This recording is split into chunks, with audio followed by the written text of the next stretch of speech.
A wild, mad, hilarious, and profoundly moving tale. It is very difficult to classify The Man Who Was Thursday. It is possible to say that it is a gripping adventure story of murderous criminals and brilliant policemen, but it was to be expected that the author of the Father Brown stories should tell a detective story like no one else. On this level, therefore, The Man Who Was Thursday succeeds superbly. If nothing else, it is a magnificent tour de force of suspense writing. However, the reader will soon discover that it is much more than that.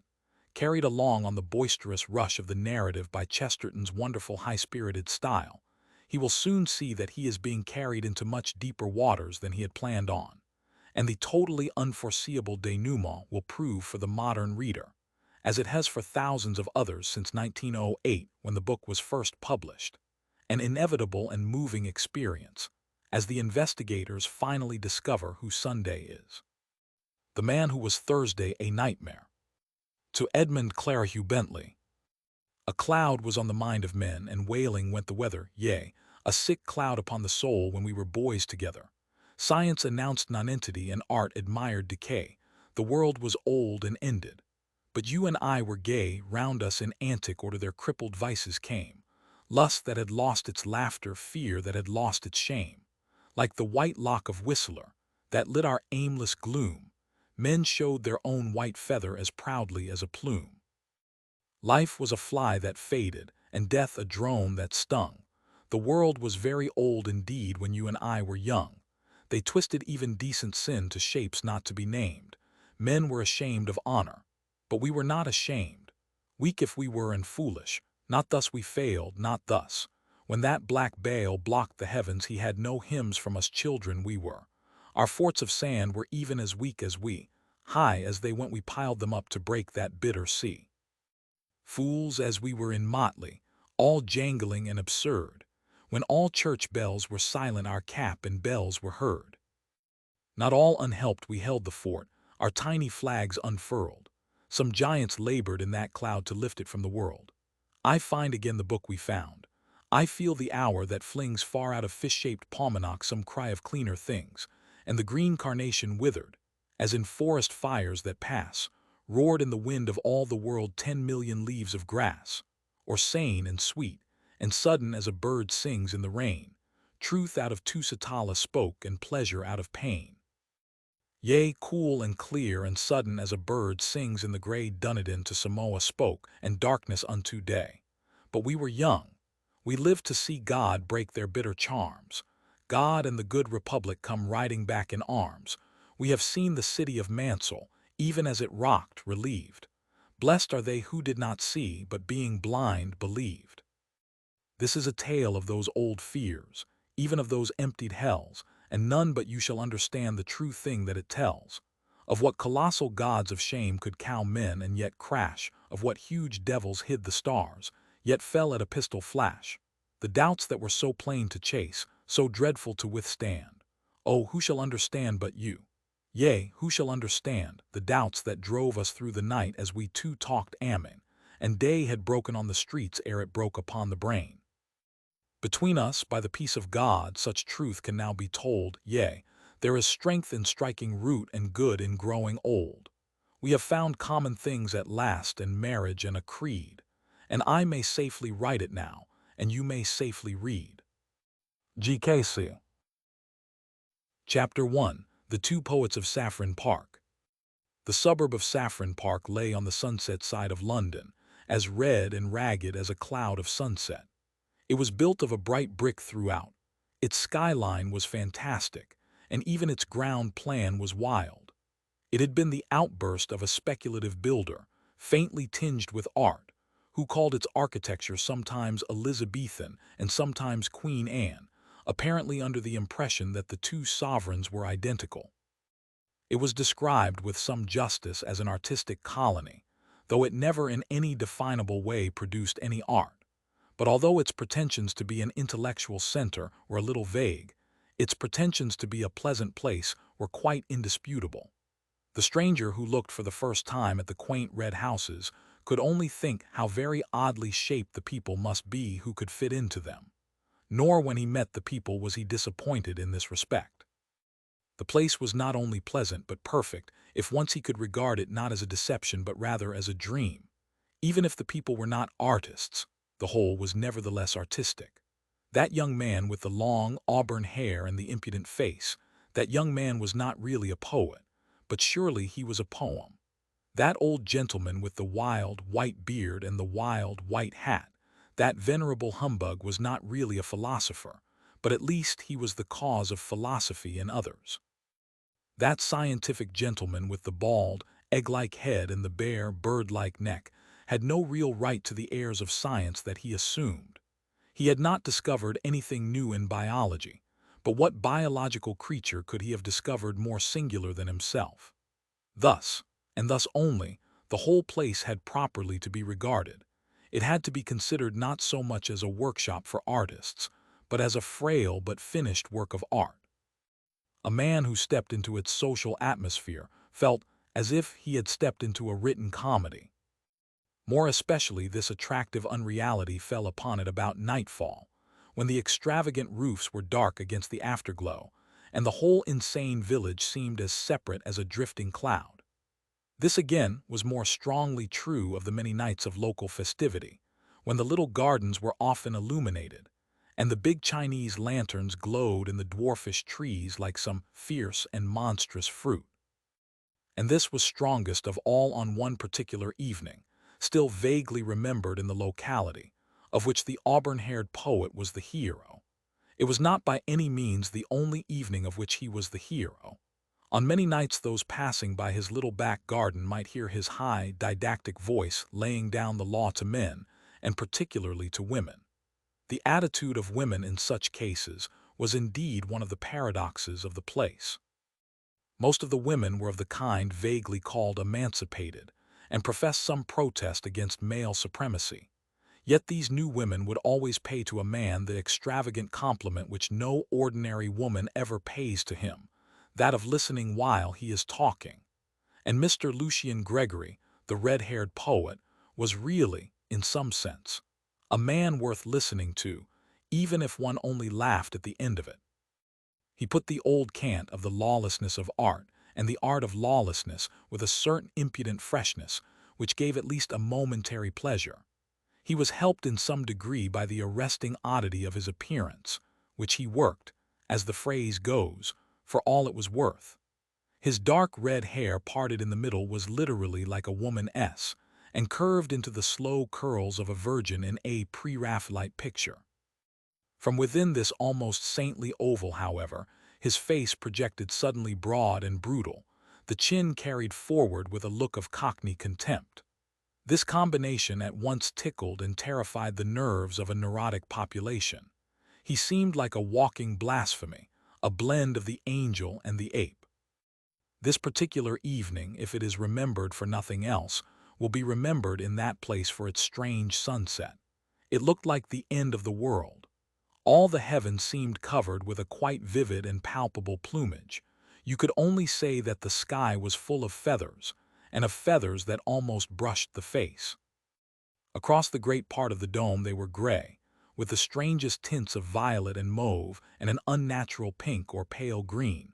But towards the west the whole grew past description, transparent and passionate, and the last red-hot plumes of it covered up the sun like something too good to be seen.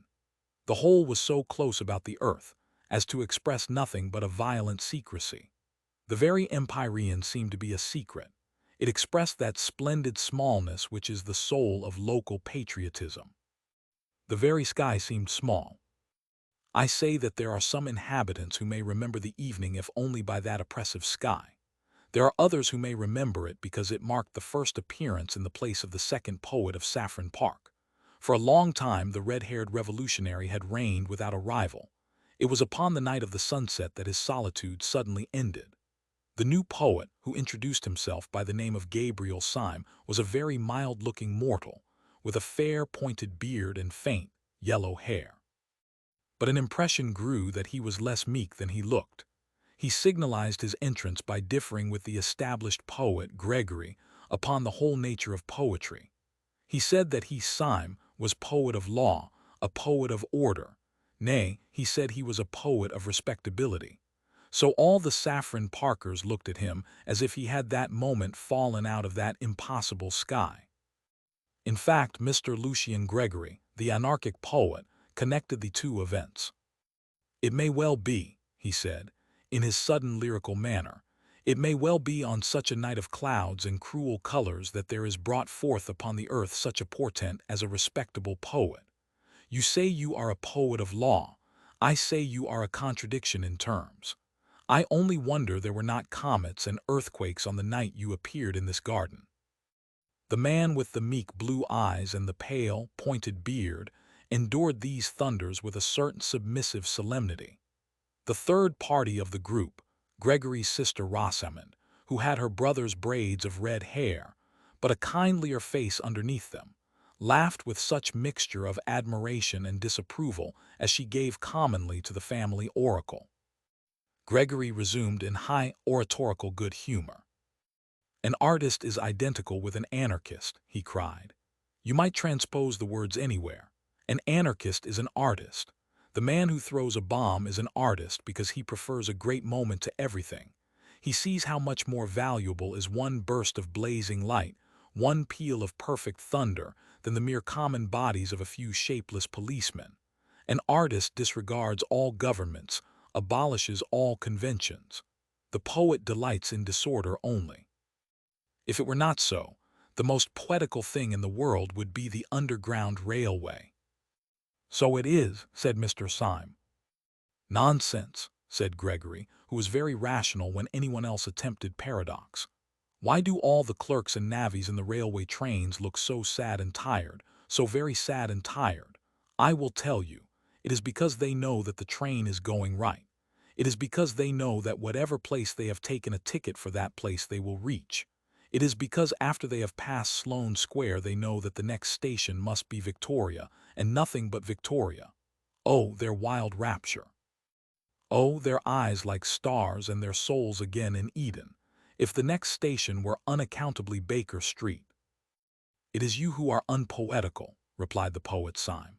"If what you say of clerks is true, they can only be as prosaic as your poetry.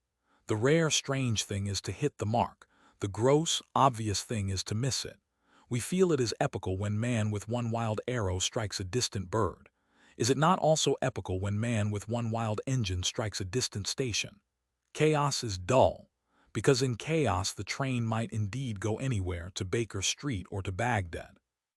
But man is a magician, and his whole magic is in this, that he does say Victoria, and lo, it is Victoria. No, take your books of mere poetry and prose, let me read a timetable with tears of pride. Take your Byron, who commemorates the defeats of man. Give me Bradshaw, who commemorates his victories. Give me Bradshaw, I say." "Must you go?" inquired Gregory sarcastically. "I tell you," went on Syme with passion, "that every time a train comes in I feel that it has broken past batteries of besiegers, and that man has won a battle against chaos. You say contemptuously that when one has left Sloane Square one must come to Victoria. I say that one might do 1,000 things instead, and that whenever I really come there I have the sense of hairbreadth escape. And when I hear the guard shout out the word Victoria, it is not an unmeaning word. It is to me the cry of a herald announcing conquest. It is to me indeed Victoria. It is the victory of Adam." Gregory wagged his heavy, red head with a slow and sad smile. "And even then," he said, "we poets always ask the question, and what is Victoria now that you have got there? You think Victoria is like the New Jerusalem. We know that the New Jerusalem will only be like Victoria. Yes, the poet will be discontented even in the streets of heaven. The poet is always in revolt." "There again," said Syme irritably, "what is there poetical about being in revolt? You might as well say that it is poetical to be seasick. Being sick is a revolt. Both being sick and being rebellious may be the wholesome thing on certain desperate occasions, but I'm hanged if I can see why they are poetical. Revolt in the abstract is revolting. It's mere vomiting." The girl winced for a flash at the unpleasant word, but Syme was too hot to heed her. "It is things going right," he cried. "That is poetical. Our digestions, for instance, going sacredly and silently right, That is the foundation of all poetry. Yes, the most poetical thing, more poetical than the flowers, more poetical than the stars. The most poetical thing in the world is not being sick. Really, said Gregory superciliously, the examples you choose. I beg your pardon, said Syme grimly. I forgot we had abolished all conventions. For the first time, a red patch appeared on Gregory's forehead. You don't expect me, he said, to revolutionize society on this lawn. Syme looked straight into his eyes and smiled sweetly. No, I don't, he said. But I suppose that if you were serious about your anarchism, that is exactly what you would do. Gregory's big bull's eyes blinked suddenly like those of an angry lion, and one could almost fancy that his red mane rose. Don't you think, then, he said in a dangerous voice, that I am serious about my anarchism? I beg your pardon, said Syme. Am I not serious about my anarchism? Cried Gregory with knotted fists. My dear fellow, said Syme and strolled away. With surprise, but with a curious pleasure, he found Rosamond Gregory still in his company. Mr. Syme, she said, do the people who talk like you and my brother often mean what they say? Do you mean what you say now? Syme smiled. Do you? He asked. What do you mean? Asked the girl with grave eyes. My dear Miss Gregory, said Syme gently, there are many kinds of sincerity and insincerity. When you say thank you for the salt, do you mean what you say? No. When you say the world is round, do you mean what you say? No, it is true, but you don't mean it. Now, sometimes a man like your brother really finds a thing he does mean. It may be only a half-truth, quarter-truth, tenth truth, but then he says more than he means from sheer force of meaning it. She was looking at him from under level brows. Her face was grave and open, and there had fallen upon it the shadow of that unreasoning responsibility which is at the bottom of the most frivolous woman, the maternal watch which is as old as the world. Is he really an anarchist then? She asked. Only in that sense I speak of, replied Syme, or if you prefer it in that nonsense. She drew her broad brows together and said abruptly, he wouldn't really use bombs or that sort of thing. Syme broke into a great laugh that seemed too large for his slight and somewhat dandified figure. Good Lord, no, he said, that has to be done anonymously. And at that the corners of her own mouth broke into a smile, and she thought with a simultaneous pleasure of Gregory's absurdity and of his safety. Syme strolled with her to a seat in the corner of the garden and continued to pour out his opinions, for he was a sincere man, and in spite of his superficial airs and graces, at root a humble one. And it is always the humble man who talks too much.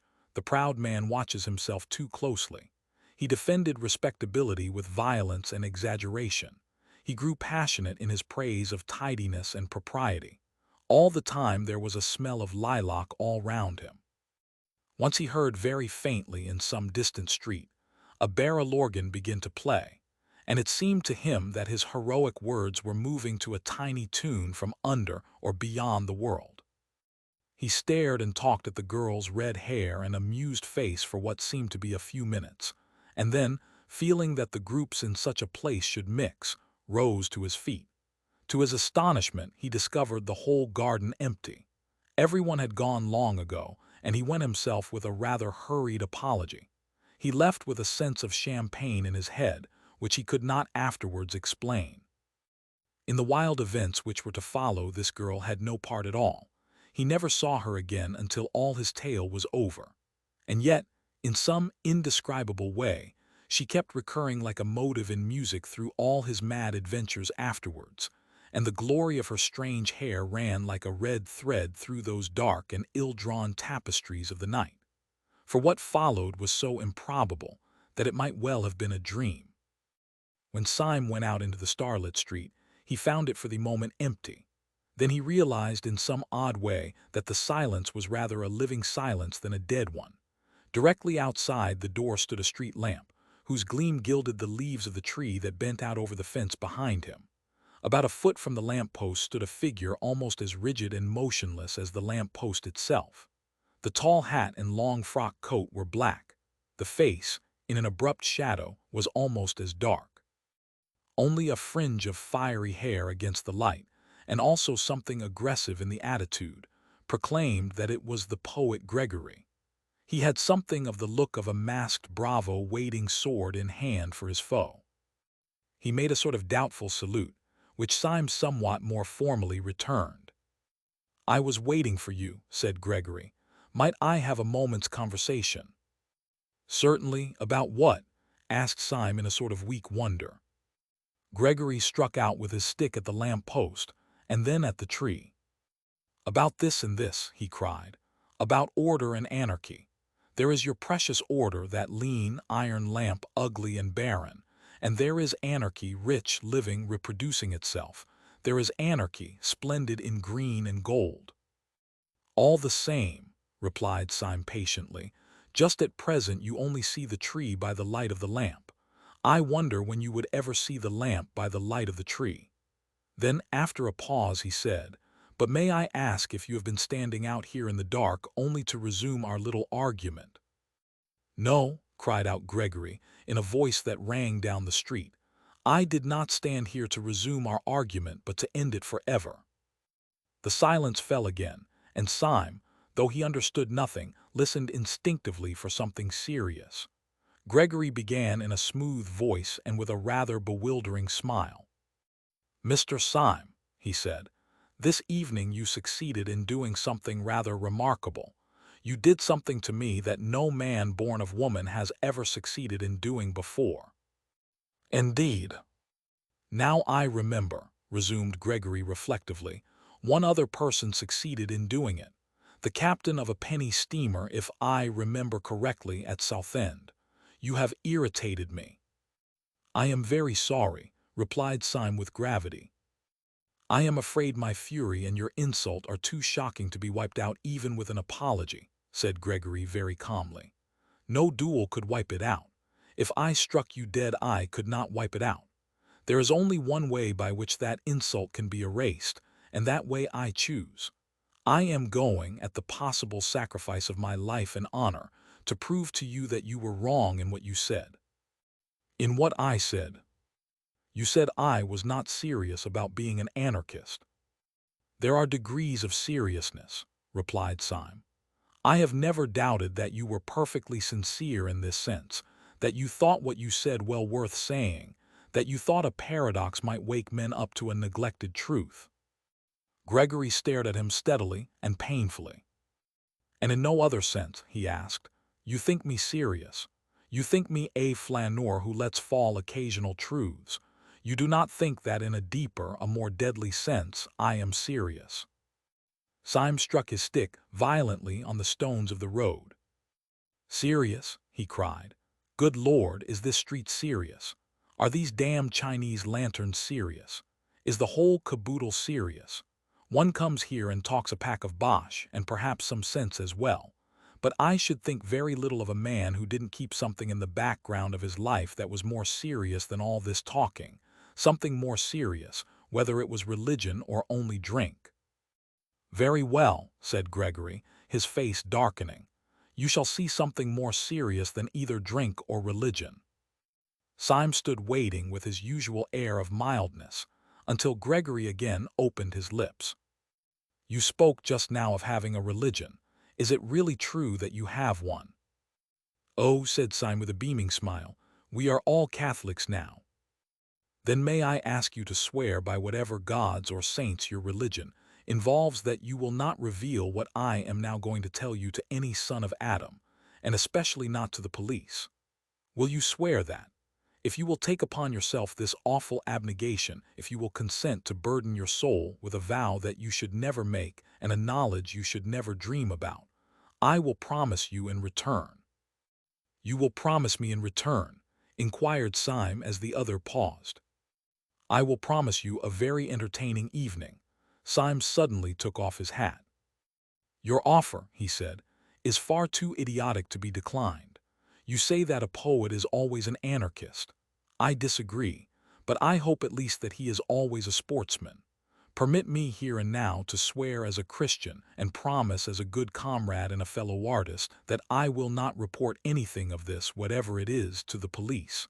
And now, in the name of Colney Hatch, what is it?"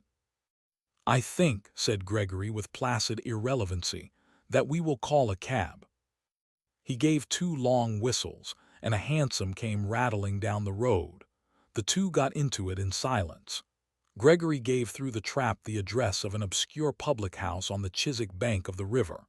The cab whisked itself away again, and in it these two fantastics quitted their fantastic town. Chapter 2. The Secret of Gabriel Syme. The cab pulled up before a particularly dreary and greasy beer shop, into which Gregory rapidly conducted his companion. They seated themselves in a close and dim sort of bar parlor, at a stained wooden table with one wooden leg. The room was so small and dark that very little could be seen of the attendant who was summoned, beyond a vague and dark impression of something bulky and bearded. "Will you take a little supper?" asked Gregory politely. "The pâté de foie gras is not good here, but I can recommend the game." Syme received the remark with stolidity, imagining it to be a joke. Accepting the vein of humor, he said, with a well-bred indifference, "Oh, bring me some lobster mayonnaise." To his indescribable astonishment, the man only said, "Certainly, sir," and went away apparently to get it. "What will you drink?" resumed Gregory, with the same careless yet apologetic air. "I shall only have a crème de menthe myself. I have dined. But the champagne can really be trusted. Do let me start you with a half-bottle of Pommery at least." "Thank you," said the motionless Syme. "You are very good." His further attempts at conversation, somewhat disorganized in themselves, were cut short finally as by a thunderbolt by the actual appearance of the lobster. Syme tasted it and found it particularly good. Then he suddenly began to eat with great rapidity and appetite. "Excuse me if I enjoy myself rather obviously," he said to Gregory, smiling. "I don't often have the luck to have a dream like this. It is new to me for a nightmare to lead to a lobster. It is commonly the other way." "You are not asleep, I assure you," said Gregory. "You are, on the contrary, close to the most actual and rousing moment of your existence. Ah, here comes your champagne. I admit that there may be a slight disproportion, let us say, between the inner arrangements of this excellent hotel and its simple and unpretentious exterior. But that is all our modesty. We are the most modest men that ever lived on earth." "And who are we?" asked Syme, emptying his champagne glass. "It is quite simple," replied Gregory. "We are the serious anarchists in whom you do not believe." "Oh," said Syme shortly, "you do yourselves well in drinks." "Yes, we are serious about everything," answered Gregory. Then after a pause he added, "If in a few moments this table begins to turn round a little, don't put it down to your inroads into the champagne. I don't wish you to do yourself an injustice."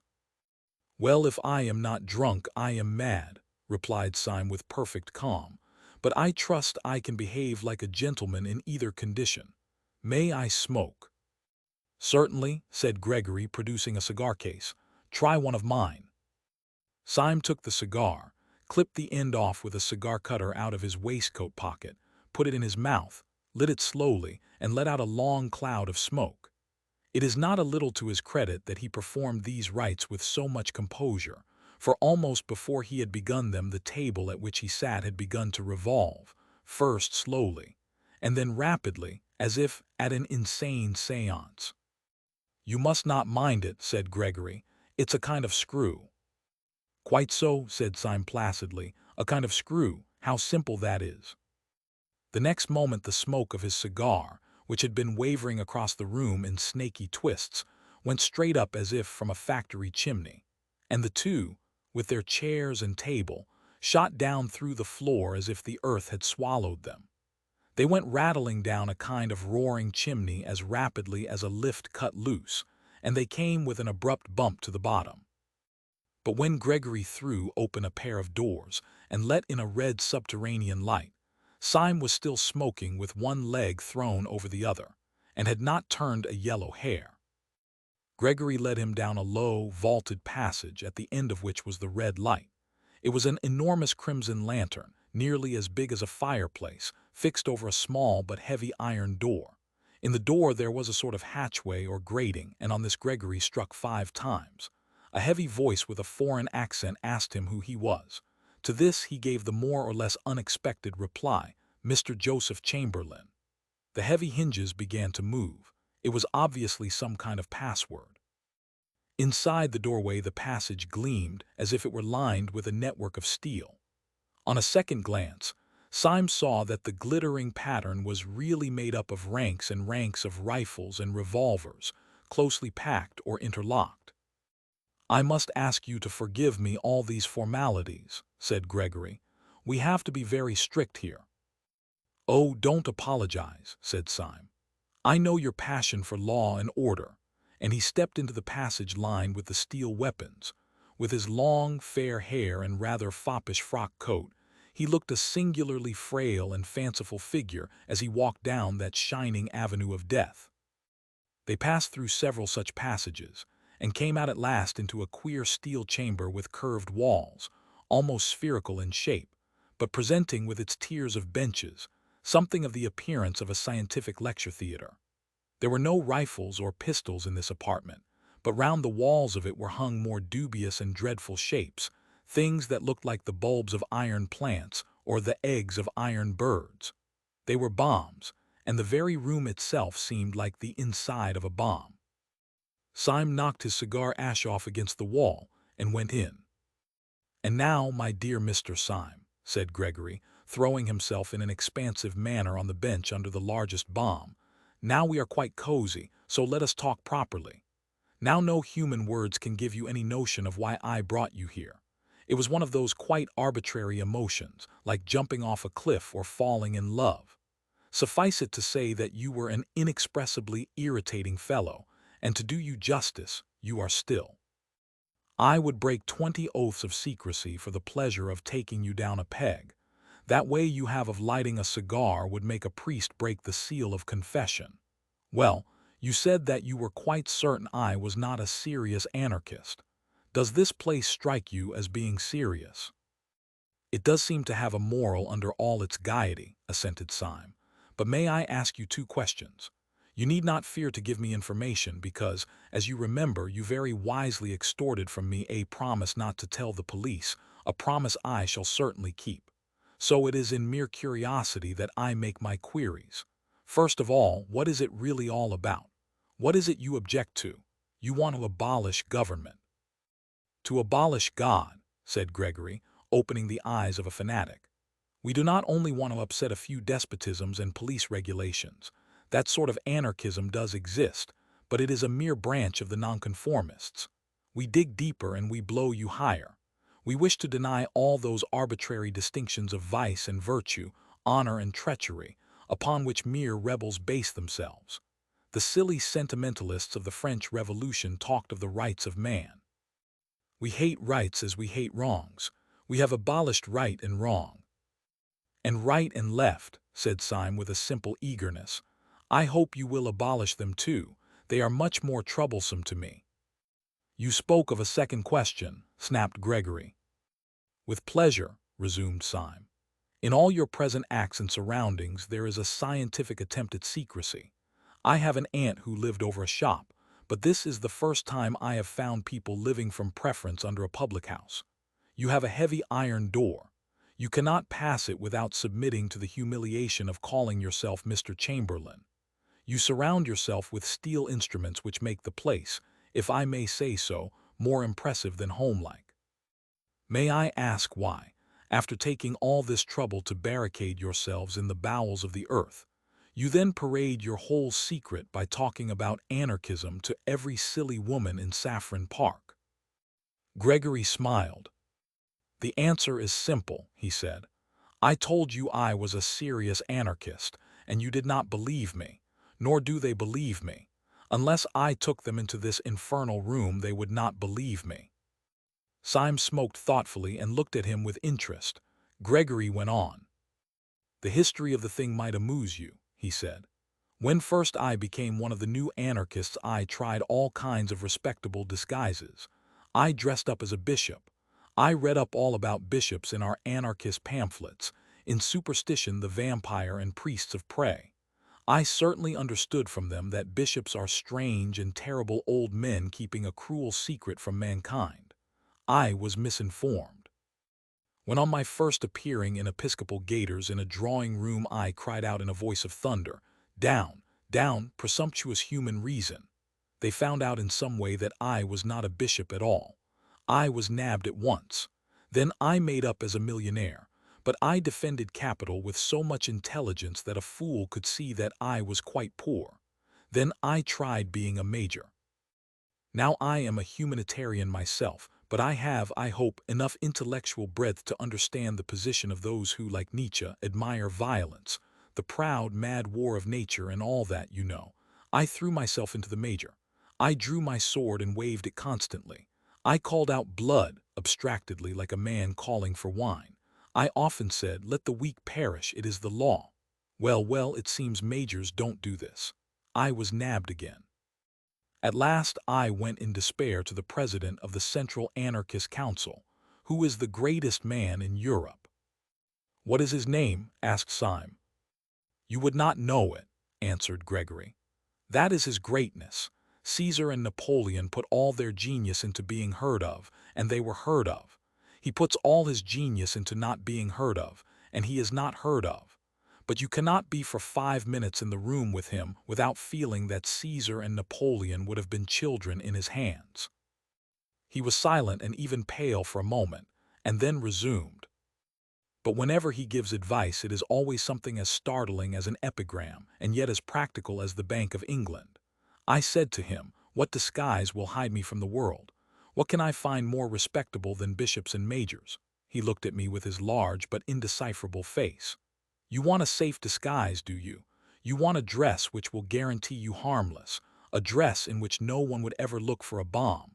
I nodded. He suddenly lifted his lion's voice. 'Why then dress up as an anarchist, you fool?' he roared so that the room shook. 'Nobody will ever expect you to do anything dangerous then.'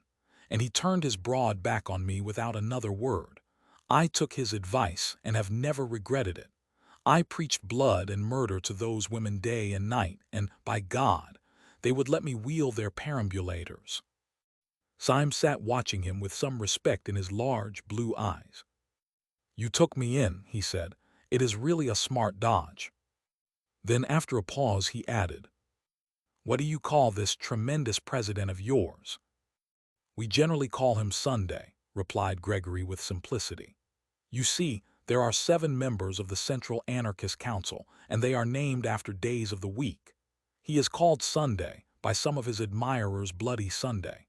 It is curious you should mention the matter, because the very night you have dropped in, if I may so express it, is the night on which our London branch, which assembles in this room, has to elect its own deputy to fill a vacancy in the council. The gentleman who has for some time past played, with propriety and general applause, the difficult part of Thursday, has died quite suddenly. Consequently, we have called a meeting this very evening to elect a successor." He got to his feet and strolled across the room with a sort of smiling embarrassment. "I feel somehow as if you were my mother, Syme," he continued casually. "I feel that I can confide anything to you, as you have promised to tell nobody. In fact, I will confide to you something that I would not say in so many words to the anarchists who will be coming to the room in about 10 minutes. We shall, of course, go through a form of election, but I don't mind telling you that it is practically certain what the result will be." He looked down for a moment modestly. "It is almost a settled thing that I am to be Thursday." "My dear fellow," said Syme heartily, "I congratulate you, a great career." Gregory smiled in deprecation and walked across the room, talking rapidly. "As a matter of fact, everything is ready for me on this table," he said, "and the ceremony will probably be the shortest possible." Syme also strolled across to the table and found lying across it a walking stick, which turned out on examination to be a sword stick, a large Colt's revolver, a sandwich case, and a formidable flask of brandy. Over the chair beside the table was thrown a heavy-looking cape or cloak. "I have only to get the form of election finished," continued Gregory with animation. "Then I snatch up this cloak and stick, stuff these other things into my pocket, step out of a door in this cavern which opens on the river, where there is a steam tug already waiting for me, and then, oh, the wild joy of being Thursday!" And he clasped his hands. Syme, who had sat down once more with his usual insolent languor, got to his feet with an unusual air of hesitation. "Why is it," he asked vaguely, "that I think you are quite a decent fellow? Why do I positively like you, Gregory?" He paused a moment, and then added with a sort of fresh curiosity, "Is it because you are such an ass?" There was a thoughtful silence again, and then he cried out, "Well, damn it all. This is the funniest situation I have ever been in my life, and I am going to act accordingly. Gregory, I gave you a promise before I came into this place. That promise I would keep under red-hot pincers. Would you give me, for my own safety, a little promise of the same kind?" "A promise?" asked Gregory, wondering. "Yes," said Syme very seriously, "a promise. I swore before God that I would not tell your secret to the police. Will you swear by humanity, or whatever beastly thing you believe in, that you will not tell my secret to the anarchists?" "Your secret?" asked the staring Gregory. "Have you got a secret?" "Yes," said Syme, "I have a secret." "Then after a pause will you swear?" Gregory glared at him gravely for a few moments, and then said abruptly, "You must have bewitched me, but I feel a furious curiosity about you. Yes, I will swear not to tell the anarchists anything you tell me. But look sharp, for they will be here in a couple of minutes." Syme rose slowly to his feet and thrust his long, white hands into his long, gray trousers pockets. Almost as he did so, there came 5 knocks on the outer grating, proclaiming the arrival of the first of the conspirators. "Well," said Syme slowly, "I don't know how to tell you the truth more shortly than by saying that your expedient of dressing up as an aimless poet is not confined to you or your president. We have known the dodge for some time at Scotland Yard." Gregory tried to spring up straight, but he swayed thrice. "What do you say?" he asked in an inhuman voice. "Yes," said Syme simply, "I am a police detective, but I think I hear your friends coming." From the doorway there came a murmur of "Mr. Joseph Chamberlain." It was repeated twice and thrice, and then 30 times, and the crowd of Joseph Chamberlains, a solemn thought, could be heard trampling down the corridor. Chapter 3. The Man Who Was Thursday. Before one of the fresh faces could appear at the doorway, Gregory's stunned surprise had fallen from him. He was beside the table with a bound, and a noise in his throat like a wild beast. He caught up the Colt's revolver and took aim at Syme.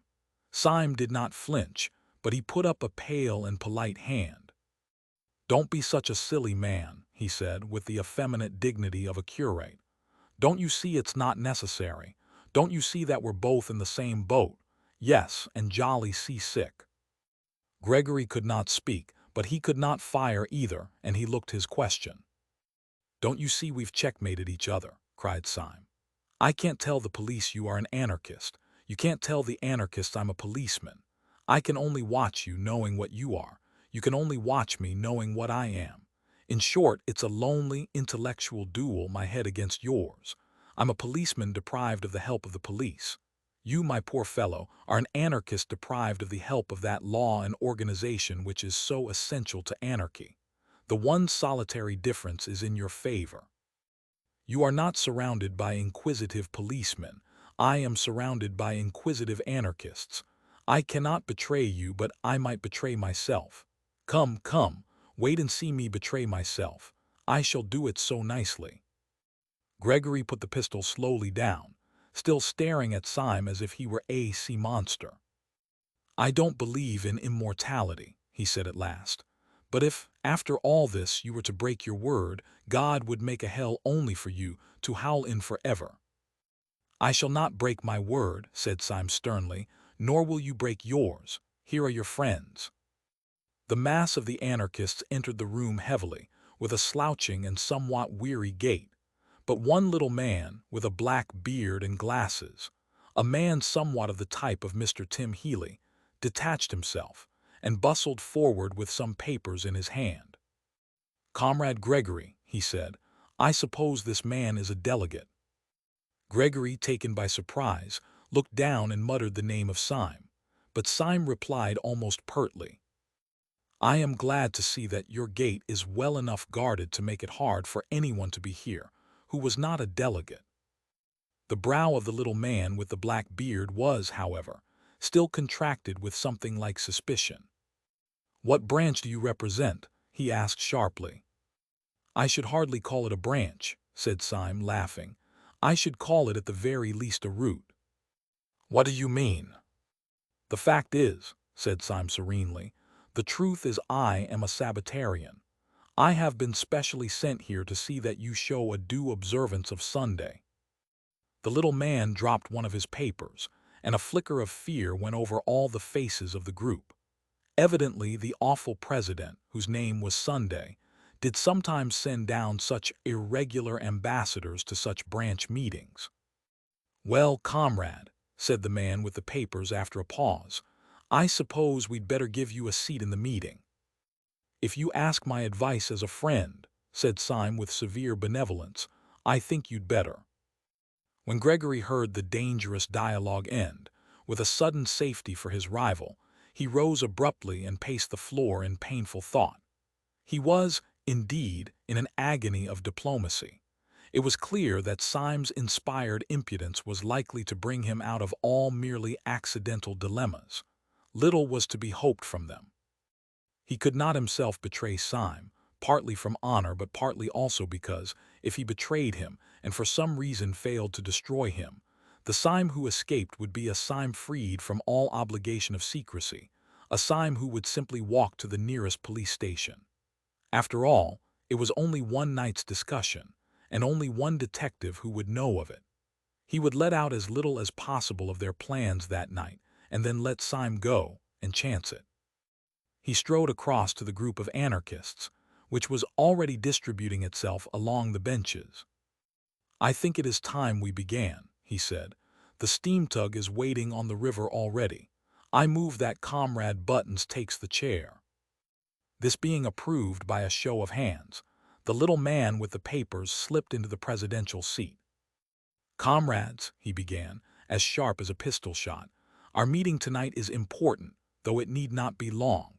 This branch has always had the honor of electing Thursdays for the Central European Council. We have elected many and splendid Thursdays. We all lament the sad decease of the heroic worker who occupied the post until last week. As you know, his services to the cause were considerable. He organized the great dynamite coup of Brighton which, under happier circumstances, ought to have killed everybody on the pier. As you also know, his death was as self-denying as his life, for he died through his faith in a hygienic mixture of chalk and water as a substitute for milk, which beverage he regarded as barbaric, and as involving cruelty to the cow. Cruelty, or anything approaching to cruelty, revolted him always. But it is not to acclaim his virtues that we are met, but for a harder task. It is difficult properly to praise his qualities, but it is more difficult to replace them. Upon you, comrades, it devolves this evening to choose out of the company present the man who shall be Thursday. If any comrade suggests a name, I will put it to the vote. If no comrade suggests a name, I can only tell myself that that dear dynamiter, who is gone from us, has carried into the unknowable abysses the last secret of his virtue and his innocence."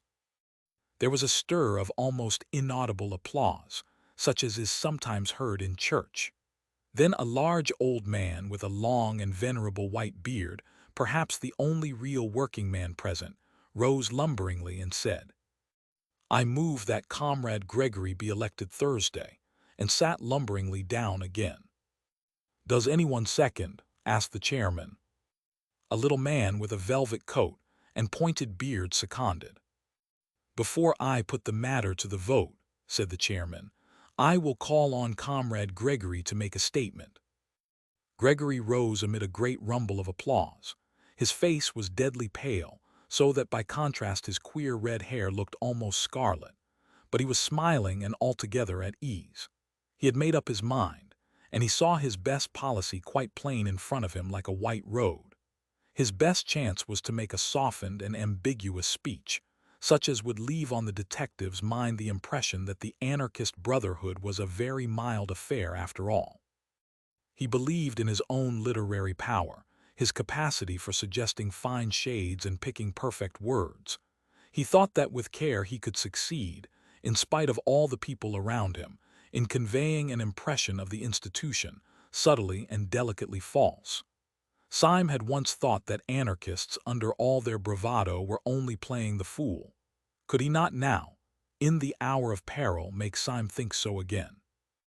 "Comrades," began Gregory in a low but penetrating voice, "it is not necessary for me to tell you what is my policy, for it is your policy also. Our belief has been slandered, it has been disfigured, it has been utterly confused and concealed, but it has never been altered. Those who talk about anarchism and its dangers go everywhere and anywhere to get their information, except to us, except to the fountain-head. They learn about anarchists from sixpenny novels. They learn about anarchists from tradesmen's newspapers. They learn about anarchists from Ally Sloper's Half Holiday and the Sporting Times. They never learn about anarchists from anarchists. We have no chance of denying the mountainous slanders which are heaped upon our heads from one end of Europe to another. The man who has always heard that we are walking plagues has never heard our reply. I know that he will not hear it tonight, though my passion were to rend the roof. For it is deep, deep under the earth that the persecuted are permitted to assemble, as the Christians assembled in the catacombs.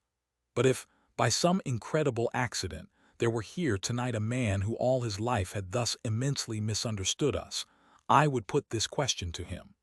When those Christians met in those catacombs, what sort of moral reputation had they in the streets above? What tales were told of their atrocities by one educated Roman to another? Suppose, I would say to him, suppose that we are only repeating that still mysterious paradox of history. Suppose we seem as shocking as the Christians because we are really as harmless as the Christians. Suppose we seem as mad as the Christians because we are really as meek. The applause that had greeted the opening sentences had been gradually growing fainter, and at the last word it stopped suddenly. In the abrupt silence, the man with the velvet jacket said, in a high, squeaky voice, "I'm not meek." "Comrade Witherspoon tells us," resumed Gregory, "that he is not meek. Ah, how little he knows himself. His words are indeed extravagant, his appearance is ferocious, and even to an ordinary taste unattractive. But only the eye of a friendship as deep and delicate as mine can perceive the deep foundation of solid meekness which lies at the base of him, too deep even for himself to see.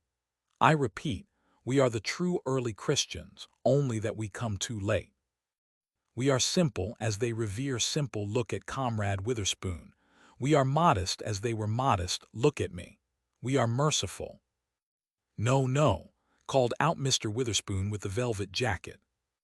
"I say we are merciful," repeated Gregory furiously, "as the early Christians were merciful. Yet this did not prevent their being accused of eating human flesh. We do not eat human flesh." "Shame," cried Witherspoon. "Why not?"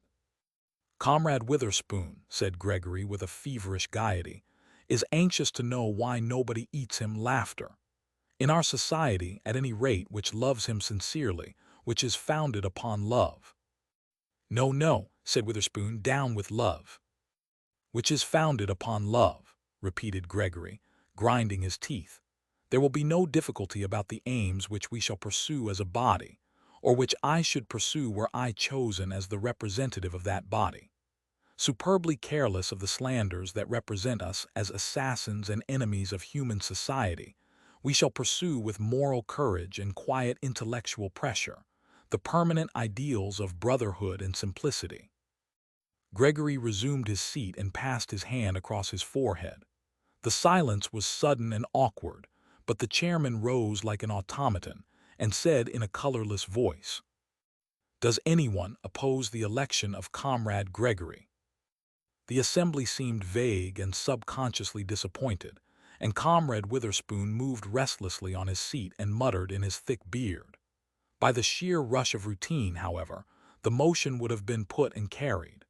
But as the chairman was opening his mouth to put it, Syme sprang to his feet and said in a small and quiet voice, "Yes, Mr. Chairman, I oppose." The most effective fact in oratory is an unexpected change in the voice. Mr. Gabriel Syme evidently understood oratory.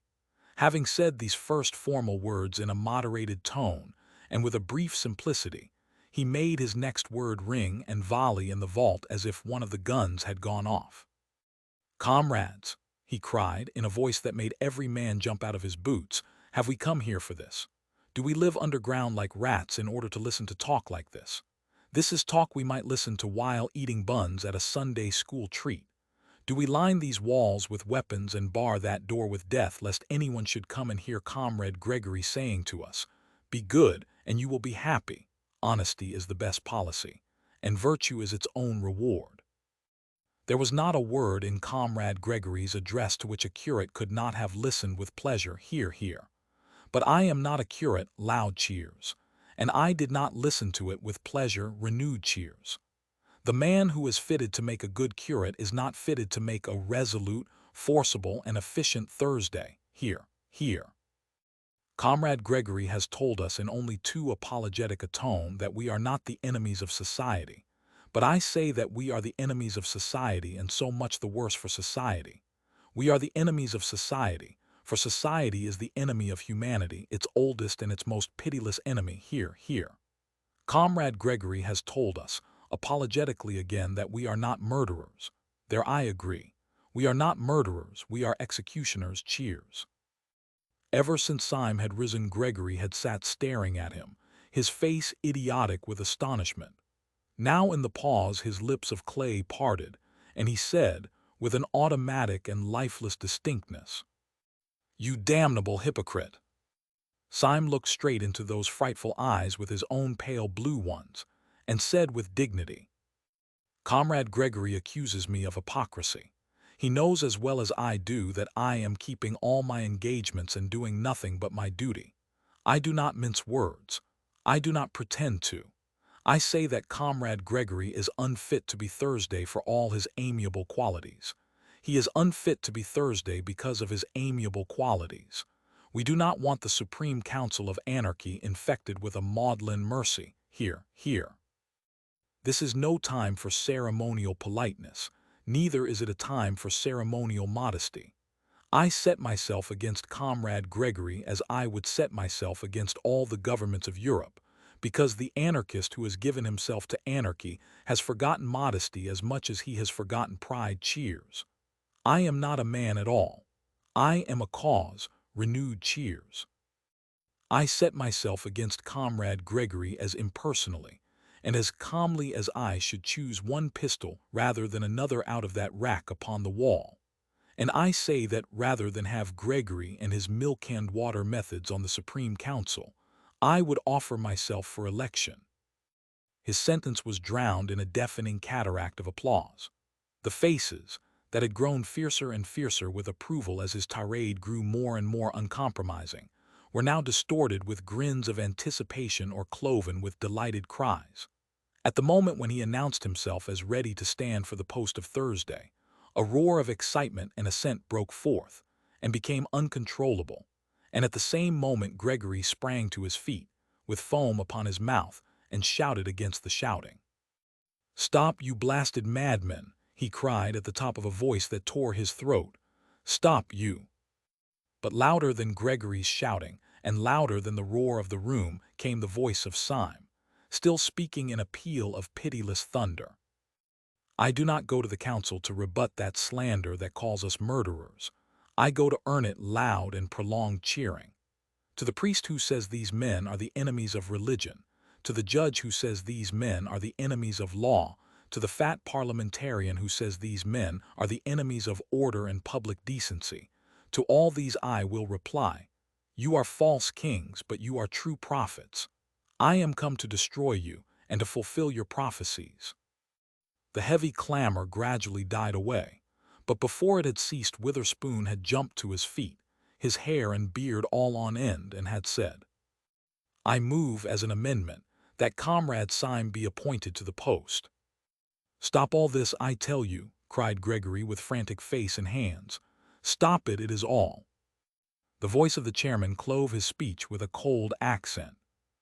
"Does anyone second this amendment?" he said. A tall, tired man with melancholy eyes and an American chin beard was observed on the back bench to be slowly rising to his feet. Gregory had been screaming for some time past. Now there was a change in his accent, more shocking than any scream. "I end all this," he said in a voice as heavy as stone. "This man cannot be elected. He is a—" "Yes," said Syme, quite motionless. "What is he?" Gregory's mouth worked twice without sound. Then slowly the blood began to crawl back into his dead face. "He is a man quite inexperienced in our work," he said, and sat down abruptly. Before he had done so, the long, lean man with the American beard was again upon his feet, and was repeating in a high American monotone, "I beg to second the election of Comrade Syme." "The amendment will, as usual, be put first," said Mr. Buttons, the chairman, with mechanical rapidity. "The question is that Comrade Syme—" Gregory had again sprung to his feet, panting and passionate. "Comrades," he cried out, "I am not a madman." "Oh," said Mr. Witherspoon. "I am not a madman," reiterated Gregory, with a frightful sincerity which for a moment staggered the room, "but I give you a counsel which you can call mad if you like. No, I will not call it a counsel, for I can give you no reason for it. I will call it a command. Call it a mad command, but act upon it. Strike, but hear me. Kill me, but obey me. Do not elect this man." Truth is so terrible, even in fetters, that for a moment Syme's slender and insane victory swayed like a reed. But you could not have guessed it from Syme's bleak blue eyes. He merely began, "Comrade Gregory commands." Then the spell was snapped, and one anarchist called out to Gregory, "Who are you? You are not Sunday." And another anarchist added in a heavier voice, "And you are not Thursday." "Comrades," cried Gregory in a voice like that of a martyr who in an ecstasy of pain has passed beyond pain, "it is nothing to me whether you detest me as a tyrant or detest me as a slave. If you will not take my command, accept my degradation. I kneel to you. I throw myself at your feet. I implore you, do not elect this man." "Comrade Gregory," said the chairman after a painful pause, "this is really not quite dignified." For the first time in the proceedings there was for a few seconds a real silence. Then Gregory fell back in his seat, a pale wreck of a man, and the chairman repeated, like a piece of clockwork suddenly started again, "The question is that Comrade Syme be elected to the post of Thursday on the General Council."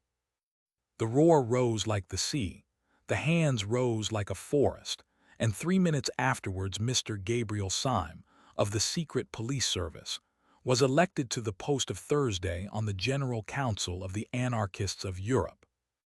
Everyone in the room seemed to feel the tug waiting on the river, the sword stick and the revolver waiting on the table. The instant the election was ended and irrevocable, and Syme had received the paper proving his election, they all sprang to their feet, and the fiery groups moved and mixed in the room.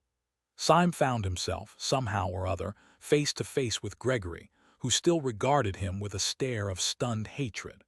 They were silent for many minutes. "You are a devil," said Gregory at last. "And you are a gentleman," said Syme with gravity.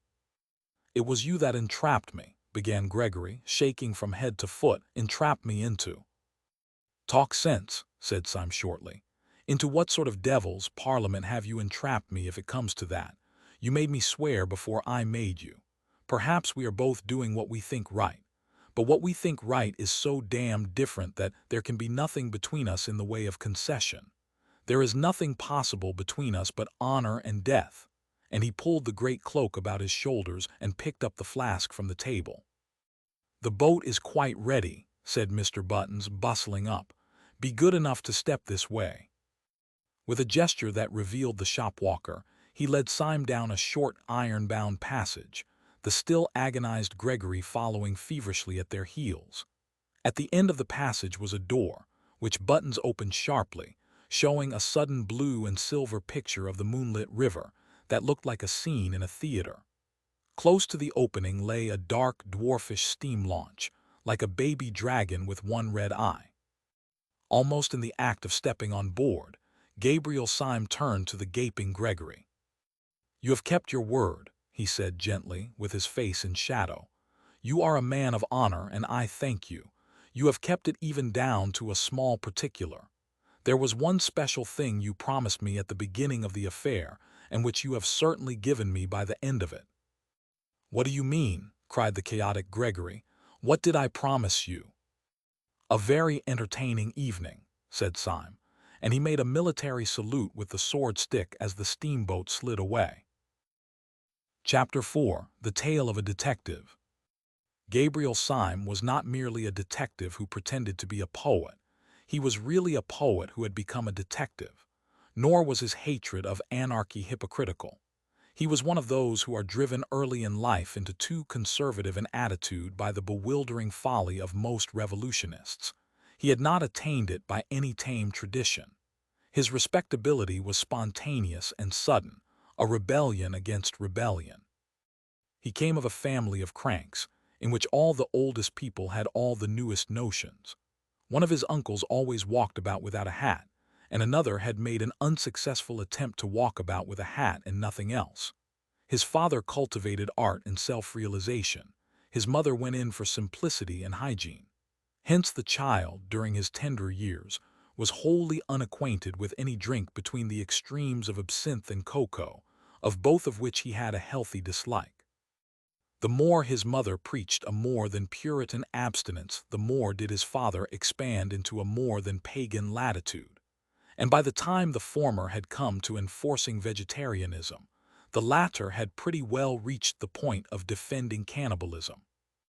Being surrounded with every conceivable kind of revolt from infancy, Gabriel had to revolt into something, so he revolted into the only thing left, sanity. But there was just enough in him of the blood of these fanatics to make even his protest for common sense a little too fierce to be sensible. His hatred of modern lawlessness had been crowned also by an accident.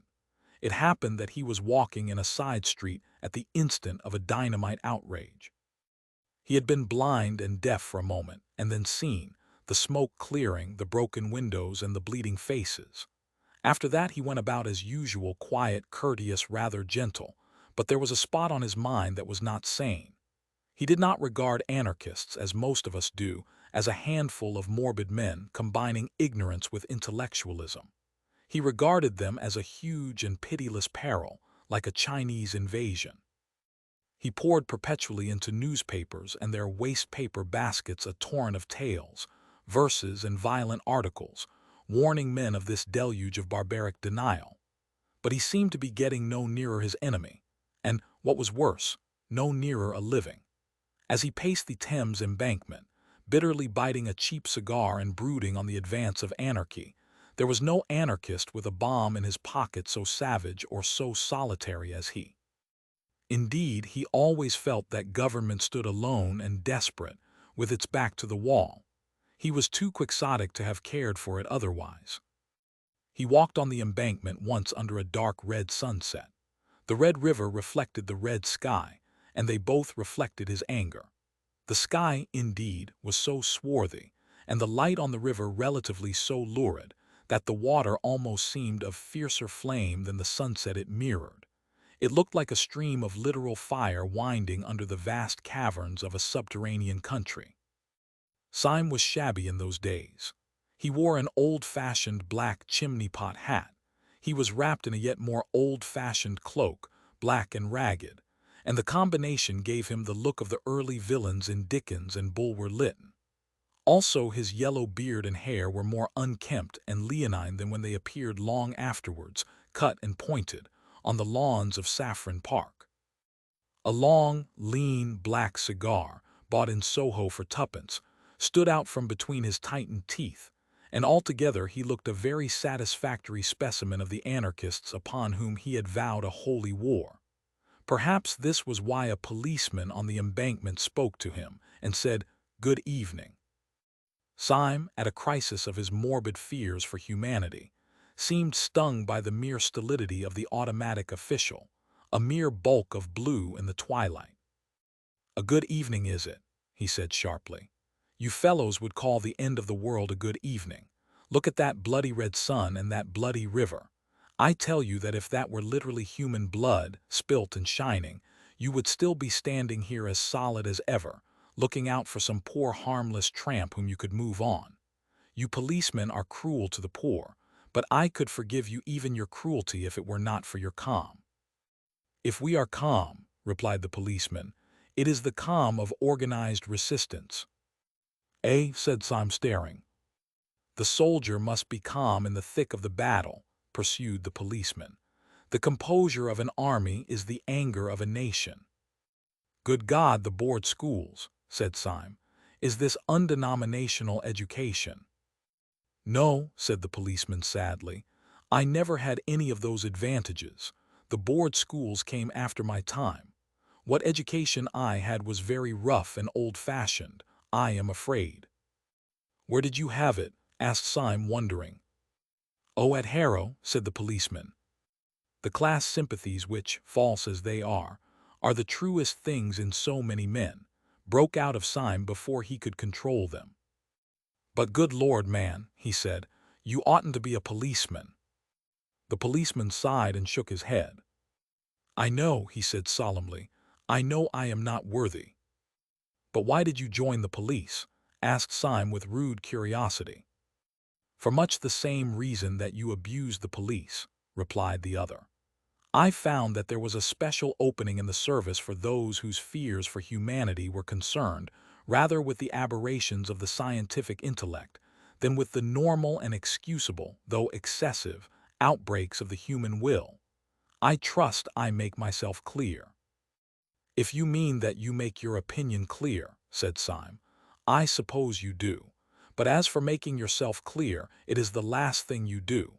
How comes a man like you to be talking philosophy in a blue helmet on the Thames embankment?" "You have evidently not heard of the latest development in our police system," replied the other. "I am not surprised at it. We are keeping it rather dark from the educated class because that class contains most of our enemies. But you seem to be exactly in the right frame of mind. I think you might almost join us." "Join you in what?" asked Syme. "I will tell you," said the policeman slowly. "This is the situation. The head of one of our departments, one of the most celebrated detectives in Europe, has long been of opinion that a purely intellectual conspiracy would soon threaten the very existence of civilization. He is certain that the scientific and artistic worlds are silently bound in a crusade against the family and the state. He has, therefore, formed a special corps of policemen who are also philosophers. It is their business to watch the beginnings of this conspiracy, not merely in a criminal but in a controversial sense. I am a Democrat myself, and I am fully aware of the value of the ordinary man in matters of ordinary valor or virtue. But it would obviously be undesirable to employ the common policeman in an investigation which is also a heresy hunt."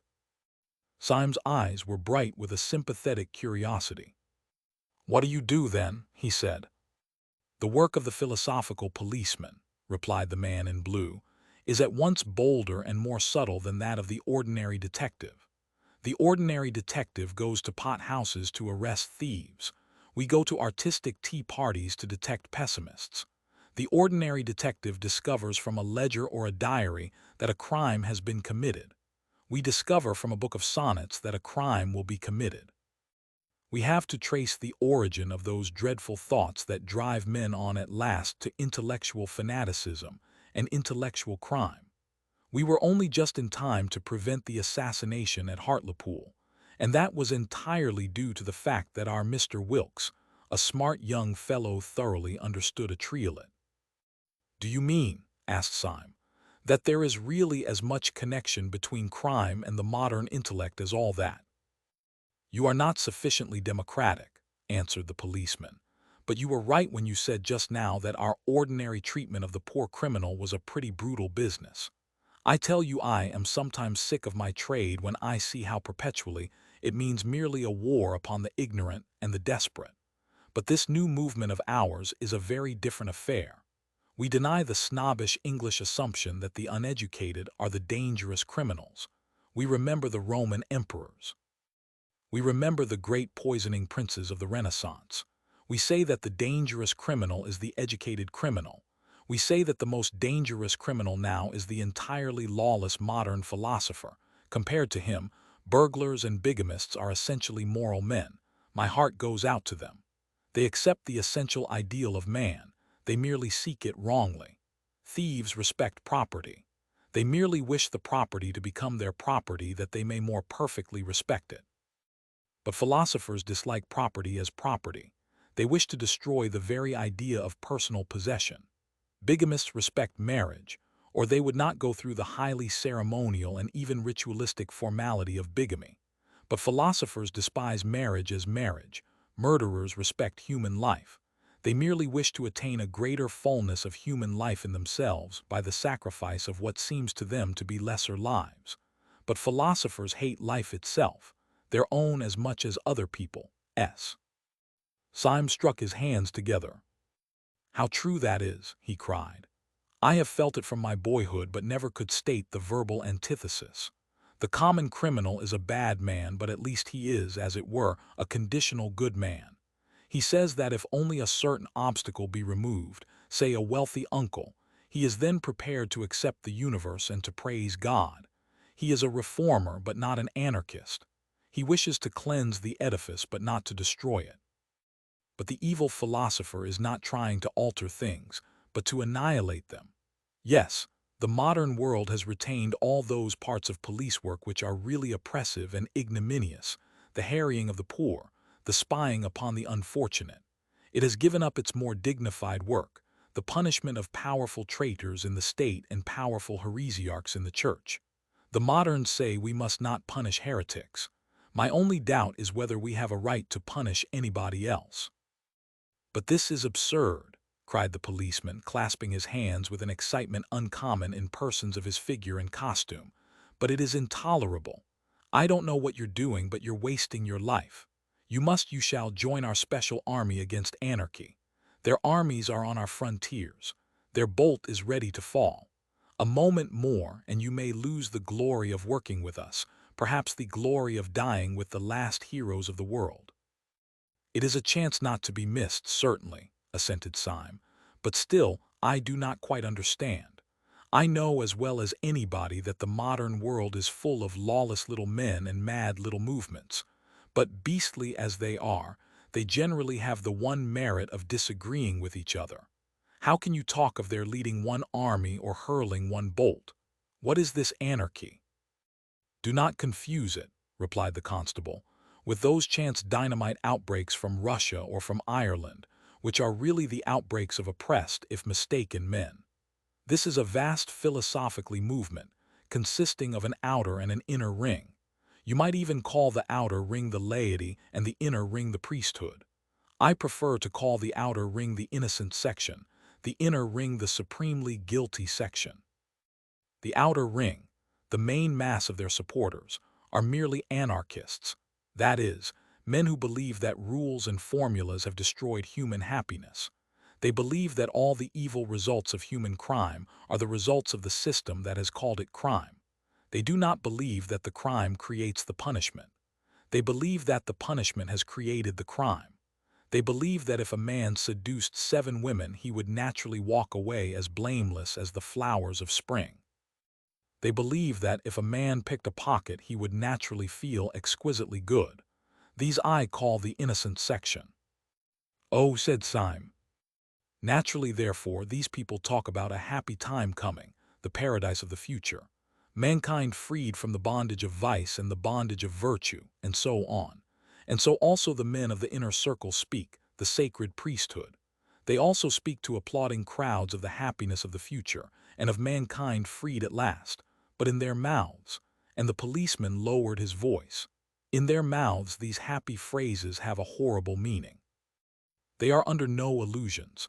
They are too intellectual to think that man upon this earth can ever be quite free of original sin and the struggle. And they mean death. When they say that mankind shall be free at last, they mean that mankind shall commit suicide. When they talk of a paradise without right or wrong, they mean the grave.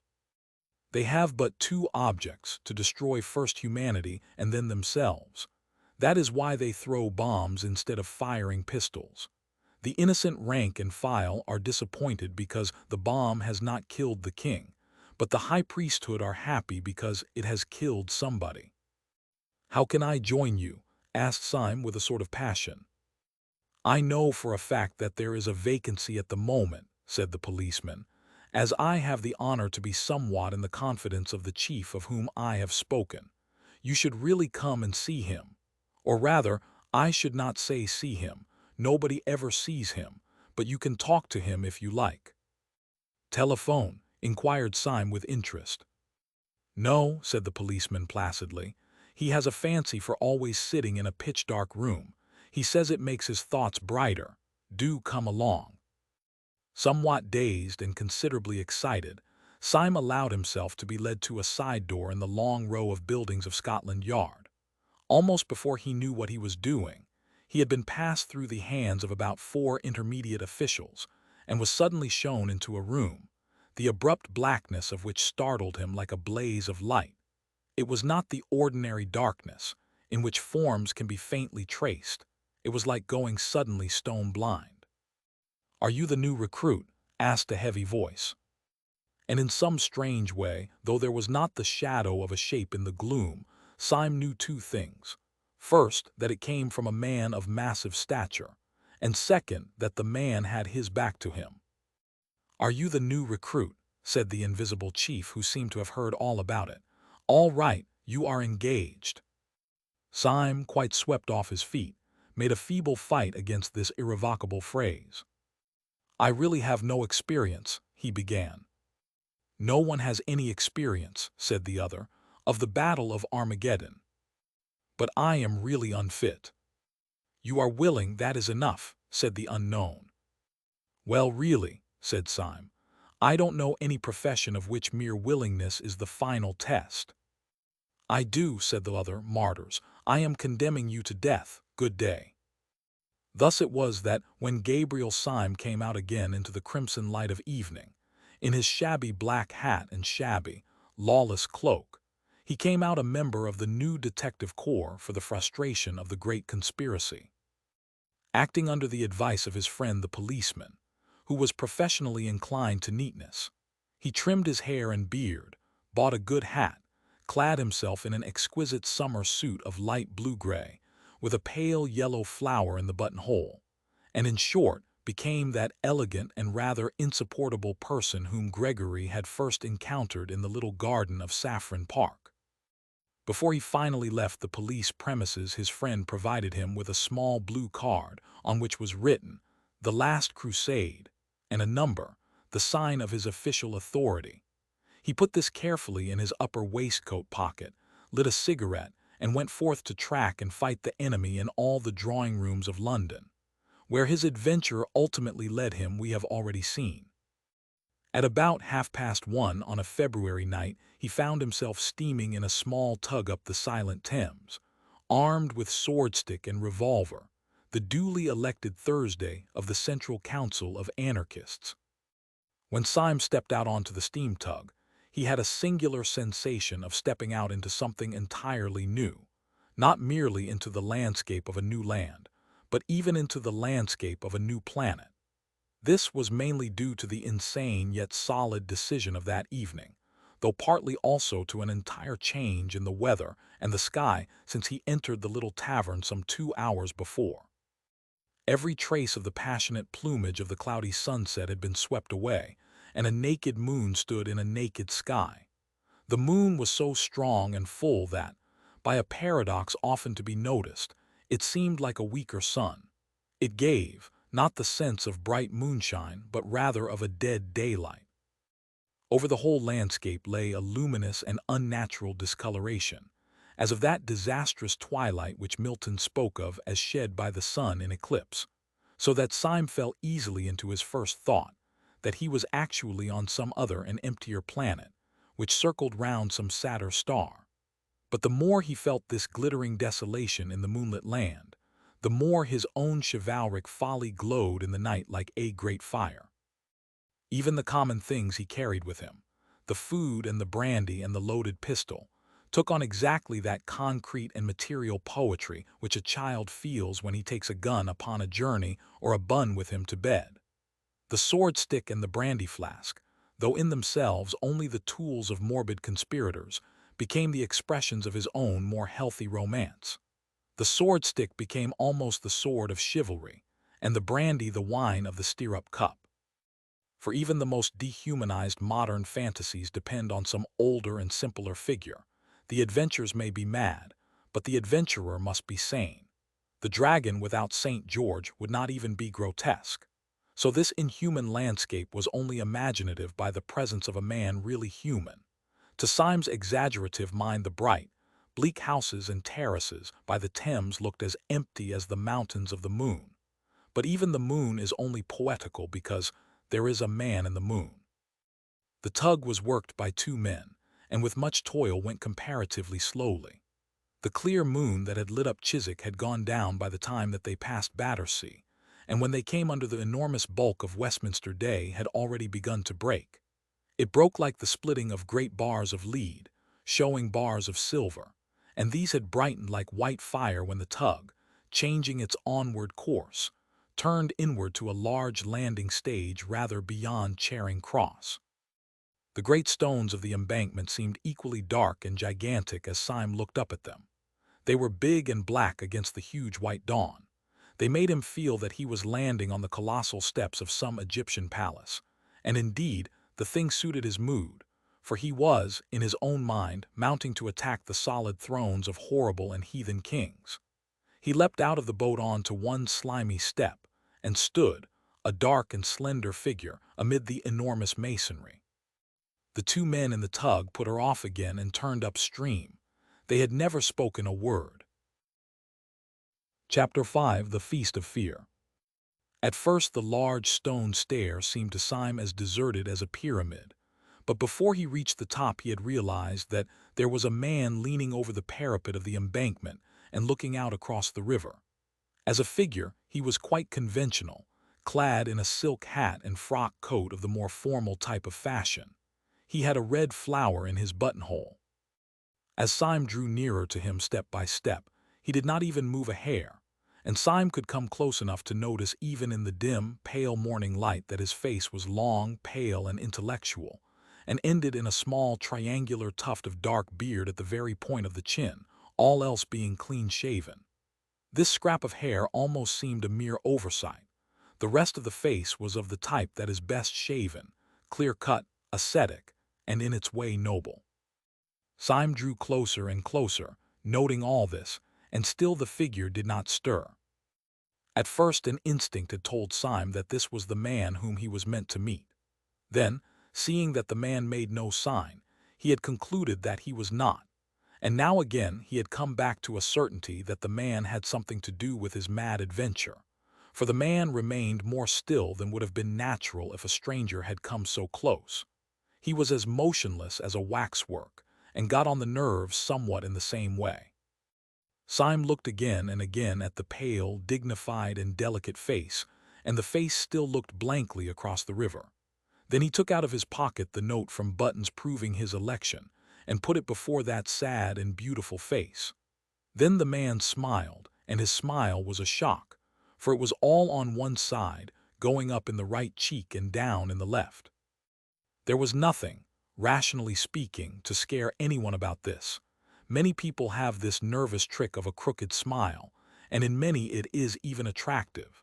But in all Syme's circumstances, with the dark dawn and the deadly errand and the loneliness on the great dripping stones, there was something unnerving in it. There was the silent river and the silent man, a man of even classic face, and there was the last nightmare touch that his smile suddenly went wrong. The spasm of smile was instantaneous, and the man's face dropped at once into its harmonious melancholy. He spoke without further explanation or inquiry, like a man speaking to an old colleague. "If we walk up towards Leicester Square," he said, We shall just be in time for breakfast. Sunday always insists on an early breakfast. Have you had any sleep?" "No," said Syme. "Nor have I," answered the man in an ordinary tone. "I shall try to get to bed after breakfast." He spoke with casual civility, but in an utterly dead voice that contradicted the fanaticism of his face. It seemed almost as if all friendly words were to him lifeless conveniences, and that his only life was hate. After a pause, the man spoke again. "Of course, the secretary of the branch told you everything that can be told. But the one thing that can never be told is the last notion of the president, for his notions grow like a tropical forest. So in case you don't know, I'd better tell you that he is carrying out his notion of concealing ourselves by not concealing ourselves to the most extraordinary lengths just now. Originally, of course, we met in a cell underground, just as your branch does. Then Sunday made us take a private room at an ordinary restaurant. He said that if you didn't seem to be hiding, nobody hunted you out. Well, he is the only man on earth I know. But sometimes I really think that his huge brain is going a little mad in its old age. For now we flaunt ourselves before the public. We have our breakfast on a balcony, if you please, overlooking Leicester Square." "And what do the people say?" asked Syme. "It's quite simple what they say," answered his guide. "They say we are a lot of jolly gentlemen who pretend they are anarchists." "It seems to me a very clever idea," said Syme. "Clever? God blast your impudence! Clever!" cried out the other in a sudden, shrill voice which was as startling and discordant as his crooked smile. "When you've seen Sunday for a split second, you'll leave off calling him clever." With this they emerged out of a narrow street and saw the early sunlight filling Leicester Square. It will never be known, I suppose, why this square itself should look so alien and in some ways so continental. It will never be known whether it was the foreign look that attracted the foreigners or the foreigners who gave it the foreign look. But on this particular morning the effect seemed singularly bright and clear. Between the open square and the sunlit leaves and the statue and the Saracenic outlines of the Alhambra, it looked the replica of some French or even Spanish public place. And this effect increased in Syme the sensation, which in many shapes he had had through the whole adventure, the eerie sensation of having strayed into a new world. As a fact, he had bought bad cigars round Leicester Square ever since he was a boy. But as he turned that corner and saw the trees and the Moorish cupolas, he could have sworn that he was turning into an unknown place to something or other in some foreign town. At one corner of the square there projected a kind of angle of a prosperous but quiet hotel, the bulk of which belonged to a street behind. In the wall there was one large French window, probably the window of a large coffee room, and outside this window, almost literally overhanging the square, was a formidably buttressed balcony, big enough to contain a dining table. In fact, it did contain a dining table, or more strictly a breakfast table, and round the breakfast table, glowing in the sunlight and evident to the street, were a group of noisy and talkative men, all dressed in the insolence of fashion, with white waistcoats and expensive buttonholes. Some of their jokes could almost be heard across the square. Then the grave secretary gave his unnatural smile, and Syme knew that this boisterous breakfast party was the secret conclave of the European dynamiters. Then, as Syme continued to stare at them, he saw something that he had not seen before. He had not seen it literally because it was too large to see.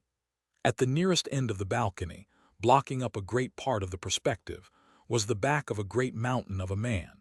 When Syme had seen him, his first thought was that the weight of him must break down the balcony of stone.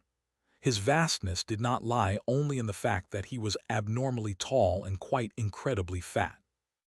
This man was planned enormously in his original proportions, like a statue carved deliberately as colossal. His head, crowned with white hair, as seen from behind looked bigger than a head ought to be. The ears that stood out from it looked larger than human ears. He was enlarged terribly to scale, and this sense of size was so staggering that when Syme saw him all the other figures seemed quite suddenly to dwindle and become dwarfish. They were still sitting there as before with their flowers and frock coats, but now it looked as if the big man was entertaining 5 children to tea. As Syme and the guide approached the side door of the hotel, a waiter came out smiling with every tooth in his head. "The gentlemen are up there, sir," he said. "They do talk and they do laugh at what they talk. They do say they will throw bombs at Z King." And the waiter hurried away with a napkin over his arm, much pleased with the singular frivolity of the gentlemen upstairs. The 2 men mounted the stairs in silence. Syme had never thought of asking whether the monstrous man who almost filled and broke the balcony was the great president of whom the others stood in awe. He knew it was so, with an unaccountable but instantaneous certainty. Syme, indeed, was one of those men who are open to all the more nameless psychological influences in a degree a little dangerous to mental health. Utterly devoid of fear in physical dangers, he was a great deal too sensitive to the smell of spiritual evil. Twice already that night little unmeaning things had peeped out at him almost pruriently, and given him a sense of drawing nearer and nearer to the headquarters of hell. And this sense became overpowering as he drew nearer to the great president. The form it took was a childish and yet hateful fancy. As he walked across the inner room towards the balcony, the large face of Sunday grew larger and larger, and Syme was gripped with a fear that when he was quite close the face would be too big to be possible, and that he would scream aloud. He remembered that as a child he would not look at the mask of Memnon in the British Museum, because it was a face, and so large. By an effort, braver than that of leaping over a cliff, he went to an empty seat at the breakfast table and sat down. The men greeted him with good-humored raillery as if they had always known him. He sobered himself a little by looking at their conventional coats and solid shining coffee pot. Then he looked again at Sunday. His face was very large, but it was still possible to humanity. In the presence of the president, the whole company looked sufficiently commonplace. Nothing about them caught the eye at first, except that by the president's caprice they had been dressed up with a festive respectability, which gave the meal the look of a wedding breakfast. One man indeed stood out at even a superficial glance. He at least was the common or garden dynamiter.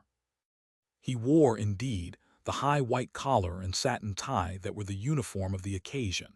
But out of this collar there sprang a head quite unmanageable and quite unmistakable, a bewildering bush of brown hair and beard that almost obscured the eyes like those of a Skye terrier.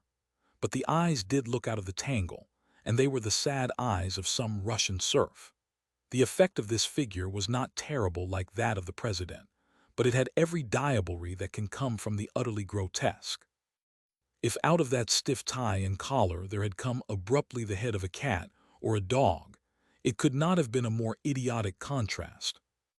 The man's name, it seemed, was Gogol. He was a Pole, and in this circle of days he was called Tuesday. His soul and speech were incurably tragic. He could not force himself to play the prosperous and frivolous part demanded of him by President Sunday. And indeed, when Syme came in the president, with that daring disregard of public suspicion which was his policy, was actually chaffing Gogol upon his inability to assume conventional graces. "Our friend Tuesday," said the president in a deep voice at once of quietude and volume, "our friend Tuesday doesn't seem to grasp the idea. He dresses up like a gentleman, but he seems to be too great a soul to behave like one. He insists on the ways of the stage conspirator. Now if a gentleman goes about London in a top hat and a frock coat, no one need know that he is an anarchist. But if a gentleman puts on a top hat and a frock coat, and then goes about on his hands and knees, well, he may attract attention.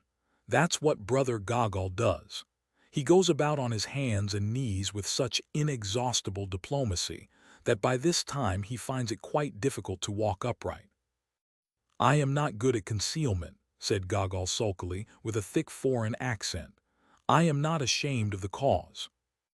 "Yes, you are, my boy, and so is the cause of you," said the president good-naturedly. "You hide as much as anybody, but you can't do it, you see, you're such an ass. You try to combine 2 inconsistent methods. When a householder finds a man under his bed, he will probably pause to note the circumstance. But if he finds a man under his bed in a top hat, you will agree with me, my dear Tuesday, that he is not likely even to forget it. Now when you were found under Admiral Biffin's bed." "I am not good at deception," said Tuesday gloomily, flushing. "Right, my boy, right," said the president with a ponderous heartiness. "You aren't good at anything." While this stream of conversation continued, Syme was looking more steadily at the men around him. As he did so, he gradually felt all his sense of something spiritually queer return. He had thought at first that they were all of common stature and costume, with the evident exception of the hairy goggle. But as he looked at the others, he began to see in each of them exactly what he had seen in the man by the river, a demoniac detail somewhere. That lopsided laugh, which would suddenly disfigure the fine face of his original guide, was typical of all these types. Each man had something about him, perceived perhaps at the 10th or 20th glance, which was not normal and which seemed hardly human. The only metaphor he could think of was this, that they all looked as men of fashion and presence would look, with the additional twist given in a false and curved mirror. Only the individual examples will express this half-concealed eccentricity. Syme's original cicerone bore the title of Monday. He was the secretary of the council, and his twisted smile was regarded with more terror than anything, except the president's horrible, happy laughter. But now that Syme had more space and light to observe him, there were other touches. His fine face was so emaciated that Syme thought it must be wasted with some disease, yet somehow the very distress of his dark eyes denied this. It was no physical ill that troubled him. His eyes were alive with intellectual torture, as if pure thought was pain. He was typical of each of the tribe. Each man was subtly and differently wrong. Next to him sat Tuesday, the tousle-headed goggle, a man more obviously mad.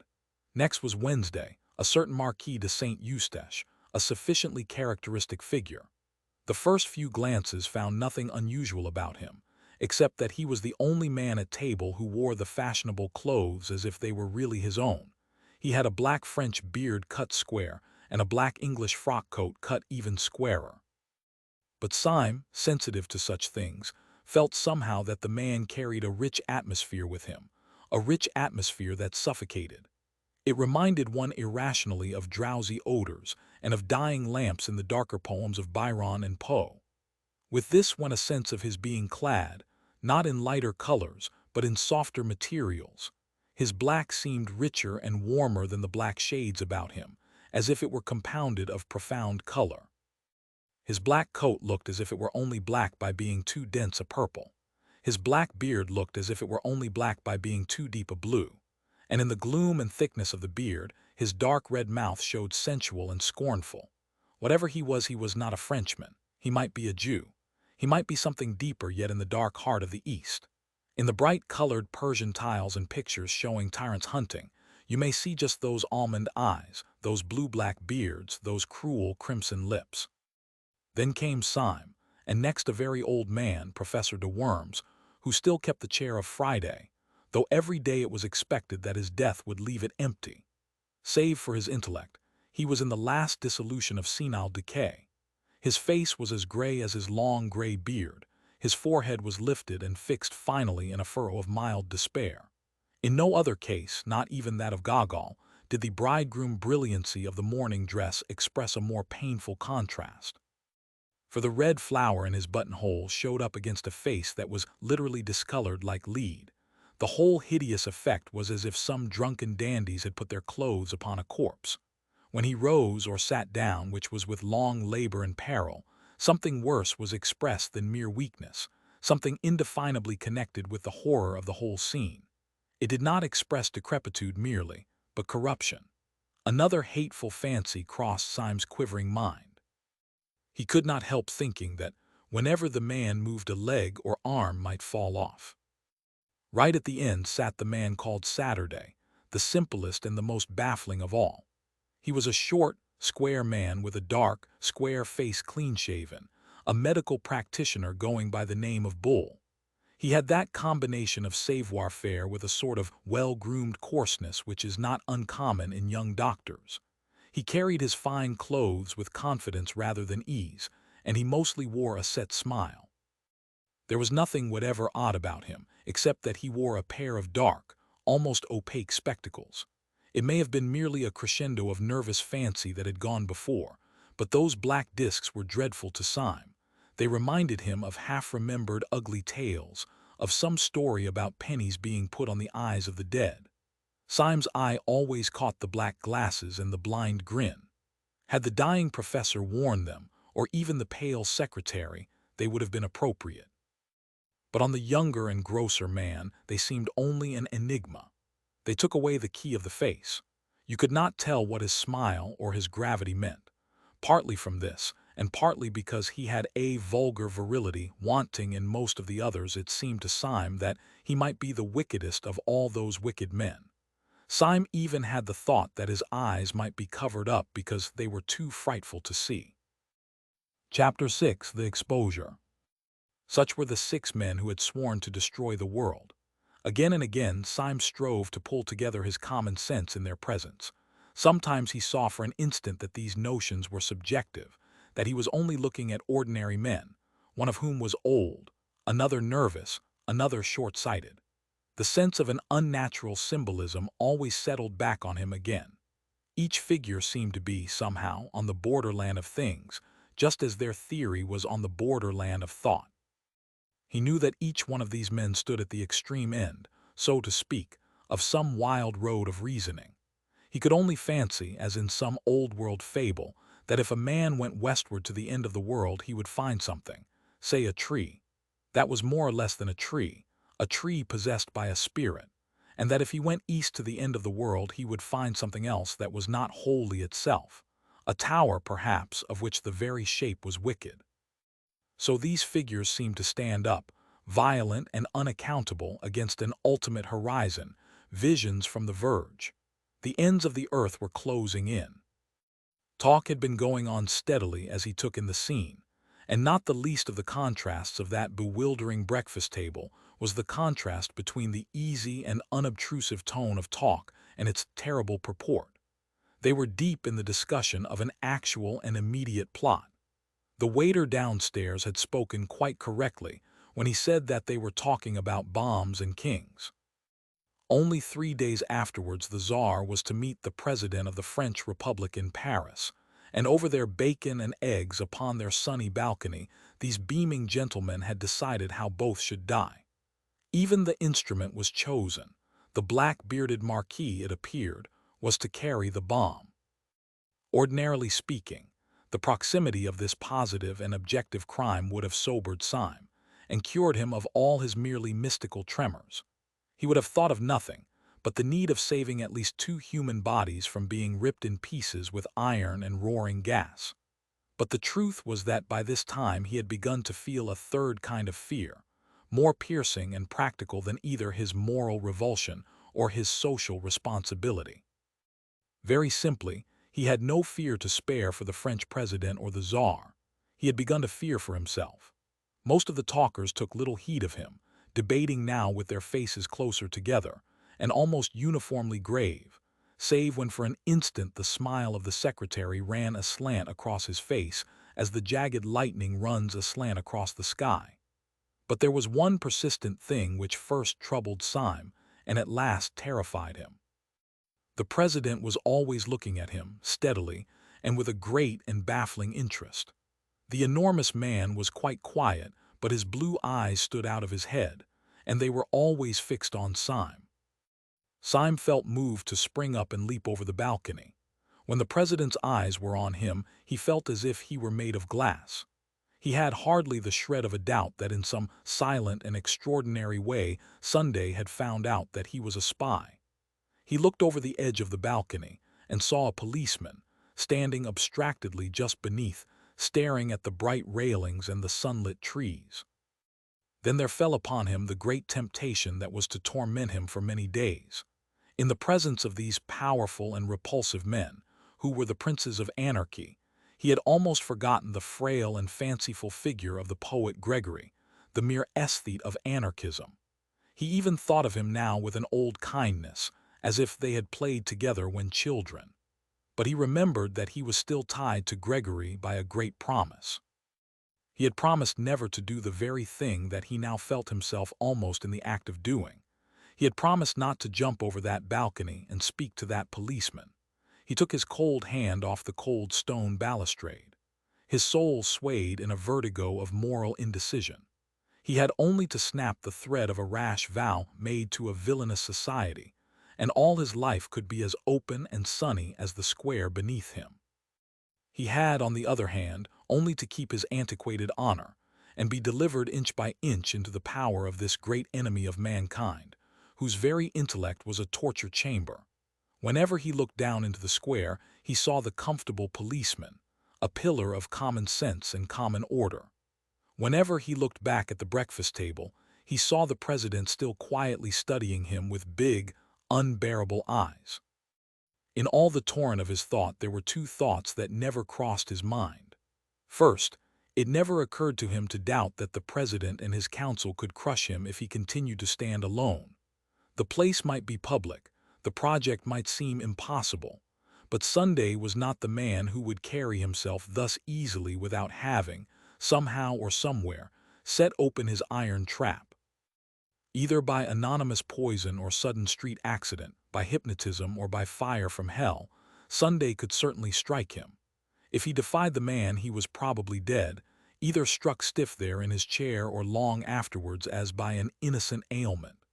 If he called in the police promptly, arrested everyone, told all, and set against them the whole energy of England, he would probably escape, certainly not otherwise.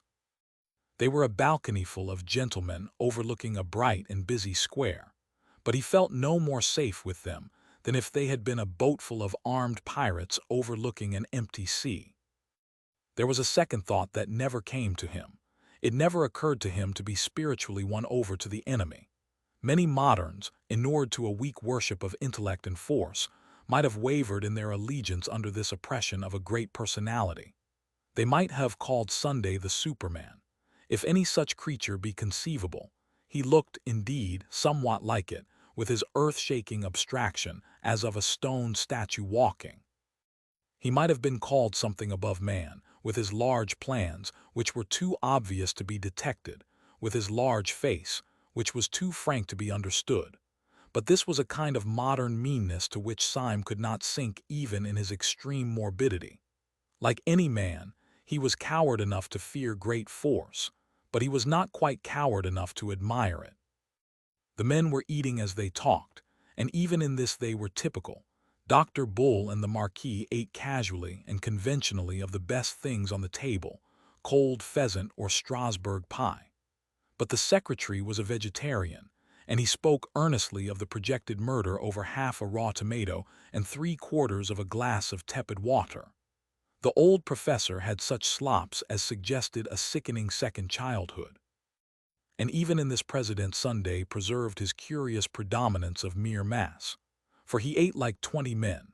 He ate incredibly, with a frightful freshness of appetite, so that it was like watching a sausage factory.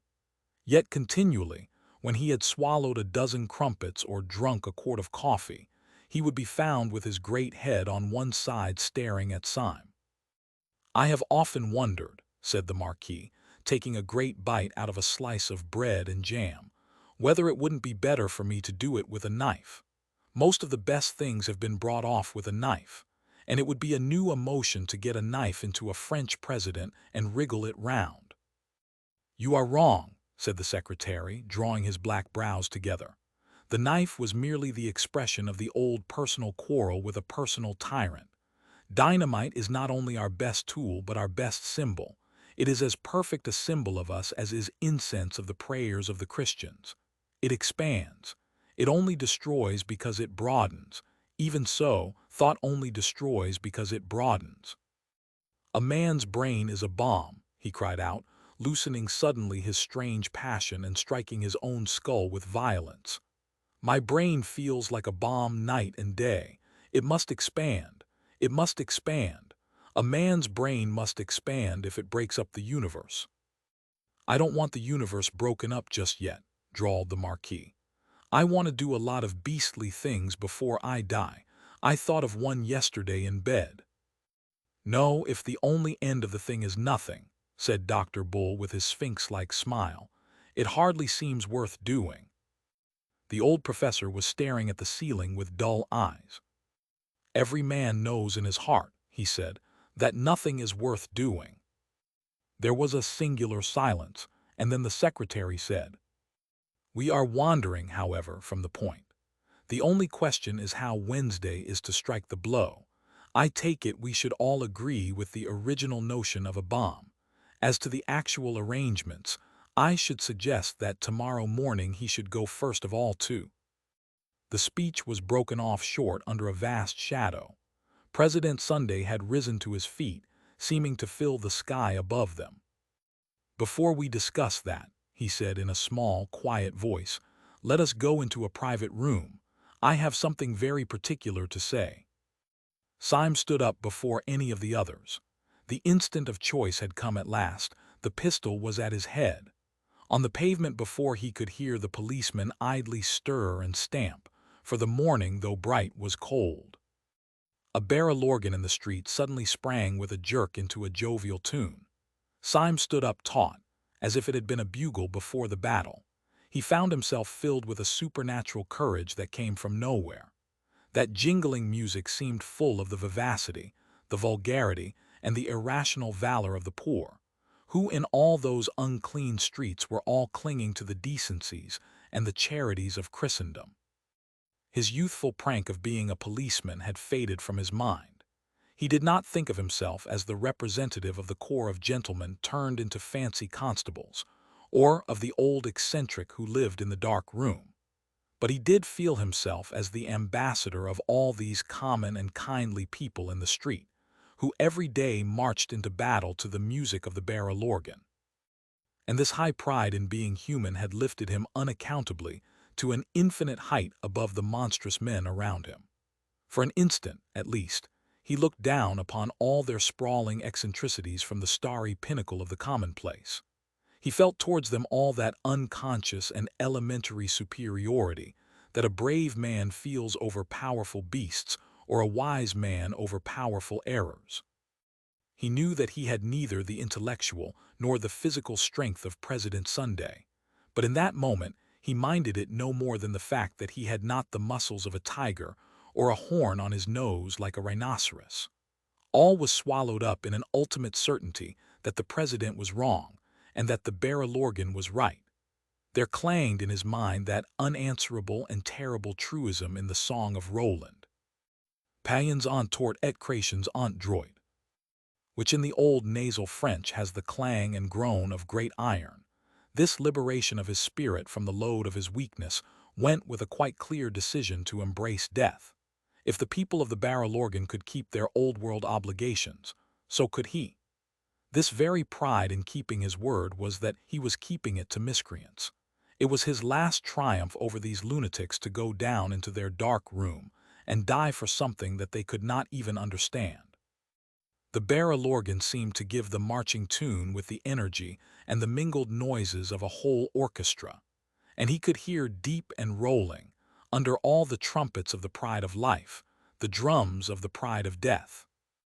The conspirators were already filing through the open window and into the rooms behind. Syme went last, outwardly calm, but with all his brain and body throbbing with romantic rhythm. The president led them down an irregular side stair, such as might be used by servants, and into a dim, cold, empty room with a table and benches like an abandoned boardroom. When they were all in, he closed and locked the door. The first to speak was Gabriel, the irreconcilable, who seemed bursting with inarticulate grievance. "Zo," he cried with an obscure excitement, his heavy Polish accent becoming almost impenetrable. "You say you nod eyed, you say you show himselves, it is all nothings. Ven you vant talk importance you run yourselves in a dark box."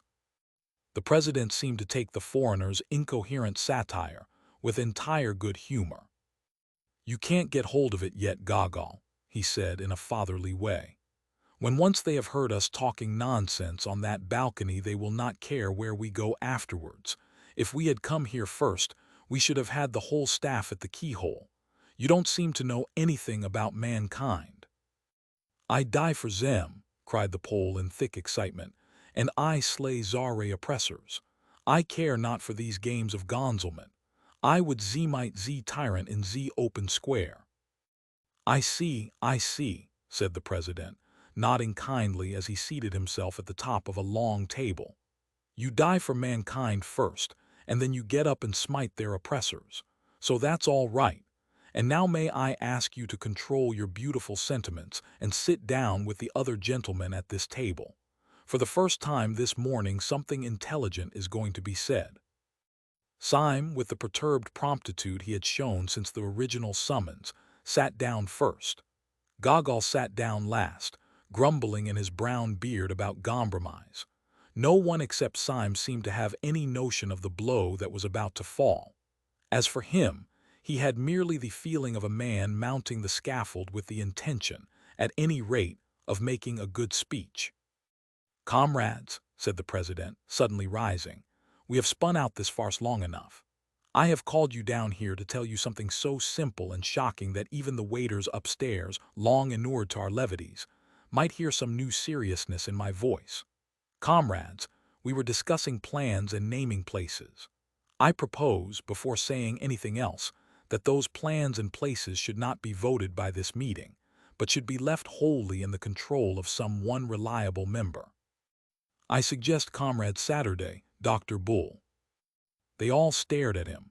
Then they all started in their seats, for the next words, though not loud, had a living and sensational emphasis. Sunday struck the table. "Not one word more about the plans and places must be said at this meeting. Not one tiny detail more about what we mean to do must be mentioned in this company." Sunday had spent his life in astonishing his followers, but it seemed as if he had never really astonished them until now. They all moved feverishly in their seats except Syme. He sat stiff in his, with his hand in his pocket and on the handle of his loaded revolver. When the attack on him came, he would sell his life dear. He would find out at least if the president was mortal. Sunday went on smoothly. "You will probably understand that there is only one possible motive for forbidding free speech at this festival of freedom. Strangers overhearing us matters nothing. They assume that we are joking. But what would matter, even unto death, is this, that there should be one actually among us who is not of us, who knows our grave purpose, but does not share it, who—" The secretary screamed out suddenly like a woman. "It can't be," he cried, leaping. "There can't." The president flapped his large flat hand on the table like the fin of some huge fish. "Yes," he said slowly, "there is a spy in this room. There is a traitor at this table. I will waste no more words. His name—" Syme half rose from his seat, his finger firm on the trigger. "His name is Gogol," said the president. "He is that hairy humbug over there who pretends to be a Pole." Gogol sprang to his feet, a pistol in each hand. With the same flash 3 men sprang at his throat. Even the professor made an effort to rise, but Syme saw little of the scene, for he was blinded with a beneficent darkness. He had sunk down into his seat shuddering in a palsy of passionate relief. Chapter 7. The Unaccountable Conduct of Professor de Worms.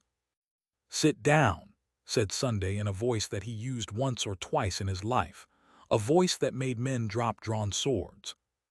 The 3 who had risen fell away from Gogol, and that equivocal person himself resumed his seat. "Well, my man," said the president briskly, addressing him as one addresses a total stranger, "will you oblige me by putting your hand in your upper waistcoat pocket and showing me what you have there?" The alleged Pole was a little pale under his tangle of dark hair, but he put 2 fingers into the pocket with apparent coolness and pulled out a blue strip of card. When Syme saw it lying on the table, he woke up again to the world outside him. For although the card lay at the other extreme of the table, and he could read nothing of the inscription on it, it bore a startling resemblance to the blue card in his own pocket, the card which had been given to him when he joined the anti-anarchist constabulary. "Pathetic Slav," said the president, "tragic child of Poland, are you prepared in the presence of that card to deny that you are in this company, Shall we say de trop? Right-o, said the late Gogol. It made everyone jump to hear a clear commercial and somewhat cockney voice coming out of that forest of foreign hair. It was irrational, as if a Chinaman had suddenly spoken with a Scotch accent. I gather that you fully understand your position, said Sunday. You bet, answered the Pole. I see it's a fair cop. All I say is, I don't believe any Pole could have imitated my accent like I did his. I concede the point, said Sunday. I believe your own accent to be inimitable, though I shall practice it in my bath. Do you mind leaving your beard with your card? Not a bit, answered Gogol, and with one finger he ripped off the whole of his shaggy head covering, emerging with thin red hair and a pale, pert face. It was hot, he added. I will do you the justice to say, said Sunday, not without a sort of brutal admiration, that you seem to have kept pretty cool under it. Now listen to me. I like you. The consequence is that it would annoy me for just about 2.5 minutes if I heard that you had died in torments. Well, if you ever tell the police or any human soul about us, I shall have that 2.5 minutes of discomfort. On your discomfort I will not dwell. Good day. Mind the step. The red-haired detective who had masqueraded as Gogol rose to his feet without a word and walked out of the room with an air of perfect nonchalance. Yet the astonished Syme was able to realize that this ease was suddenly assumed, for there was a slight stumble outside the door, which showed that the departing detective had not minded the step. Time is flying, said the president in his gayest manner, after glancing at his watch, which like everything about him seemed bigger than it ought to be. I must go off at once. I have to take the chair at a humanitarian meeting. The secretary turned to him with working eyebrows. Would it not be better, he said a little sharply, to discuss further the details of our project now that the spy has left us? No, I think not, said the president with a yawn like an unobtrusive earthquake. Leave it as it is. Let Saturday settle it. I must be off. Breakfast here next Sunday. But the late loud scenes had whipped up the almost naked nerves of the secretary. He was one of those men who are conscientious even in crime. I must protest, President, that the thing is irregular, he said. It is a fundamental rule of our society that all plans shall be debated in full council. Of course, I fully appreciate your forethought when in the actual presence of a traitor. Secretary, said the president seriously, if you take your head home and boil it for a turnip it might be useful. I can't say, but it might. The secretary reared back in a kind of equine anger. I really fail to understand, he began in high offense. That's it, said the president, nodding a great many times. That's where you fail right enough. You fail to understand. Why, you dancing donkey, he roared, rising. You didn't want to be overheard by a spy, didn't you? How do you know you aren't overheard now? And with these words he shouldered his way out of the room, shaking with incomprehensible scorn. 4 of the men left behind gaped after him without any apparent glimmering of his meaning. Syme alone had even a glimmering, and such as it was it froze him to the bone. If the last words of the president meant anything, they meant that he had not after all passed unsuspected. They meant that while Sunday could not denounce him like Gogol, he still could not trust him like the others. The other 4 got to their feet grumbling more or less and betook themselves elsewhere to find lunch, for it was already well past midday. The professor went last, very slowly and painfully. Syme sat long after the rest had gone, revolving his strange position. He had escaped a thunderbolt, but he was still under a cloud. At last he rose and made his way out of the hotel into Leicester Square. The bright, cold day had grown increasingly colder, and when he came out into the street he was surprised by a few flakes of snow. While he still carried the sword stick and the rest of Gregory's portable luggage, he had thrown the cloak down and left it somewhere, perhaps on the steam tug, perhaps on the balcony. Hoping, therefore, that the snow shower might be slight, he stepped back out of the street for a moment and stood up under the doorway of a small and greasy hairdresser's shop, the front window of which was empty, except for a sickly wax lady in evening dress. Snow, however, began to thicken and fall fast, and Syme, having found one glance at the wax lady quite sufficient to depress his spirits, stared out instead into the white and empty street. He was considerably astonished to see, standing quite still outside the shop and staring into the window, a man. His top hat was loaded with snow like the hat of Father Christmas. The white drift was rising round his boots and ankles, but it seemed as if nothing could tear him away from the contemplation of the colorless wax doll in dirty evening dress. That any human being should stand in such weather looking into such a shop was a matter of sufficient wonder to Syme, but his idle wonder turned suddenly into a personal shock, for he realized that the man standing there was the paralytic old Professor de Worms. It scarcely seemed the place for a person of his years and infirmities. Syme was ready to believe anything about the perversions of this dehumanized brotherhood, but even he could not believe that the professor had fallen in love with that particular wax lady. He could only suppose that the man's malady, whatever it was, involved some momentary fits of rigidity or trance. He was not inclined, however, to feel in this case any very compassionate concern. On the contrary, he rather congratulated himself that the professor's stroke and his elaborate and limping walk would make it easy to escape from him and leave him miles behind. For Syme thirsted first and last to get clear of the whole poisonous atmosphere, if only for an hour. Then he could collect his thoughts, formulate his policy, and decide finally whether he should or should not keep faith with Gregory. He strolled away through the dancing snow, turned up 2 or 3 streets, down through 2 or 3 others, and entered a small Soho restaurant for lunch. He partook reflectively of 4 small and quaint courses, drank half a bottle of red wine, and ended up over black coffee and a black cigar, still thinking. He had taken his seat in the upper room of the restaurant, which was full of the chink of knives and the chatter of foreigners.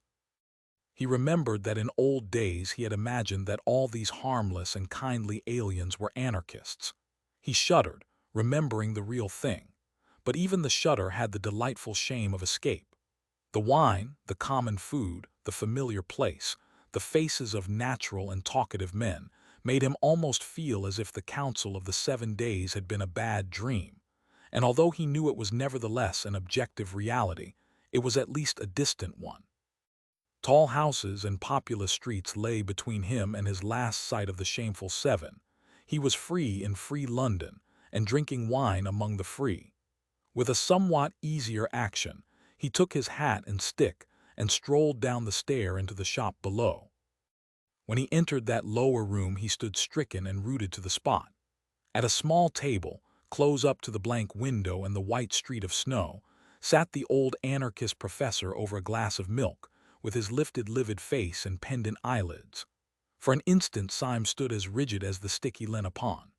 Then with a gesture as of blind hurry, he brushed past the professor, dashing open the door and slamming it behind him, and stood outside in the snow.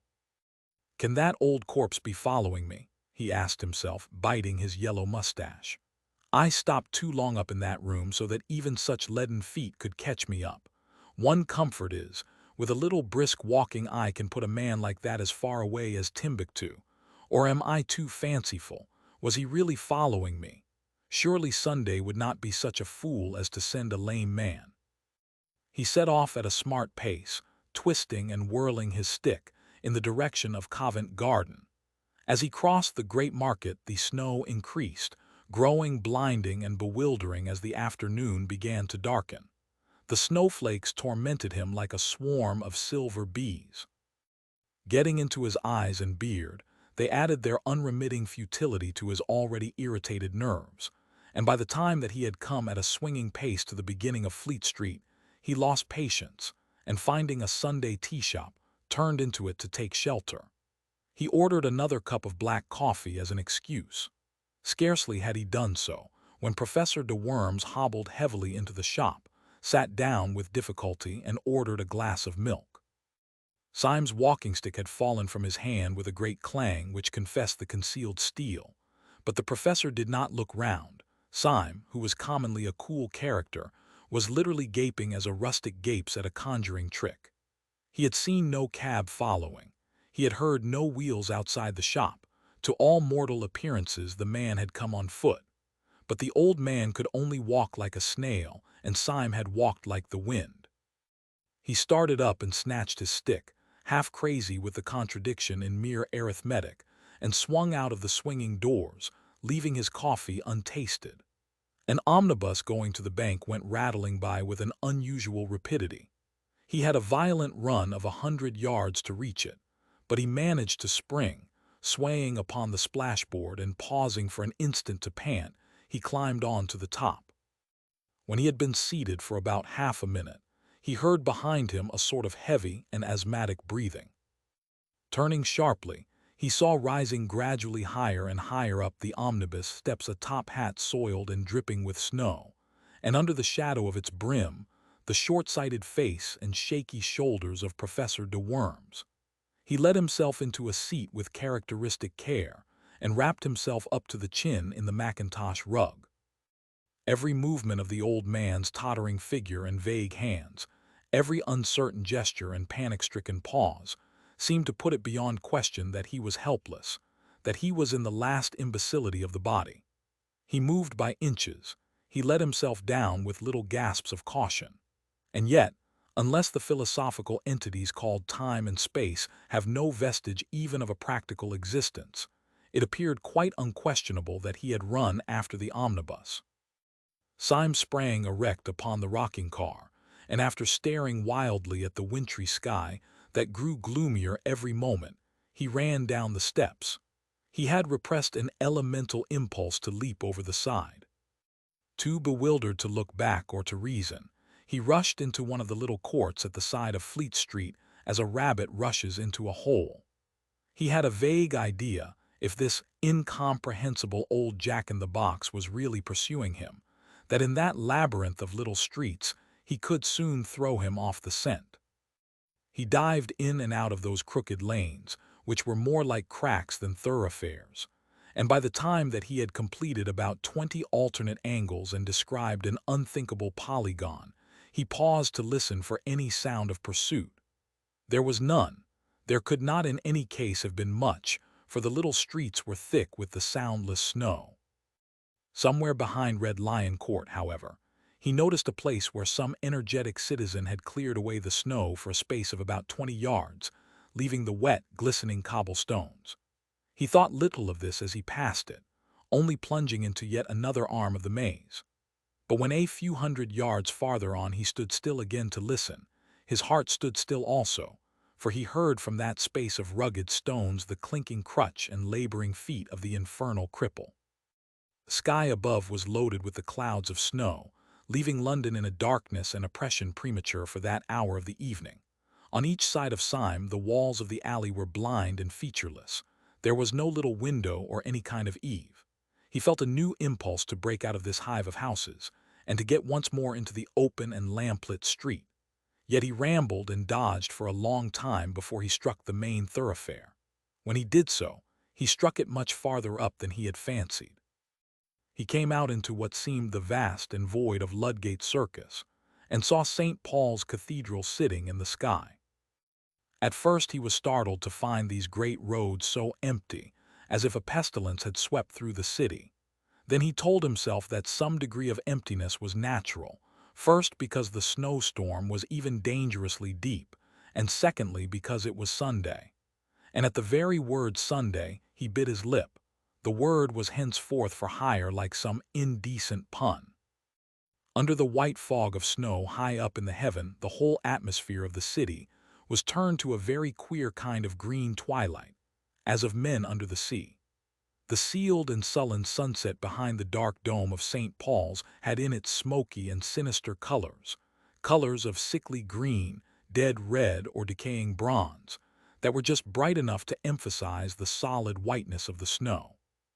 But right up against these dreary colors rose the black bulk of the cathedral, and upon the top of the cathedral was a random splash and great stain of snow, still clinging as to an alpine peak. It had fallen accidentally, but just so fallen as to half-drape the dome from its very topmost point, and to pick out in perfect silver the great orb and the cross. When Syme saw it he suddenly straightened himself, and made with his sword stick an involuntary salute. He knew that that evil figure, his shadow, was creeping quickly or slowly behind him, and he did not care. It seemed a symbol of human faith and valor that while the skies were darkening, that high place of the earth was bright. The devils might have captured heaven, but they had not yet captured the cross. He had a new impulse to tear out the secret of this dancing, jumping, and pursuing paralytic, and at the entrance of the court as it opened upon the circus, he turned, stick in hand, to face his pursuer. Professor de Worms came slowly round the corner of the irregular alley behind him, his unnatural form outlined against a lonely gas lamp, irresistibly recalling that very imaginative figure in the nursery rhymes, the crooked man who went a crooked mile. He really looked as if he had been twisted out of shape by the tortuous streets he had been threading. He came nearer and nearer, the lamplight shining on his lifted spectacles, his lifted, patient face. Syme waited for him as St. George waited for the dragon, as a man waits for a final explanation or for death. And the old professor came right up to him and passed him like a total stranger, without even a blink of his mournful eyelids. There was something in this silent and unexpected innocence that left Syme in a final fury. The man's colorless face and manner seemed to assert that the whole following had been an accident. Syme was galvanized with an energy that was something between bitterness and a burst of boyish derision. He made a wild gesture as if to knock the old man's hat off, called out something like, "Catch me if you can," and went racing away across the white, open circus.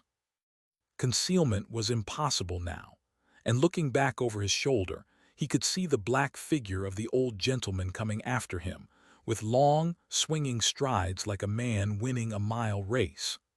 But the head upon that bounding body was still pale, grave, and professional, like the head of a lecturer upon the body of a harlequin.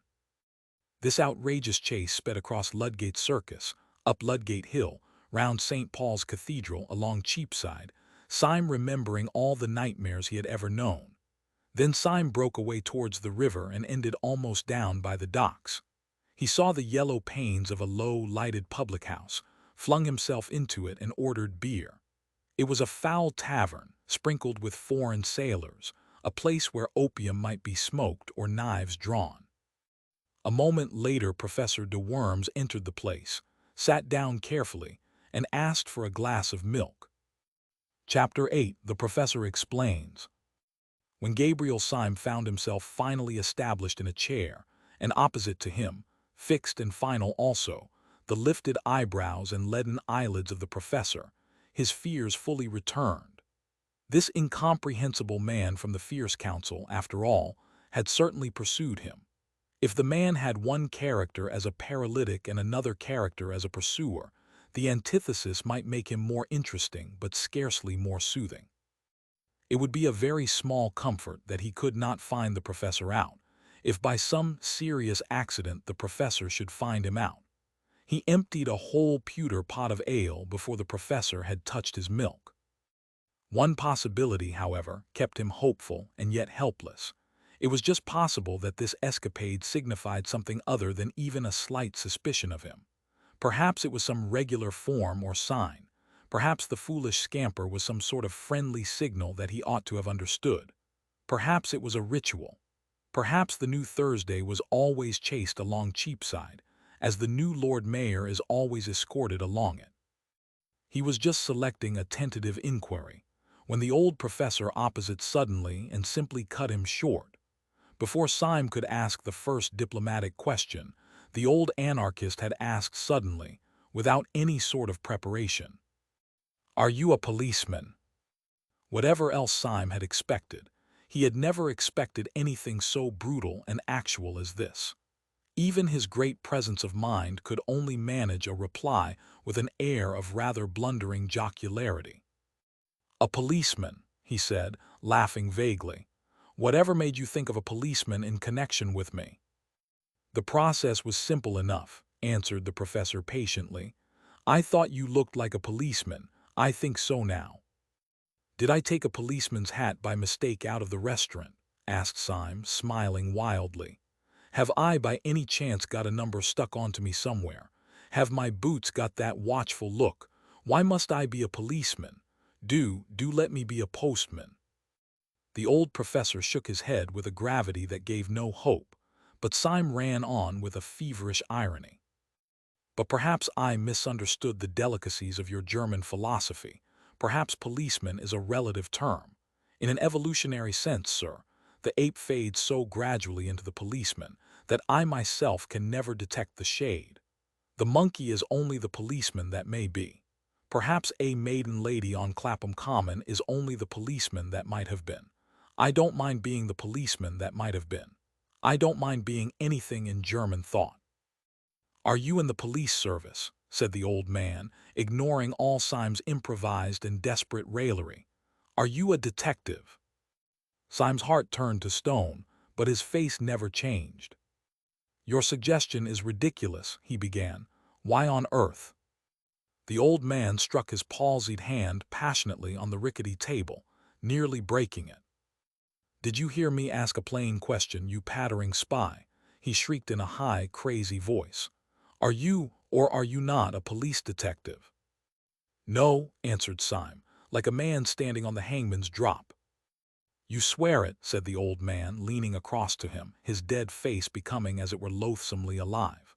"You swear it, you swear it. If you swear falsely, will you be damned? Will you be sure that the devil dances at your funeral? Will you see that the nightmare sits on your grave? Will there really be no mistake? You are an anarchist, you are a dynamiter. Above all, you are not in any sense a detective. You are not in the British police." He leant his angular elbow far across the table and put up his large, loose hand like a flap to his ear. "I am not in the British police," said Syme with insane calm. Professor de Worms fell back in his chair with a curious air of kindly collapse. "That's a pity," he said, "because I am." Syme sprang up straight, sending back the bench behind him with a crash. "Because you are what?" he said thickly. "You are what?" "I am a policeman," said the professor with his first broad smile and beaming through his spectacles. "But as you think policeman only a relative term, of course I have nothing to do with you. I am in the British police force, but as you tell me you are not in the British police force, I can only say that I met you in a dynamiters club. I suppose I ought to arrest you." And with these words, he laid on the table before Syme an exact facsimile of the blue card which Syme had in his own waistcoat pocket, the symbol of his power from the police. Syme had for a flash the sensation that the cosmos had turned exactly upside down, that all trees were growing downwards, and that all stars were under his feet. Then came slowly the opposite conviction. For the last 24 hours the cosmos had really been upside down, but now the capsized universe had come right side up again. This devil from whom he had been fleeing all day was only an elder brother of his own house, who on the other side of the table lay back and laughed at him. He did not for the moment ask any questions of detail. He only knew the happy and silly fact that this shadow, which had pursued him with an intolerable oppression of peril, was only the shadow of a friend trying to catch him up. He knew simultaneously that he was a fool and a free man, for with any recovery from morbidity, there must go a certain healthy humiliation. There comes a certain point in such conditions when only three things are possible. First, a perpetuation of satanic pride, secondly, tears, and third, laughter.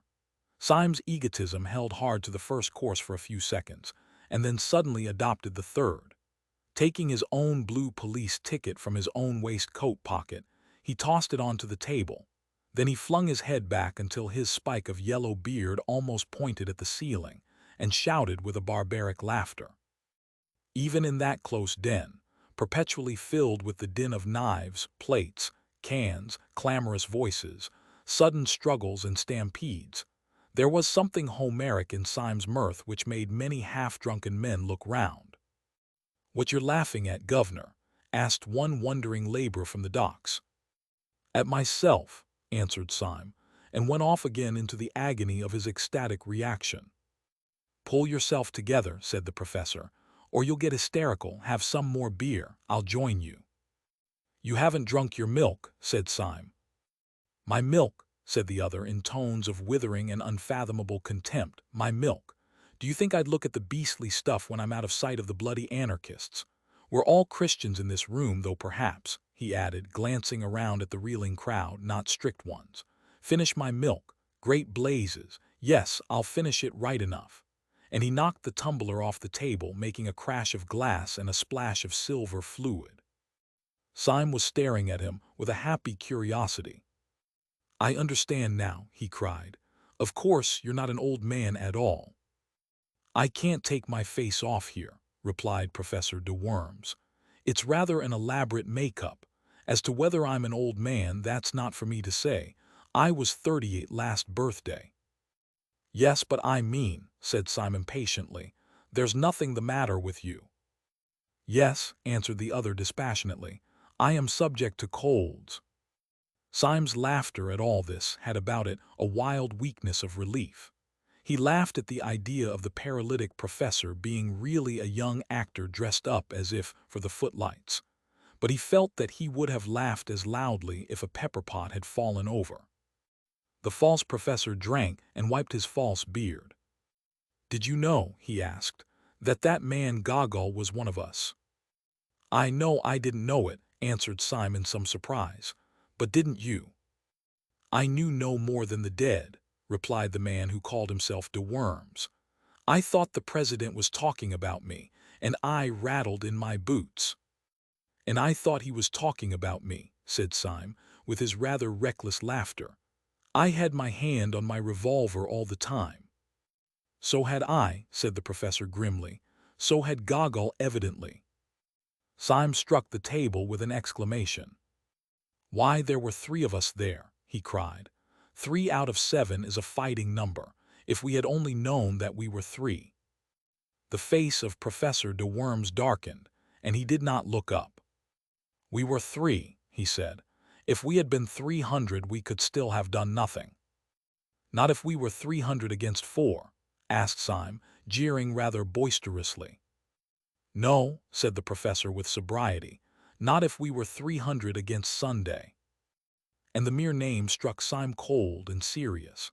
His laughter had died in his heart before it could die on his lips.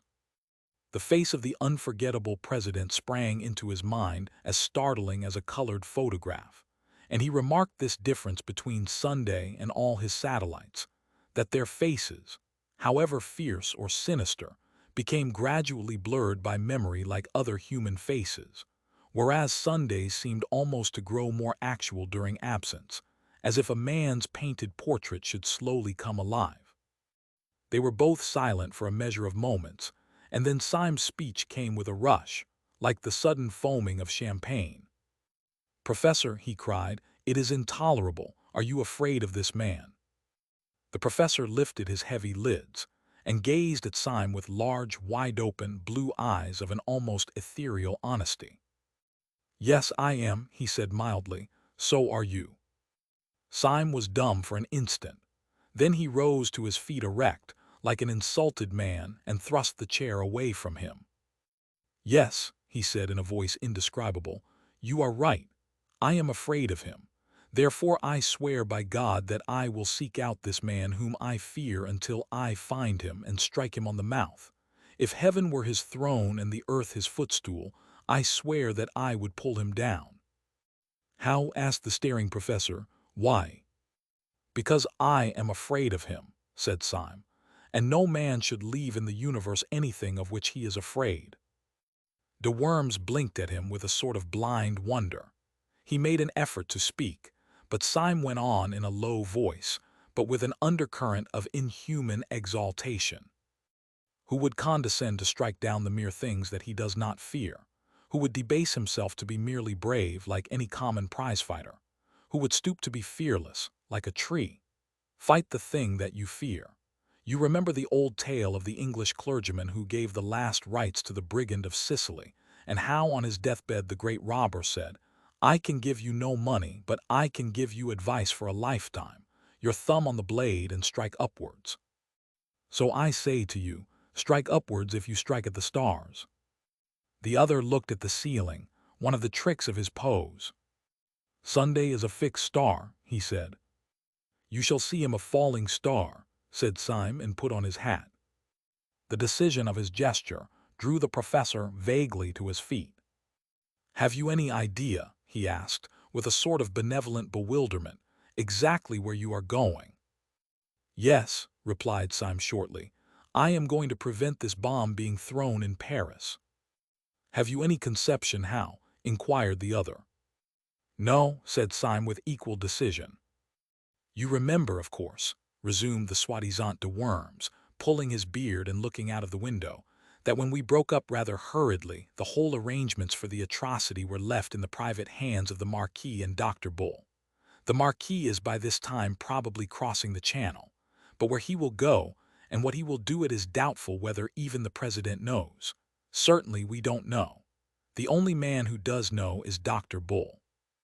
Confound it, cried Syme, and we don't know where he is. Yes, said the other in his curious absent-minded way, I know where he is myself. Will you tell me? Asked Syme with eager eyes.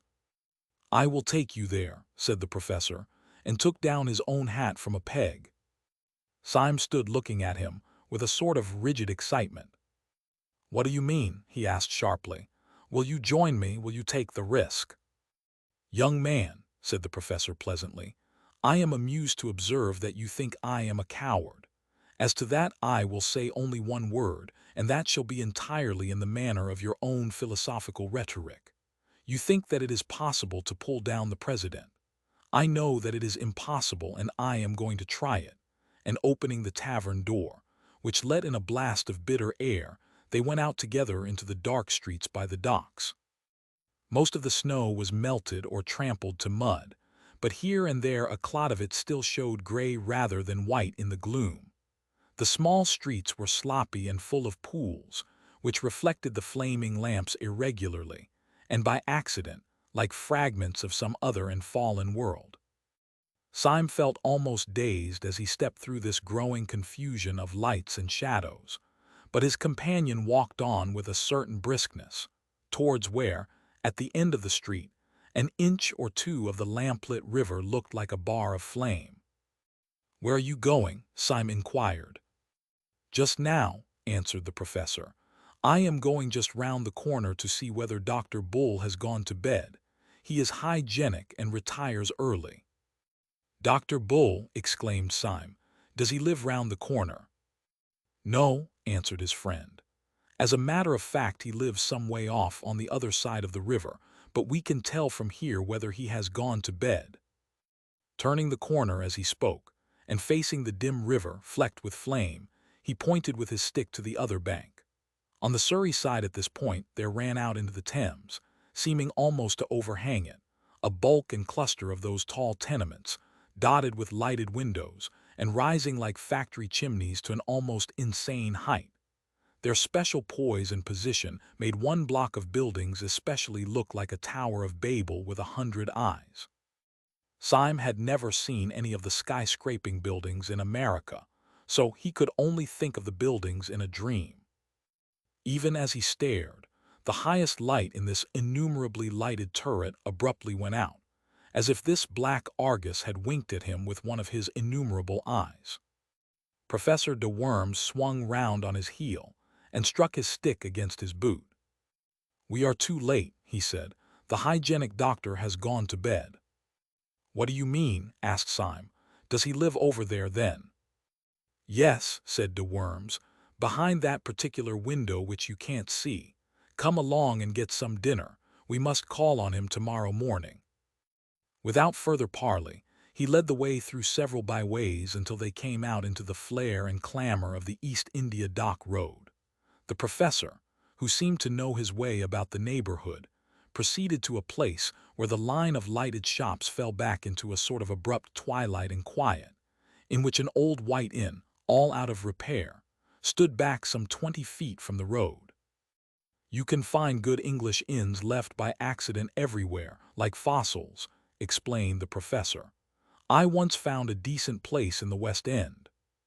I suppose, said Syme, smiling, that this is the corresponding decent place in the East End. It is, said the professor reverently, and went in. In that place they dined and slept, both very thoroughly. The beans and bacon which these unaccountable people cooked well, the astonishing emergence of Burgundy from their cellars, crowned Syme's sense of a new comradeship and comfort.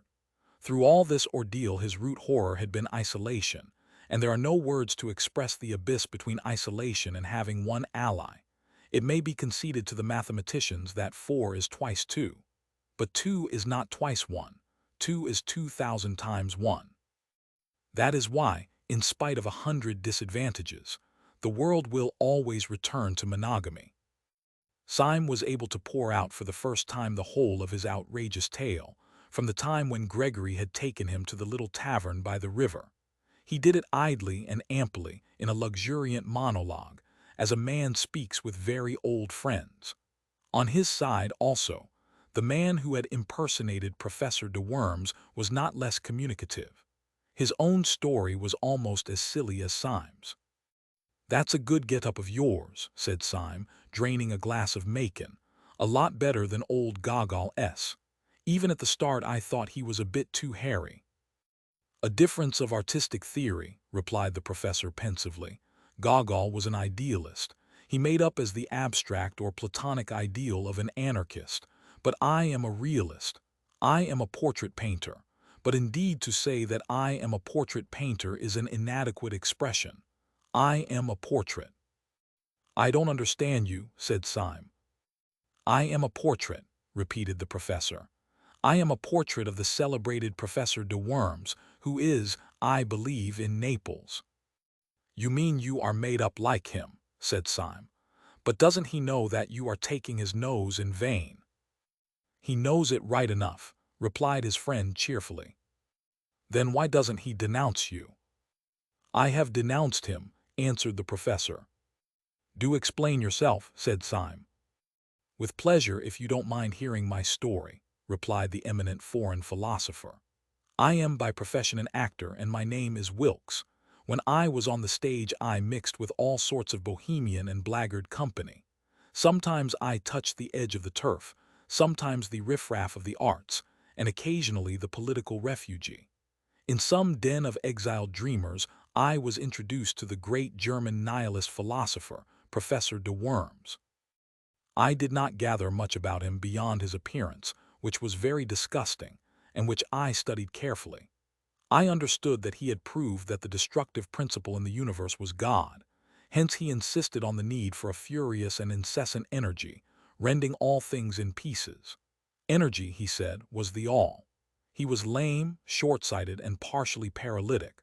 When I met him I was in a frivolous mood, and I disliked him so much that I resolved to imitate him. If I had been a draftsman, I would have drawn a caricature. I was only an actor. I could only act a caricature. I made myself up into what was meant for a wild exaggeration of the old professor's dirty old self. When I went into the room full of his supporters I expected to be received with a roar of laughter, or, if they were too far gone, with a roar of indignation at the insult. I cannot describe the surprise I felt when my entrance was received with a respectful silence, followed, when I had first opened my lips, with a murmur of admiration.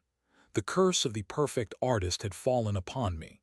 I had been too subtle, I had been too true. They thought I really was the great nihilist professor. I was a healthy-minded young man at the time, and I confess that it was a blow. Before I could fully recover, however, 2 or 3 of these admirers ran up to me radiating indignation, and told me that a public insult had been put upon me in the next room. I inquired its nature. It seemed that an impertinent fellow had dressed himself up as a preposterous parody of myself. I had drunk more champagne than was good for me, and in a flash of folly I decided to see the situation through. Consequently, it was to meet the glare of the company and my own lifted eyebrows and freezing eyes that the real professor came into the room. I need hardly say there was a collision. The pessimists all round me looked anxiously from one professor to the other professor to see which was really the more feeble. But I won. An old man in poor health like my rival could not be expected to be so impressively feeble as a young actor in the prime of life. You see, he really had paralysis, and working within this definite limitation, He couldn't be so jolly paralytic as I was. Then he tried to blast my claims intellectually. I countered that by a very simple dodge. Whenever he said something that nobody but he could understand, I replied with something which I could not even understand myself. I don't fancy, he said, that you could have worked out the principle that evolution is only negation, since there inheres in it the introduction of lacuna, which are an essential of differentiation. I replied quite scornfully, you read all that up in Pinkwart's. The notion that involution functioned eugenically was exposed long ago by Glump. It is unnecessary for me to say that there never were such people as Pinkwart's and Glump. The people all round, rather to my surprise, seemed to remember them quite well, and the professor, finding that the learned and mysterious method left him rather at the mercy of an enemy slightly deficient in scruples, fell back upon a more popular form of wit. I see, he sneered, you prevail like the false pig in Aesop. And you fail, I answered, smiling, like the hedgehog in Montaigne. Need I say that there is no hedgehog in Montaigne? Your claptrap comes off, he said. So would your beard. Had no intelligent answer to this, which was quite true and rather witty. But I laughed heartily, answered, like the pantheist's boots, at random, and turned on my heel with all the honors of victory. The real professor was thrown out, but not with violence, though one man tried very patiently to pull off his nose. He is now, I believe, received everywhere in Europe as a delightful impostor. His apparent earnestness and anger, you see, make him all the more entertaining. Well, said Syme, I can understand your putting on his dirty old beard for a night's practical joke, but I don't understand your never taking it off again. That is the rest of the story, said the impersonator. When I myself left the company, followed by reverent applause, I went limping down the dark street, hoping that I should soon be far enough away to be able to walk like a human being. To my astonishment, as I was turning the corner, I felt a touch on the shoulder and turning, found myself under the shadow of an enormous policeman. He told me I was wanted. I struck a sort of paralytic attitude and cried in a high German accent, Yes, I am wanted by the oppressed of the world. You are arresting me on the charge of being the great anarchist, Professor de Worms. The policeman impassively consulted a paper in his hand. No, sir, he said civilly. At least, not exactly, sir. I am arresting you on the charge of not being the celebrated anarchist, Professor de Worms. This charge, if it was criminal at all, was certainly the lighter of the two, and I went along with the man, doubtful, but not greatly dismayed. I was shown into a number of rooms, and eventually into the presence of a police officer, who explained that a serious campaign had been opened against the centers of anarchy, and that this, my successful masquerade, might be of considerable value to the public safety. He offered me a good salary and this little blue card. Though our conversation was short, he struck me as a man of very massive common sense and humor, but I cannot tell you much about him personally, because Syme laid down his knife and fork. I know, he said, because you talked to him in a dark room. Professor de Worms nodded and drained his glass. Chapter 9. The Man in Spectacles. Burgundy is a jolly thing, said the professor sadly, as he set his glass down. You don't look as if it were, said Syme. You drink it as if it were medicine. You must excuse my manner, said the professor dismally. My position is rather a curious one. Inside I am really bursting with boyish merriment, but I acted the paralytic professor so well that now I can't leave off. So that when I am among friends and have no need at all to disguise myself, I still can't help speaking slow and wrinkling my forehead, just as if it were my forehead. I can be quite happy, you understand, but only in a paralytic sort of way. The most buoyant exclamations leap up in my heart, but they come out of my mouth quite different. You should hear me say, "Buck up, old cock." It would bring tears to your eyes. It does, said Syme, but I cannot help thinking that apart from all that you are really a bit worried. The professor started a little and looked at him steadily. You are a very clever fellow, he said. It is a pleasure to work with you. Yes, I have rather a heavy cloud in my head. There is a great problem to face, and he sank his bald brow in his two hands. Then he said in a low voice, "Can you play the piano?" "Yes," said Syme in simple wonder. "I'm supposed to have a good touch." Then, as the other did not speak, he added, "I trust the great cloud is lifted." After a long silence, the professor said out of the cavernous shadow of his hands, "It would have done just as well if you could work a typewriter."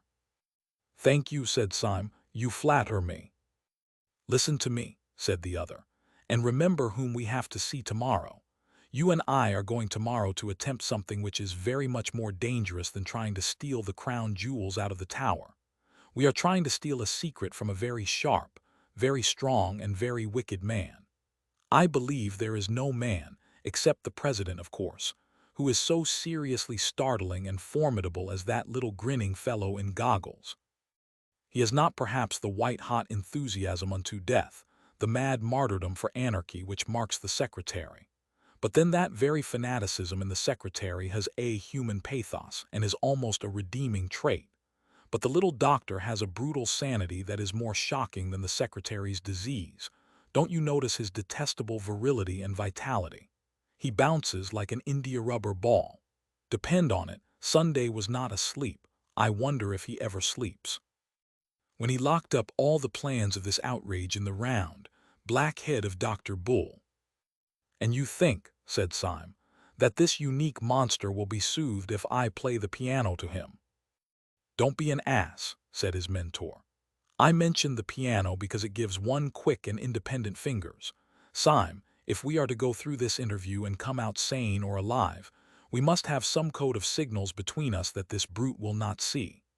I have made a rough alphabetical cipher corresponding to the 5 fingers, like this, see," and he rippled with his fingers on the wooden table. "Be a D bad, a word we may frequently require." Syme poured himself out another glass of wine and began to study the scheme.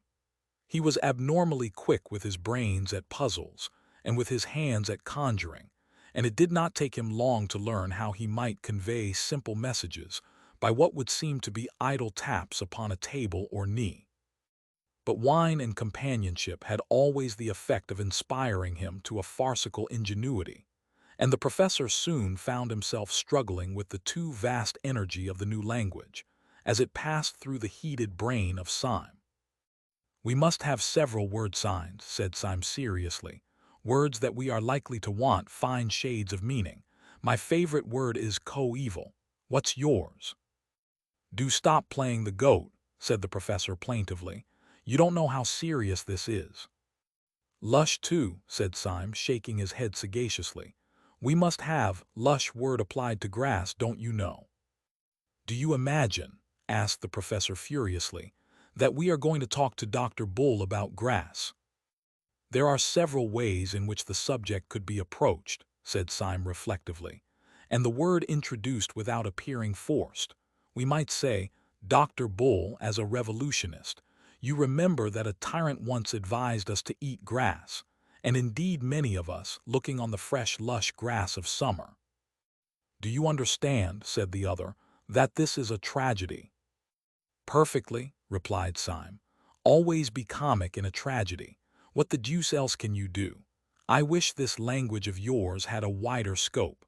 I suppose we could not extend it from the fingers to the toes. That would involve pulling off our boots and socks during the conversation, which however unobtrusively performed." "Syme," said his friend with a stern simplicity, "go to bed." Syme, however, sat up in bed for a considerable time mastering the new code. He was awakened next morning while the east was still sealed with darkness, and found his gray-bearded ally standing like a ghost beside his bed.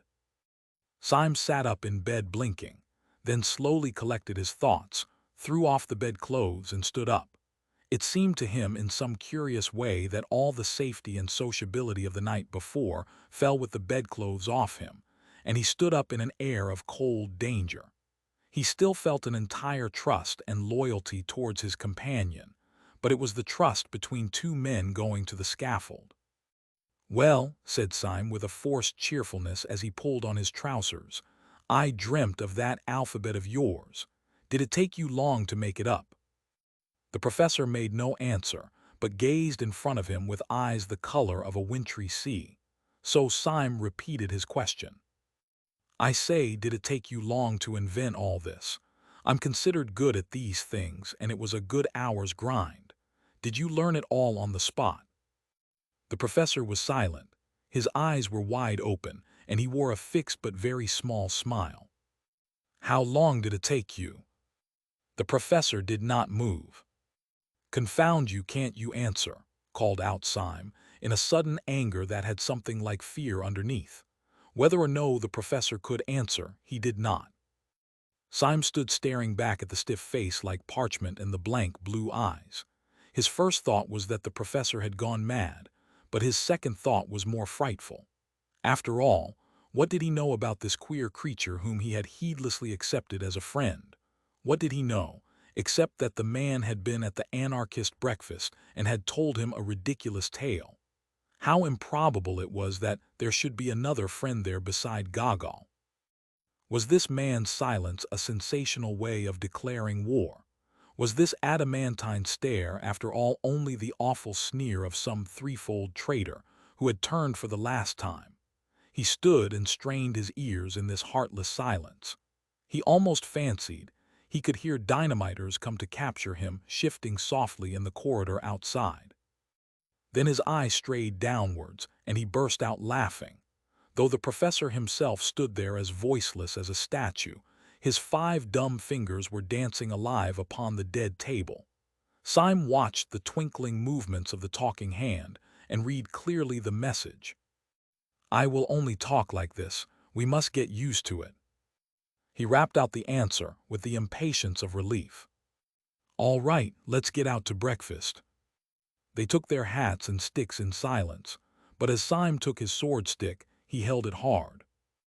They paused for a few minutes only to stuff down coffee and coarse thick sandwiches at a coffee stall, and then made their way across the river, which under the gray and growing light looked as desolate as Akron. They reached the bottom of the huge block of buildings which they had seen from across the river, and began in silence to mount the naked and numberless stone steps, only pausing now and then to make short remarks on the rail of the banisters.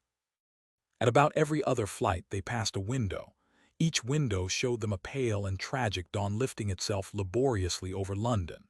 From each the innumerable roofs of slate looked like the leaden surges of a gray, troubled sea after rain. Syme was increasingly conscious that his new adventure had somehow a quality of cold sanity worse than the wild adventures of the past. Last night, for instance, the tall tenements had seemed to him like a tower in a dream. As he now went up the weary and perpetual steps, he was daunted and bewildered by their almost infinite series. But it was not the hot horror of a dream or of anything that might be exaggeration or delusion. Their infinity was more like the empty infinity of arithmetic, something unthinkable, yet necessary to thought. Or it was like the stunning statements of astronomy about the distance of the fixed stars. He was ascending the house of reason, a thing more hideous than unreason itself. By the time they reached Dr. Bull's landing, a last window showed them a harsh, white dawn edged with banks of a kind of coarse red, more like red clay than red cloud. And when they entered Dr. Bull's bare garret, it was full of light. Syme had been haunted by a half-historic memory in connection with these empty rooms and that austere daybreak. The moment he saw the garret and Dr. Bull sitting writing at a table, he remembered what the memory was: the French Revolution. There should have been the black outline of a guillotine against that heavy red and white of the morning. Dr. Bull was in his white shirt and black breeches only. His cropped, dark head might well have just come out of its wig. He might have been Marat or a more slipshod Robespierre. Yet when he was seen properly, the French fancy fell away. The Jacobins were idealists. There was about this man a murderous materialism. His position gave him a somewhat new appearance. The strong, white light of morning coming from one side creating sharp shadows made him seem both more pale and more angular than he had looked at the breakfast on the balcony. Thus the 2 black glasses that encased his eyes might really have been black cavities in his skull, making him look like a death's head. And indeed, If ever Death himself sat writing at a wooden table, it might have been he. He looked up and smiled brightly enough as the men came in, and rose with the resilient rapidity of which the professor had spoken. He set chairs for both of them, and going to a peg behind the door, proceeded to put on a coat and waistcoat of rough, dark tweed. He buttoned it up neatly, and came back to sit down at his table. The quiet good humor of his manner left his two opponents helpless. It was with some momentary difficulty that the professor broke silence and began. "I'm sorry to disturb you so early, comrade," said he, with a careful resumption of the slow de Worms manner. "You have no doubt made all the arrangements for the Paris affair." Then he added with infinite slowness, "We have information which renders intolerable anything in the nature of a moment's delay." Dr. Bull smiled again but continued to gaze on them without speaking. The professor resumed, a pause before each weary word. "Please do not think me excessively abrupt, but I advise you to alter those plans, or if it is too late for that, to follow your agent with all the support you can get for him. Comrade Syme and I have had an experience which it would take more time to recount than we can afford, if we are to act on it. I will, however, relate the occurrence in detail, even at the risk of losing time, if you really feel that it is essential to the understanding of the problem we have to discuss." He was spinning out his sentences, making them intolerably long and lingering, in the hope of maddening the practical little doctor into an explosion of impatience which might show his hand. But the little doctor continued only to stare and smile, and the monologue was uphill work. Syme began to feel a new sickness and despair. The doctor's smile and silence were not at all like the cataleptic stare and horrible silence which he had confronted in the professor half an hour before. About the professor's makeup and all his antics there was always something merely grotesque, like a gollywog. Syme remembered those wild woes of yesterday as one remembers being afraid of bogey in childhood. But here was daylight. Here was a healthy, square-shouldered man in tweeds, not odd save for the accident of his ugly spectacles, not glaring or grinning at all, but smiling steadily and not saying a word. The whole had a sense of unbearable reality. Under the increasing sunlight, the colors of the doctor's complexion, the pattern of his tweeds, grew and expanded outrageously, as such things grow too important in a realistic novel. But his smile was quite slight, the pose of his head polite. The only uncanny thing was his silence. "As I say," resumed the professor, like a man toiling through heavy sand, "the incident that has occurred to us and has led us to ask for information about the Marquis is one which you may think it better to have narrated, but as it came in the way of Comrade Syme rather than me."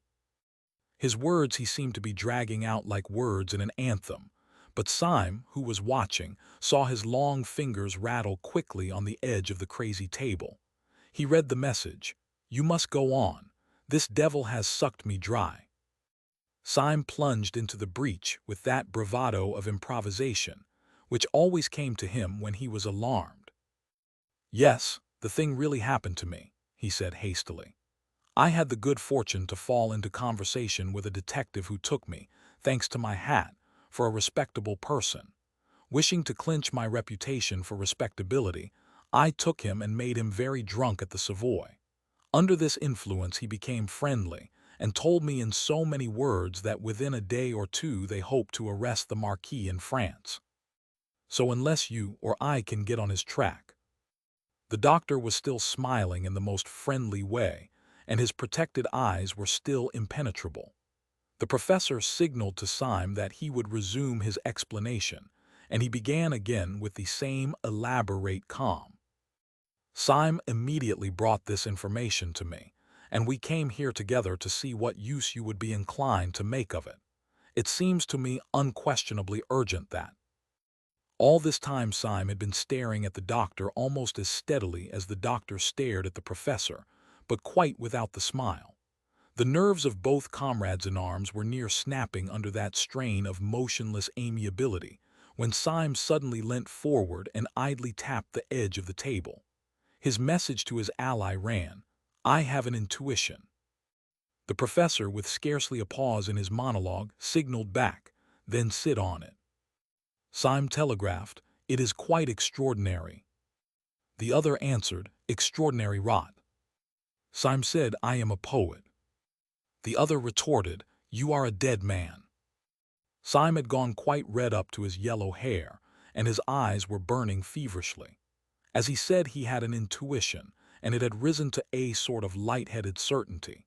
Resuming his symbolic taps, he signaled to his friend, "You scarcely realize how poetic my intuition is. It has that sudden quality we sometimes feel in the coming of spring." He then studied the answer on his friend's fingers. The answer was, "Go to hell." The professor then resumed his merely verbal monologue addressed to the doctor. "Perhaps I should rather say," said Syme on his fingers, "that it resembles that sudden smell of the sea which may be found in the heart of lush woods." His companion disdained to reply. "Or yet again," tapped Syme, "it is positive, as is the passionate red hair of a beautiful woman." The professor was continuing his speech, but in the middle of it Syme decided to act. He leant across the table and said in a voice that could not be neglected, "Dr. Bull." The doctor's sleek and smiling head did not move, but they could have sworn that under his dark glasses his eyes darted toward Syme. "Dr. Bull," said Syme, in a voice peculiarly precise and courteous, "would you do me a small favor? Would you be so kind as to take off your spectacles?"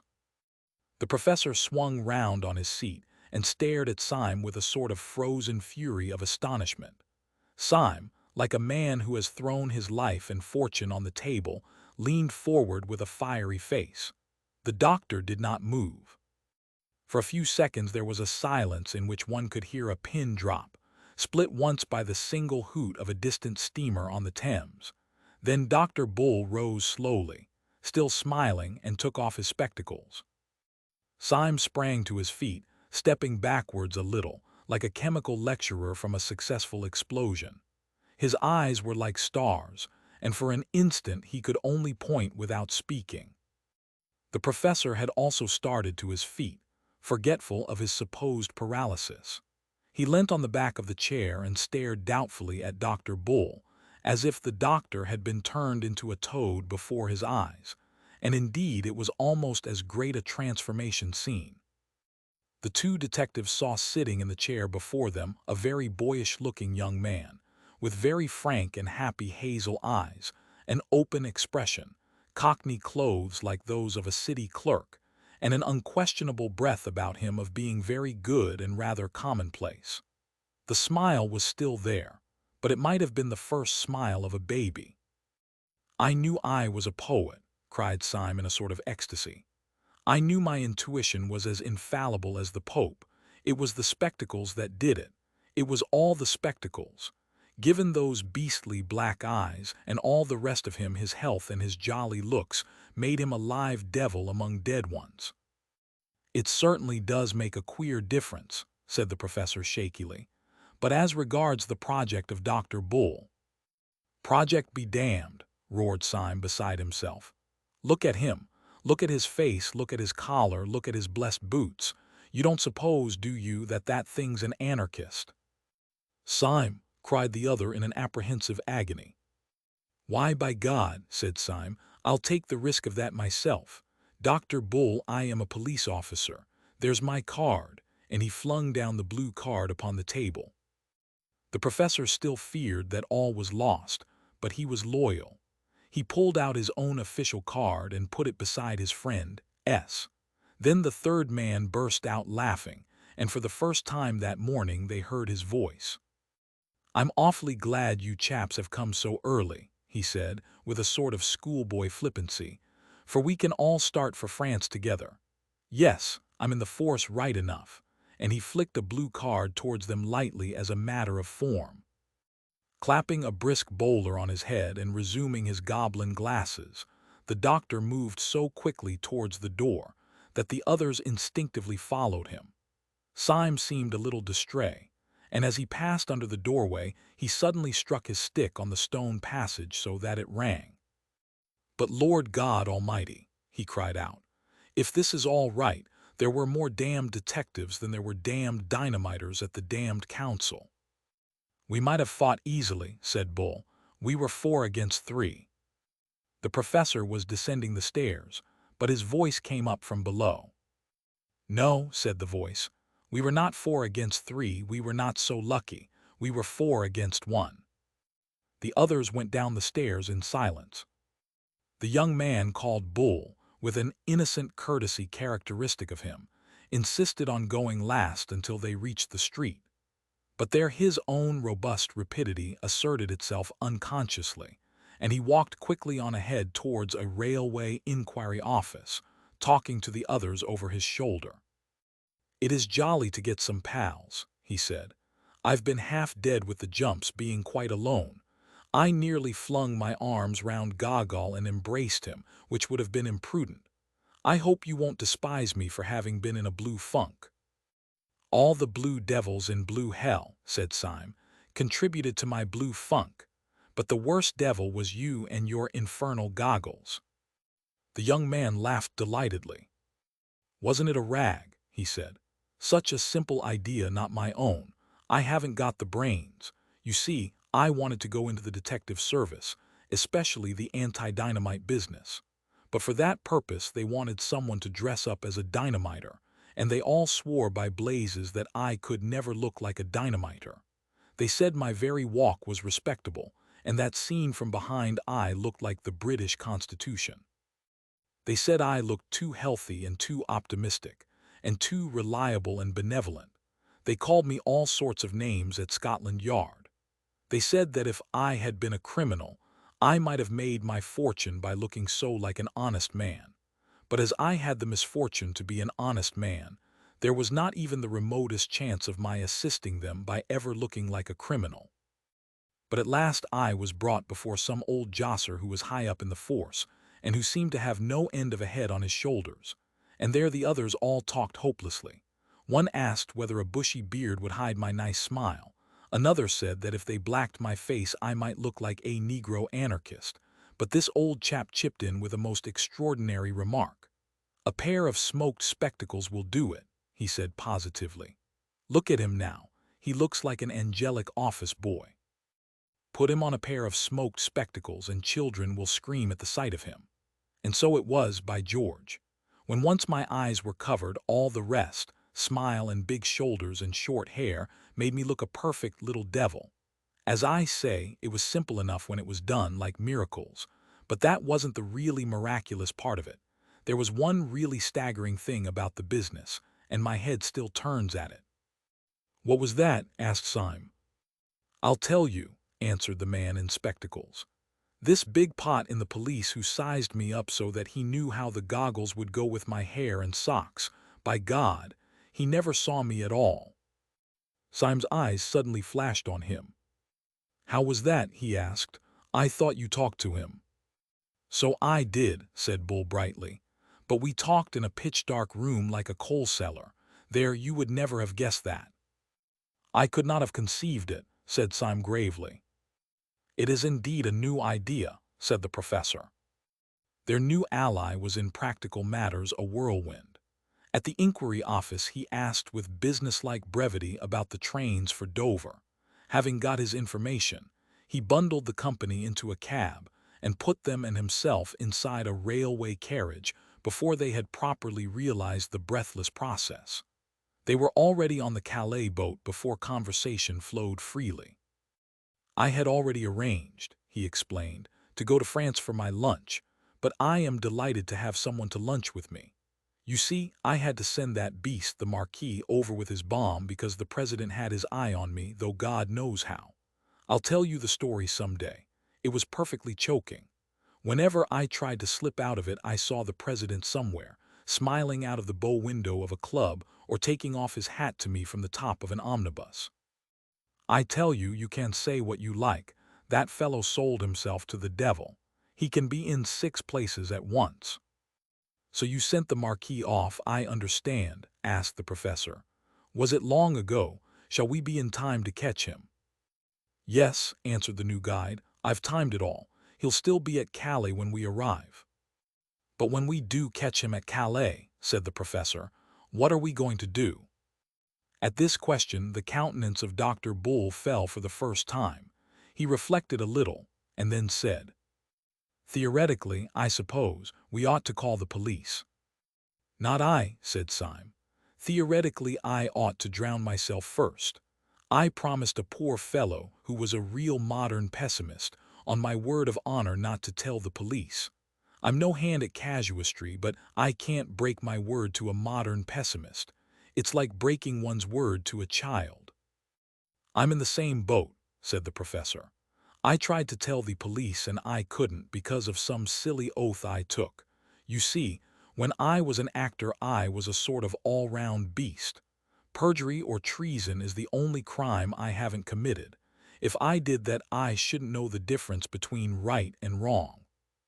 "I've been through all that," said Dr. Bull, "and I've made up my mind. I gave my promise to the secretary, you know him, man who smiles upside down. My friends, that man is the most utterly unhappy man that was ever human. It may be his digestion, or his conscience, or his nerves, or his philosophy of the universe, but he's damned, he's in hell. Well, I can't turn on a man like that and hunt him down. It's like whipping a leper. I may be mad, but that's how I feel, and there's jolly well the end of it." "I don't think you're mad," said Syme. "I knew you would decide like that when first you—" "Eh?" said Dr. Bull. "When first you took off your spectacles." Dr. Bull smiled a little and strolled across the deck to look at the sunlit sea. Then he strolled back again, kicking his heels carelessly, and a companionable silence fell between the three men. "Well," said Syme, "it seems that we have all the same kind of morality or immorality, so we had better face the fact that comes of it." "Yes," assented the professor, "you're quite right, and we must hurry up, for I can see the gray nose standing out from France." "The fact that comes of it," said Syme seriously, "is this, that we three are alone on this planet. Gogol has gone God knows where. Perhaps the president has smashed him like a fly. On the council we are 3 men against 3, like the Romans who held the bridge. But we are worse off than that, first because they can appeal to their organization and we cannot appeal to ours, and second because one of those other 3 men," said the professor, "is not a man." Syme nodded and was silent for a second or two. Then he said, "My idea is this. We must do something to keep the Marquis in Calais till tomorrow midday. I have turned over 20 schemes in my head. We cannot denounce him as a dynamiter. That is agreed. We cannot get him detained on some trivial charge, for we should have to appear. He knows us, and he would smell a rat. We cannot pretend to keep him on anarchist business. He might swallow much in that way, but not the notion of stopping in Calais while the Tsar went safely through Paris. We might try to kidnap him and lock him up ourselves, but he is a well-known man here. He has a whole bodyguard of friends. He is very strong and brave, and the event is doubtful. The only thing I can see to do is actually to take advantage of the very things that are in the Marquis's favor. I am going to profit by the fact that he is a highly respected nobleman. I am going to profit by the fact that he has many friends and moves in the best society." "What the devil are you talking about?" asked the professor. "The Symes are first mentioned in the 14th century, said Syme, "but there is a tradition that one of them rode behind Bruce at Bannockburn. Since 1350 the tree is quite clear." "He's gone off his head," said the little doctor, staring. "Our bearings," continued Syme calmly, "are argent a chevron gules charged with 3 crosslets of the field. The motto varies." The professor seized Syme roughly by the waistcoat. "We are just inshore," he said. "Are you seasick or joking in the wrong place?" "My remarks are almost painfully practical," answered Syme in an unhurried manner. "The house of St. Eustache also is very ancient. The Marquis cannot deny that he is a gentleman. He cannot deny that I am a gentleman. And in order to put the matter of my social position quite beyond a doubt, I propose at the earliest opportunity to knock his hat off. But here we are in the harbor." They went on shore under the strong sun in a sort of daze. Syme, who had now taken the lead as Bull had taken it in London, led them along a kind of marine parade until he came to some cafes, embowered in a bulk of greenery and overlooking the sea. As he went before them, his step was slightly swaggering, and he swung his stick like a sword. He was making apparently for the extreme end of the line of cafes, but he stopped abruptly. With a sharp gesture, he motioned them to silence, but he pointed with one gloved finger to a cafe table under a bank of flowering foliage at which sat the Marquis de Saint Eustache, his teeth shining in his thick, black beard, and his bold, brown face shadowed by a light yellow straw hat and outlined against the violet sea. Chapter 10. The Duel. Syme sat down at a cafe table with his companions, his blue eyes sparkling like the bright sea below, and ordered a bottle of Sommer with a pleased impatience. He was for some reason in a condition of curious hilarity. His spirits were already unnaturally high. They rose as the Sommer sank, and in half an hour his talk was a torrent of nonsense. He professed to be making out a plan of the conversation which was going to ensue between himself and the deadly Marquis. He jotted it down wildly with a pencil. It was arranged like a printed catechism, with questions and answers, and was delivered with an extraordinary rapidity of utterance. I shall approach. Before taking off his hat, I shall take off my own. I shall say, the Marquis de Saint Eustache, I believe. He will say, the celebrated Mr. Syme, I presume. He will say in the most exquisite French, how are you? I shall reply in the most exquisite Cockney, oh, just the Syme. Oh, shut it, said the man in spectacles. Pull yourself together and chuck away that bit of paper. What are you really going to do? But it was a lovely catechism, said Syme pathetically. Do let me read it you. It has only 43 questions and answers, and some of the Marquis's answers are wonderfully witty. I like to be just to my enemy. But what's the good of it all? Asked Dr. Bull in exasperation. It leads up to my challenge, don't you see, said Syme, beaming. When the Marquis has given the 39th reply, which runs, has it by any chance occurred to you, asked the professor with a ponderous simplicity, that the Marquis may not say all the 43 things you have put down for him? In that case, I understand, your own epigrams may appear somewhat more forced. Syme struck the table with a radiant face. Why, how true that is, he said. And I never thought of it, sir. You have an intellect beyond the common. You will make a name. Oh, you're as drunk as an owl, said the doctor. It only remains, continued Syme quite unperturbed, to adopt some other method of breaking the ice, if I may so express it, between myself and the man I wish to kill. And since the course of a dialogue cannot be predicted by one of its parties alone, as you have pointed out with such recondite acumen, the only thing to be done, I suppose, is for the one party as far as possible to do all the dialogue by himself. And so I will, by George. And he stood up suddenly, his yellow hair blowing in the slight sea breeze. A band was playing in a café chantant hidden somewhere among the trees, and a woman had just stopped singing. On Syme's heated head the bray of the brass band seemed like the jar and jingle of that barrel organ in Leicester Square, to the tune of which he had once stood up to die. He looked across to the little table where the Marquis sat. The man had two companions now, solemn Frenchmen in frock coats and silk hats, one of them with the red rosette of the Legion of Honor, evidently people of a solid social position. Besides these black cylindrical costumes, the Marquis, in his loose straw hat and light spring clothes, looked bohemian and even barbaric, but he looked the Marquis. Indeed, one might say that he looked the king with his animal elegance, his scornful eyes, and his proud head lifted against the purple sea. But he was no Christian king, at any rate. He was, rather, some swarthy despot, half Greek, half Asiatic, who in the days when slavery seemed natural looked down on the Mediterranean, on his galley and his groaning slaves. Just so, Syme thought, would the brown gold face of such a tyrant have shone against the dark green olives and the burning blue. "Are you going to address the meeting?" asked the professor peevishly, seeing that Syme still stood up without moving. Syme drained his last glass of sparkling wine. "I am," he said, pointing across to the Marquis and his companions, That meeting displeases me. I am going to pull that meeting's great ugly, mahogany-colored nose." He stepped across swiftly, if not quite steadily. The Marquis, seeing him, arched his black Assyrian eyebrows in surprise but smiled politely. "You are Mr. Syme, I think," he said. Syme bowed. "And you are the Marquis de Saint Eustache," he said gracefully. "Permit me to pull your nose." He leant over to do so, but the Marquis started backwards, upsetting his chair, and the two men in top hats held Syme back by the shoulders. "This man has insulted me," said Syme with gestures of explanation. "Insulted you?" cried the gentleman with the red rosette. "When?" "Oh, just now," said Syme recklessly. "He insulted my mother."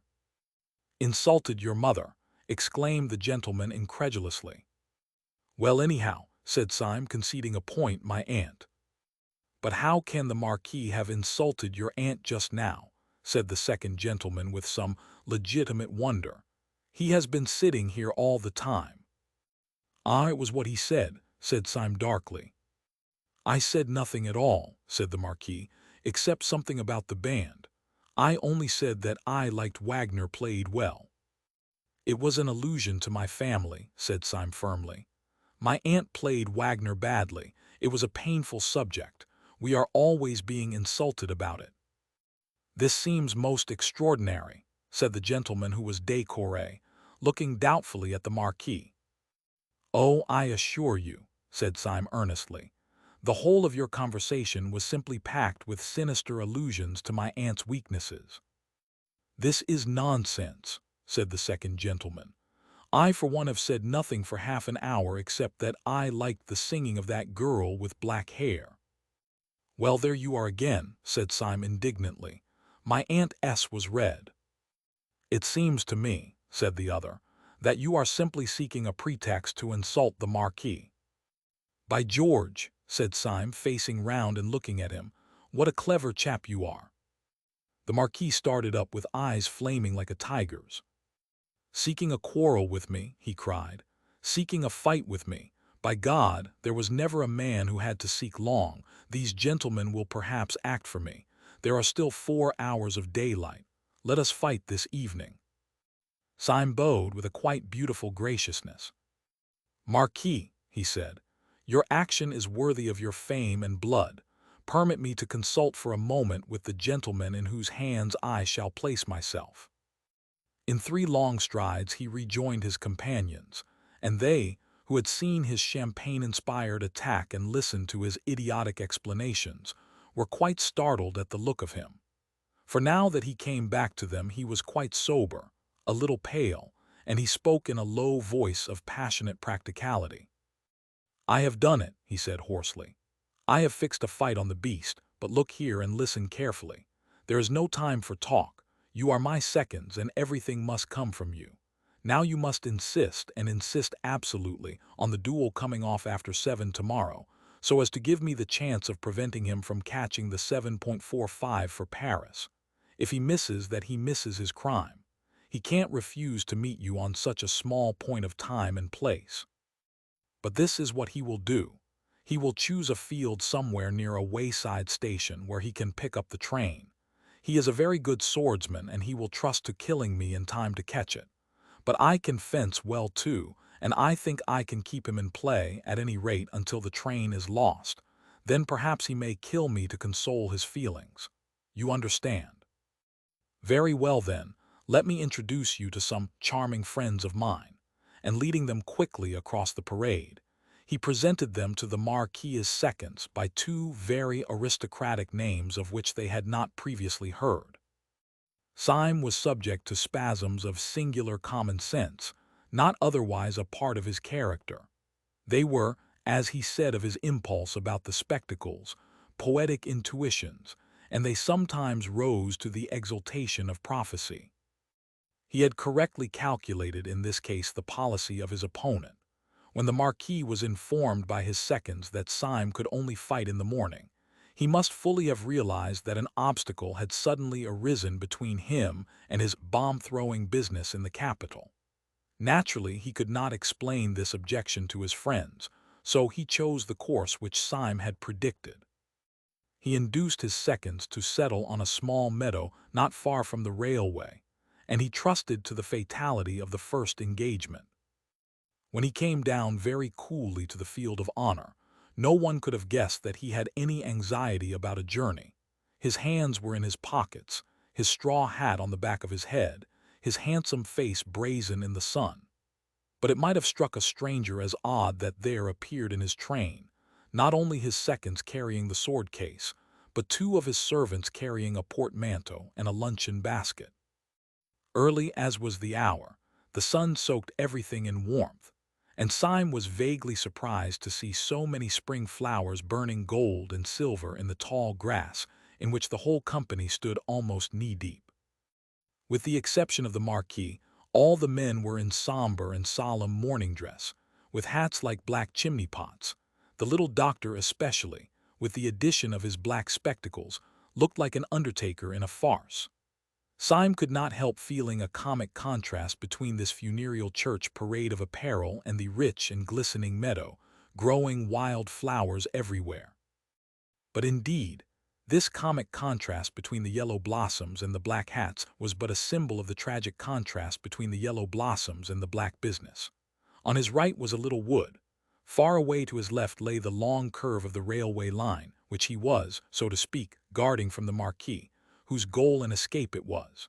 In front of him, behind the black group of his opponents, he could see, like a tinted cloud, a small almond bush in flower against the faint line of the sea.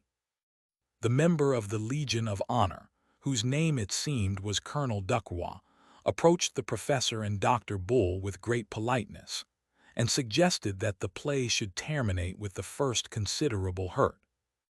Dr. Bull, however, having been carefully coached by Syme upon this point of policy, insisted, with great dignity and in very bad French, that it should continue until one of the combatants was disabled. Syme had made up his mind that he could avoid disabling the Marquis and prevent the Marquis from disabling him for at least 20 minutes. In 20 minutes the Paris train would have gone by. To a man of the well-known skill and valor of Monsieur de Saint-Eustache, said the professor solemnly, it must be a matter of indifference which method is adopted, and our principal has strong reasons for demanding the longer encounter, reasons the delicacy of which prevent me from being explicit, but for the just and honorable nature of which I can. Peste, broke from the Marquis behind, whose face had suddenly darkened. Let us stop talking and begin, and he slashed off the head of a tall flower with his stick.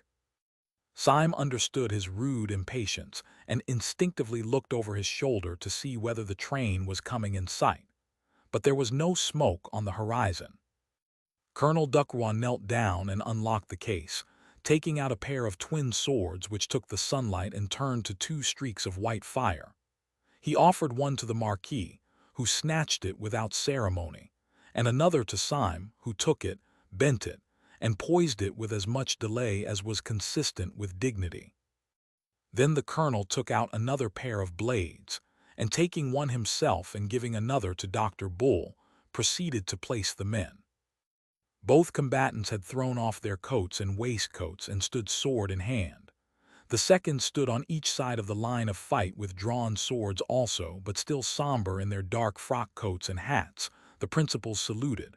The colonel said quietly, "Engage," and the two blades touched and tingled.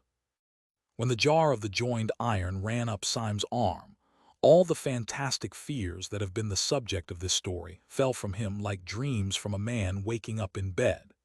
He remembered them clearly and in order as mere delusions of the nerves, how the fear of the professor had been the fear of the tyrannic accidents of nightmare, and how the fear of the doctor had been the fear of the airless vacuum of science.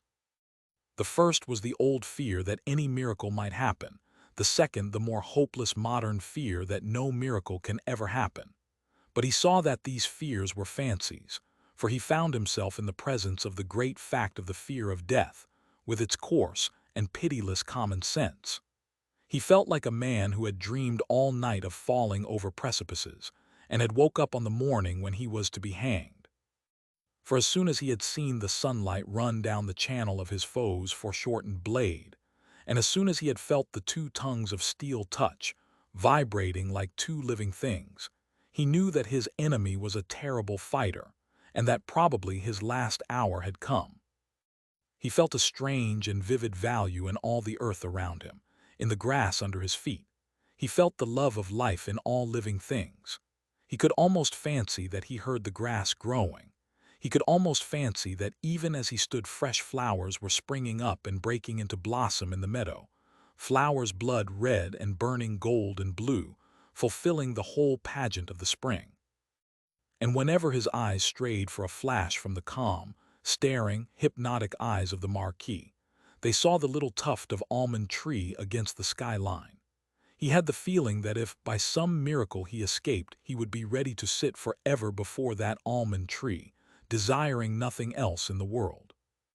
But while earth and sky and everything had the living beauty of a thing lost, the other half of his head was as clear as glass, and he was parrying his enemy's point with a kind of clockwork skill of which he had hardly supposed himself capable. Once his enemy's point ran along his wrist, leaving a slight streak of blood, but it either was not noticed or was tacitly ignored. Every now and then he riposted, and once or twice he could almost fancy that he felt his point go home, but as there was no blood on blade or shirt, he supposed he was mistaken. Then came an interruption and a change. At the risk of losing all, the Marquis, interrupting his quiet stare, flashed one glance over his shoulder at the line of railway on his right. Then he turned on Syme, a face transfigured to that of a fiend, and began to fight as if with 20 weapons. The attack came so fast and furious that the one shining sword seemed a shower of shining arrows. Syme had no chance to look at the railway, but also he had no need. He could guess the reason of the Marquis's sudden madness of battle. The Paris train was in sight. But the Marquis's morbid energy overreached itself.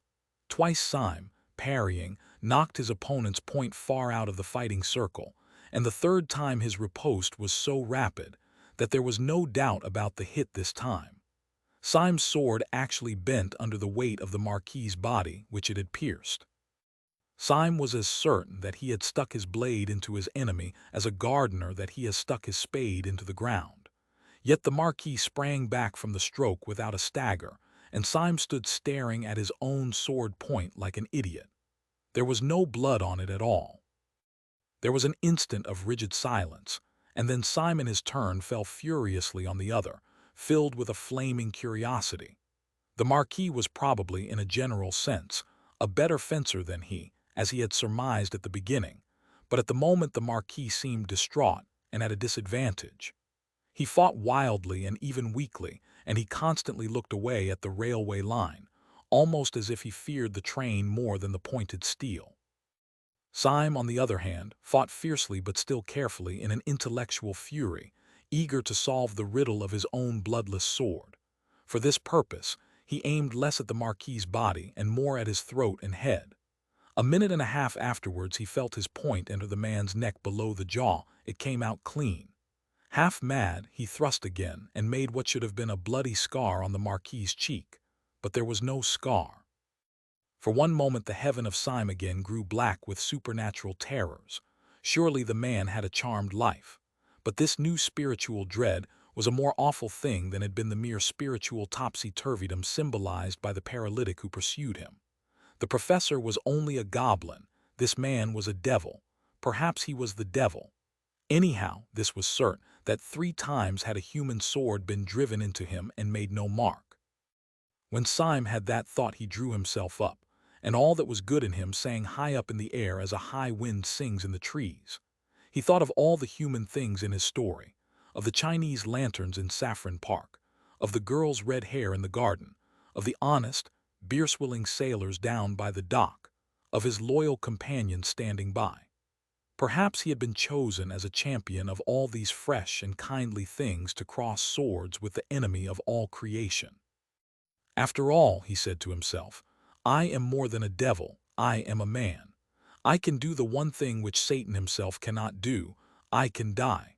And as the word went through his head, he heard a faint and far-off hoot, which would soon be the roar of the Paris train. He fell to fighting again with a supernatural levity, like a Mohammedan panting for paradise. As the train came nearer and nearer, he fancied he could see people putting up the floral arches in Paris. He joined in the growing noise and the glory of the great republic whose gate he was guarding against hell. His thoughts rose higher and higher with the rising roar of the train, which ended, as if proudly, in a long and piercing whistle. The train stopped. Suddenly, to the astonishment of everyone, the Marquis sprang back quite out of sword reach and threw down his sword. The leap was wonderful, and not the less wonderful because Syme had plunged his sword a moment before into the man's thigh. "Stop," said the Marquis in a voice that compelled a momentary obedience. "I want to say something." "What is the matter?" asked Colonel Ducroix, staring. "Has there been foul play?"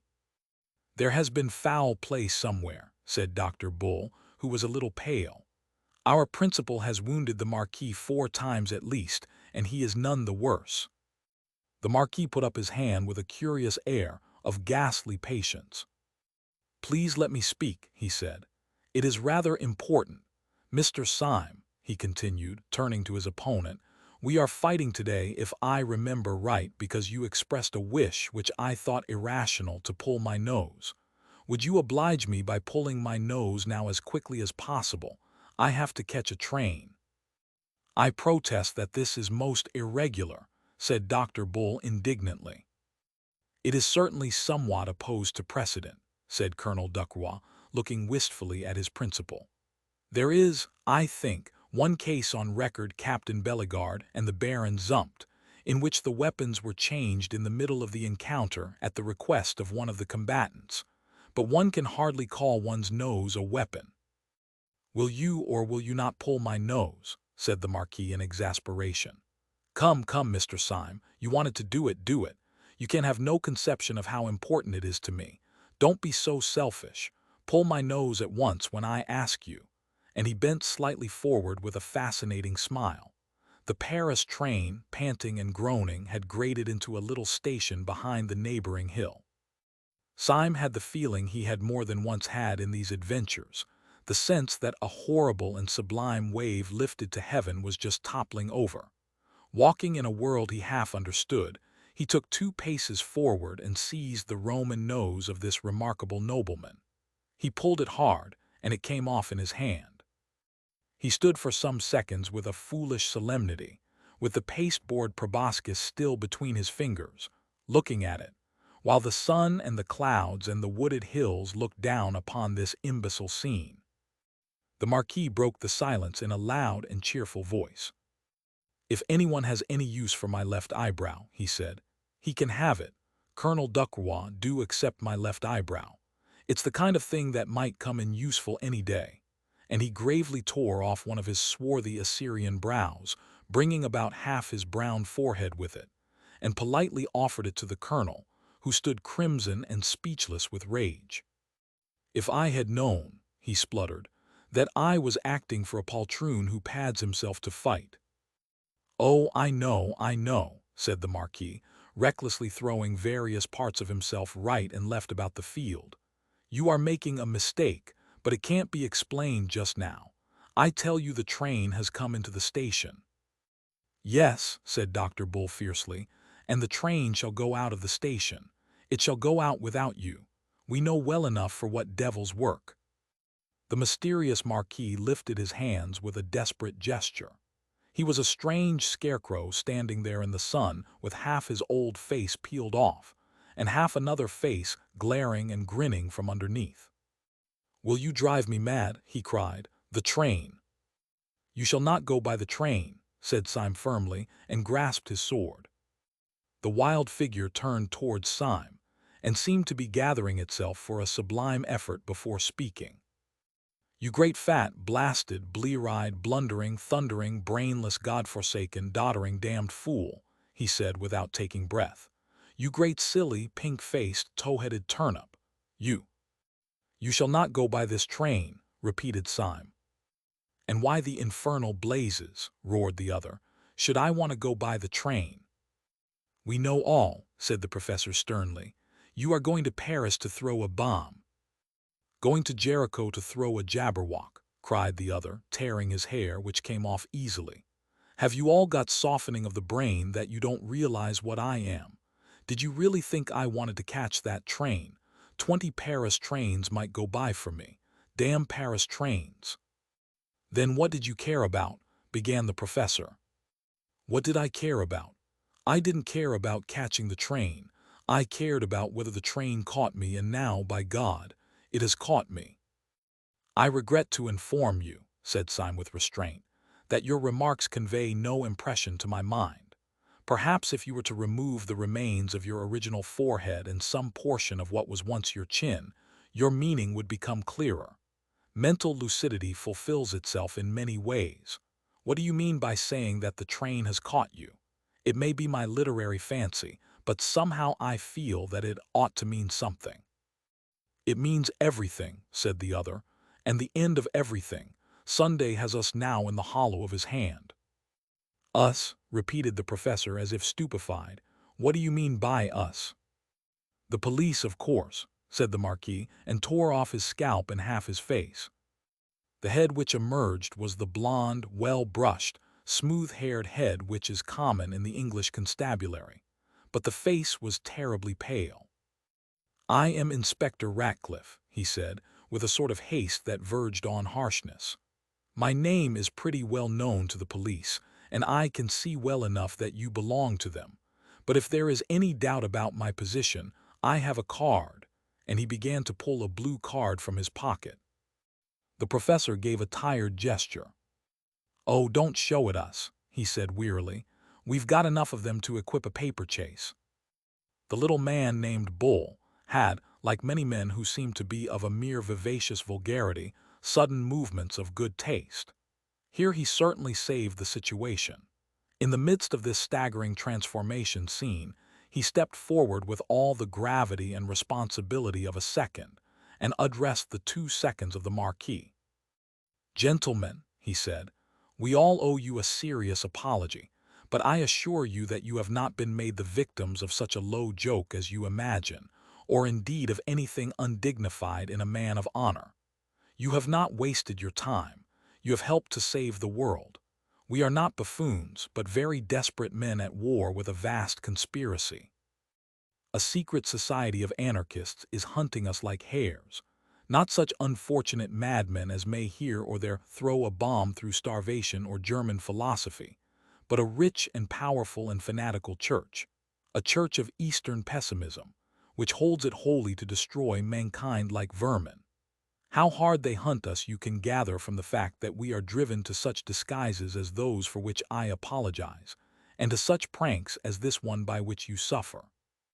The younger second of the Marquis, a short man with a black mustache, bowed politely and said, Of course, I accept the apology, but you will in your turn forgive me if I decline to follow you further into your difficulties, and permit myself to say good morning. The sight of an acquaintance and distinguished fellow townsman coming to pieces in the open air is unusual, and upon the whole sufficient for one day. Colonel Ducroix, I would in no way influence your actions, but if you feel with me that our present society is a little abnormal, I am now going to walk back to the town. Colonel Ducroix moved mechanically, but then tugged abruptly at his white mustache and broke out. No, by George, I won't. If these gentlemen are really in a mess with a lot of low wreckers like that, I'll see them through it. I have fought for France, and it is hard if I can't fight for civilization. Dr. Bull took off his hat and waved it, cheering as at a public meeting. Don't make too much noise, said Inspector Ratcliffe. Sunday may hear you. Sunday, cried Bull and dropped his hat. Yes, retorted Ratcliffe, he may be with them. With whom? Asked Syme. With the people out of that train, said the other. What you say seems utterly wild, began Syme. Why, as a matter of fact, but my God, he cried out suddenly, like a man who sees an explosion a long way off, by God, if this is true, the whole bally lot of us on the anarchist council were against anarchy. Every born man was a detective except the president and his personal secretary. What can it mean? Said the new policeman with incredible violence. It means that we are struck dead. Don't you know Sunday? Don't you know that his jokes are always so big and simple that one has never thought of them? Can you think of anything more like Sunday than this, that he should put all his powerful enemies on the Supreme Council, and then take care that it was not supreme? I tell you, he has bought every trust, he has captured every cable, he has control of every railway line, especially of that railway line. And he pointed a shaking finger towards the small wayside station. The whole movement was controlled by him. Half the world was ready to rise for him, but there were just 5 people perhaps who would have resisted him. And the old devil put them on the Supreme Council to waste their time in watching each other. Idiots that we are, he planned the whole of our idiocies.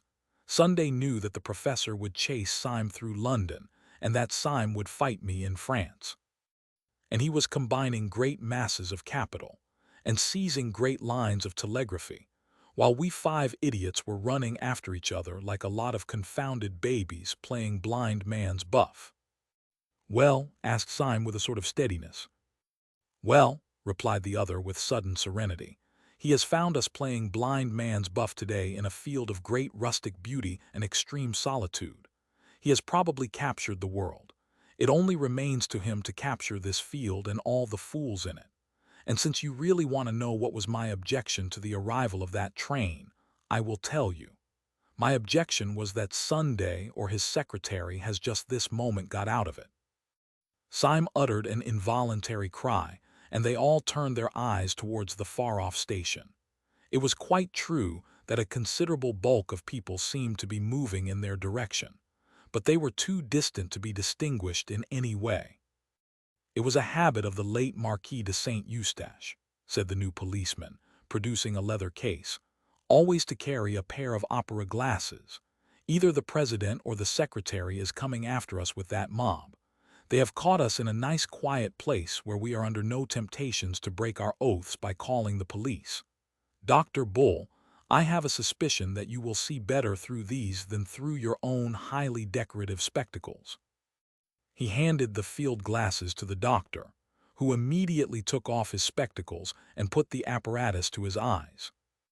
"It cannot be as bad as you say," said the professor, somewhat shaken. "There are a good number of them certainly, but they may easily be ordinary tourists." "Do ordinary tourists?" asked Bull with the field glasses to his eyes, wear black masks halfway down the face. Syme almost tore the glasses out of his hand and looked through them. Most men in the advancing mob really looked ordinary enough, but it was quite true that 2 or 3 of the leaders in front wore black half-masks almost down to their mouths. This disguise is very complete, especially at such a distance, and Syme found it impossible to conclude anything from the clean-shaven jaws and chins of the men talking in the front. But presently as they talked they all smiled, and one of them smiled on one side. Chapter 11. The criminals chase the police. Syme put the field glasses from his eyes with an almost ghastly relief. "The president is not with them anyhow," he said, and wiped his forehead. "But surely they are right away on the horizon," said the bewildered colonel, blinking and but half recovered from Bull's hasty though polite explanation. "Could you possibly know your president among all those people?" "Could I know a white elephant among all those people?" answered Syme somewhat irritably. "As you very truly say, they are on the horizon, but if he were walking with them, by God, I believe this ground would shake." After an instant's pause the new man called Ratcliffe said, with gloomy decision, "Of course the president isn't with them. I wish to Gemini he were. Much more likely the president is riding in triumph through Paris, or sitting on the ruins of St. Paul's Cathedral." "This is absurd," said Syme. "Something may have happened in our absence, but he cannot have carried the world with a rush like that. It is quite true," he added, frowning dubiously at the distant fields that lay towards the little station. "It is certainly true that there seems to be a crowd coming this way, but they are not all the army that you make out." "Oh, they?" said the new detective contemptuously. "No, they are not a very valuable force. But let me tell you frankly that they are precisely calculated to our value. We are not much, my boy, in Sunday's universe. He has got hold of all the cables and telegraphs himself. but to kill the Supreme Council he regards as a trivial matter, like a postcard. It may be left to his private secretary, and he spat on the grass. Then he turned to the others and said somewhat austerely, "There is a great deal to be said for death, but if anyone has any preference for the other alternative, I strongly advise him to walk after me." With these words, he turned his broad back and strode with silent energy towards the wood. The others gave one glance over their shoulders and saw that the dark cloud of men had detached itself from the station and was moving with a mysterious discipline across the plain. They saw already, even with the naked eye, black blots on the foremost faces, which marked the masks they wore. They turned and followed their leader, who had already struck the wood and disappeared among the twinkling trees. The sun on the grass was dry and hot, so in plunging into the wood they had a cool shock of shadow, as of divers who plunge into a dim pool. The inside of the wood was full of shattered sunlight and shaken shadows. They made a sort of shuddering veil, almost recalling the dizziness of a cinematograph. Even the solid figures walking with him Syme could hardly see for the patterns of sun and shade that danced upon them. Now a man's head was lit as with a light of Rembrandt, leaving all else obliterated. Now again he had strong and staring white hands with the face of a Negro. The ex-marquis had pulled the old straw hat over his eyes, and the black shade of the brim cut his face so squarely in two that it seemed to be wearing one of the black half-masks of their pursuers. The fancy tinted Syme's overwhelming sense of wonder. Was he wearing a mask?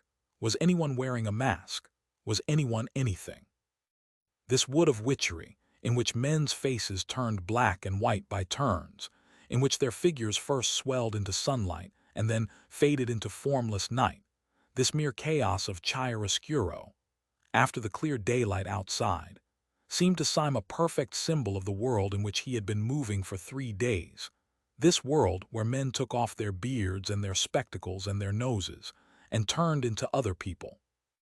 That tragic self-confidence which he had felt when he believed that the Marquis was a devil had strangely disappeared now that he knew that the Marquis was a friend. He felt almost inclined to ask, after all these bewilderments, what was a friend and what an enemy. Was there anything that was apart from what it seemed? The Marquis had taken off his nose and turned out to be a detective. Might he not just as well take off his head and turn out to be a hobgoblin? Was not everything, after all, like this bewildering woodland, this dance of dark and light? Everything only a glimpse, the glimpse always unforeseen and always forgotten. For Gabriel Syme had found in the heart of that sun-splashed wood what many modern painters had found there. He had found the thing which the modern people call impressionism, which is another name for that final skepticism which can find no floor to the universe. As a man in an evil dream strains himself to scream and wake, Syme strove with a sudden effort to fling off this last and worst of his fancies. With 2 impatient strides he overtook the man in the Marquis's straw hat, the man whom he had come to address as Ratcliffe. In a voice exaggeratively loud and cheerful, he broke the bottomless silence and made conversation. "May I ask," he said, "where on earth we are all going to?" So genuine had been the doubts of his soul, that he was quite glad to hear his companion speak in an easy, human voice. "We must get down through the town of Lancy to the sea," he said. "I think that part of the country is least likely to be with them." "What can you mean by all this?" cried Syme. "They can't be running the real world in that way. Surely not many working men are anarchists, and surely if they were, mere mobs could not beat modern armies and police." "Mere mobs," repeated his new friend with a snort of scorn. "So you talk about mobs in the working classes as if they were the question. You've got that eternal idiotic idea that if anarchy came it would come from the poor. Why should it? The poor have been rebels, but they have never been anarchists. They have more interest than anyone else in there being some decent government. The poor man really has a stake in the country. The rich man hasn't. He can go away to New Guinea in a yacht. The poor have sometimes objected to being governed badly. The rich have always objected to being governed at all. Aristocrats were always anarchists, as you can see from the barons' wars. "As a lecture on English history for the little ones," said Syme. "This is all very nice, but I have not yet grasped its application." "Its application is," said his informant, "that most of old Sunday's right-hand men are South African and American millionaires. That is why he has got hold of all the communications, and that is why the last 4 champions of the anti-anarchist police force are running through a wood like rabbits." "Millionaires I can understand," said Syme thoughtfully. "They are nearly all mad. But getting hold of a few wicked old gentlemen with hobbies is one thing, getting hold of great Christian nations is another. I would bet the nose off my face, forgive the illusion, that Sunday would stand perfectly helpless before the task of converting any ordinary healthy person anywhere." "Well," said the other, "it rather depends what sort of person you mean." "Well, for instance," said Syme, "he could never convert that person," and he pointed straight in front of him. They had come to an open space of sunlight, which seemed to express to Syme the final return of his own good sense, and in the middle of this forest clearing was a figure that might well stand for that common sense in an almost awful actuality. Burnt by the sun and stained with perspiration, and grave with the bottomless gravity of small necessary toils, a heavy French peasant was cutting wood with a hatchet. His cart stood a few yards off, already half full of timber, and the horse that cropped the grass was, like his master, valorous but not desperate like his master. He was even prosperous, but yet was almost sad.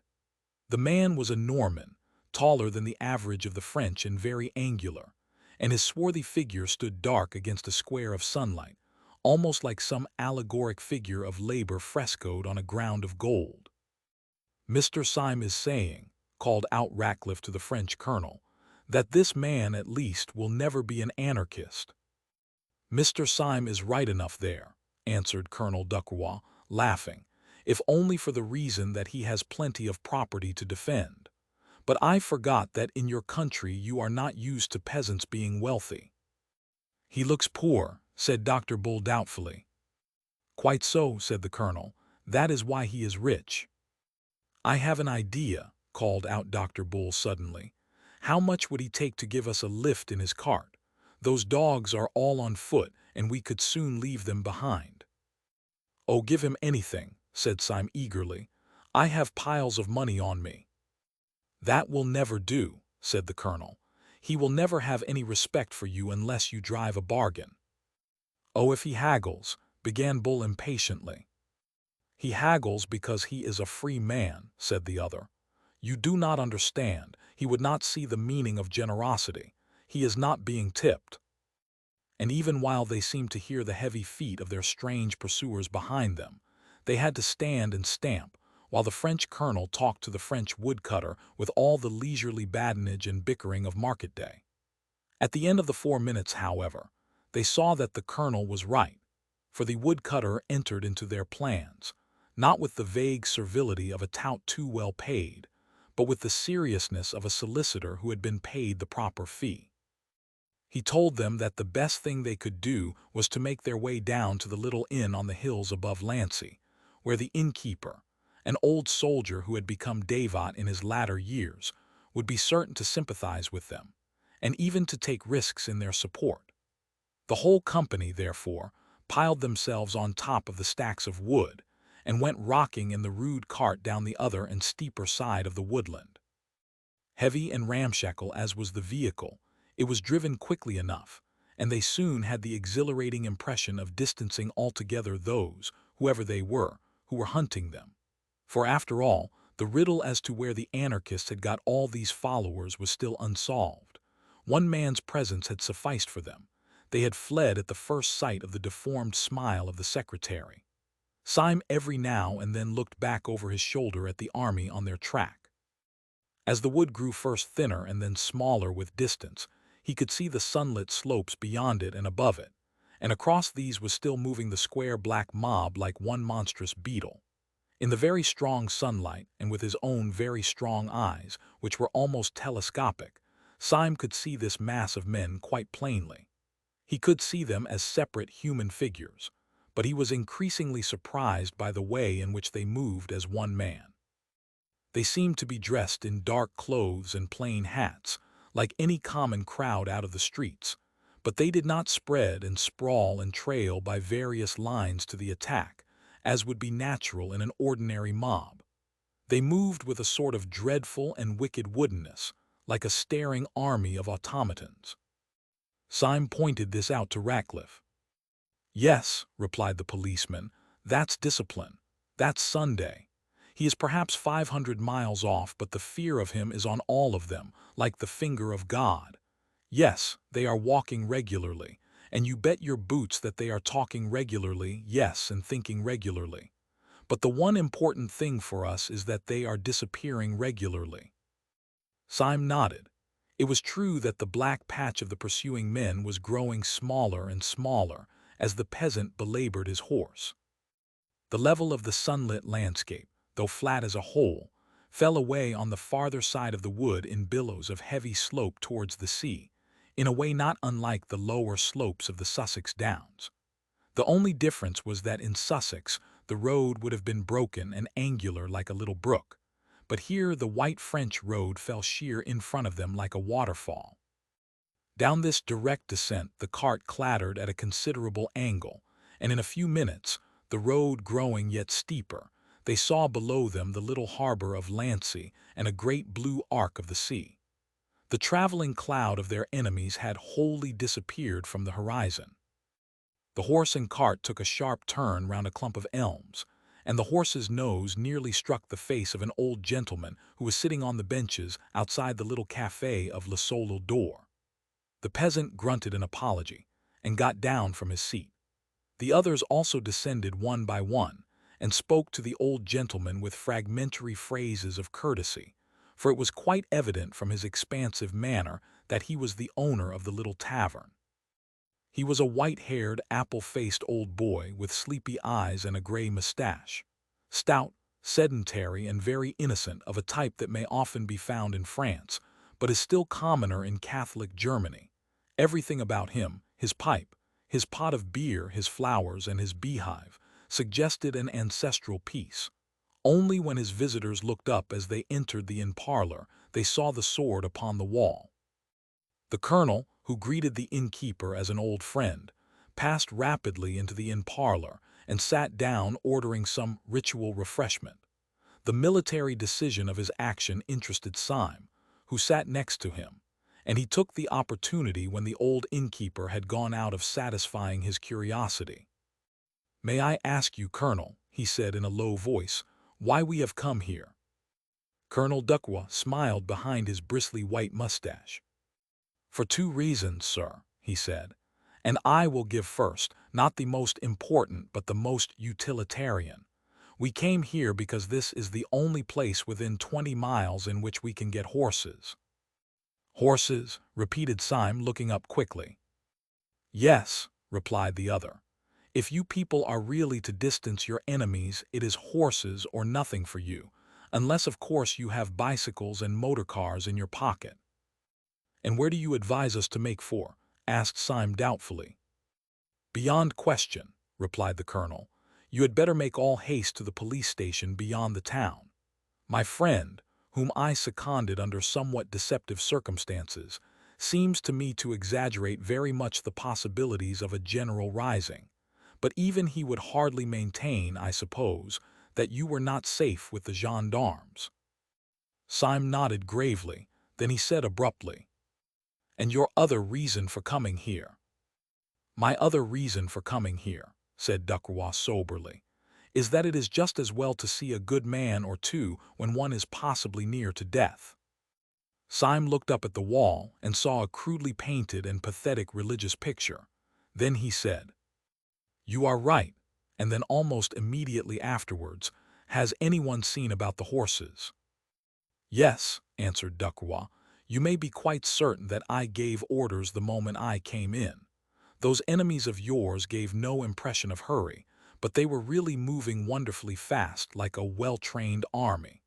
I had no idea that the anarchists had so much discipline. You have not a moment to waste." Almost as he spoke, the old innkeeper with the blue eyes and white hair came ambling into the room, and announced that 6 horses were saddled outside. By Ducroix's advice, the 5 others equipped themselves with some portable form of food and wine, and keeping their dueling swords as the only weapons available, they clattered away down the steep, white road.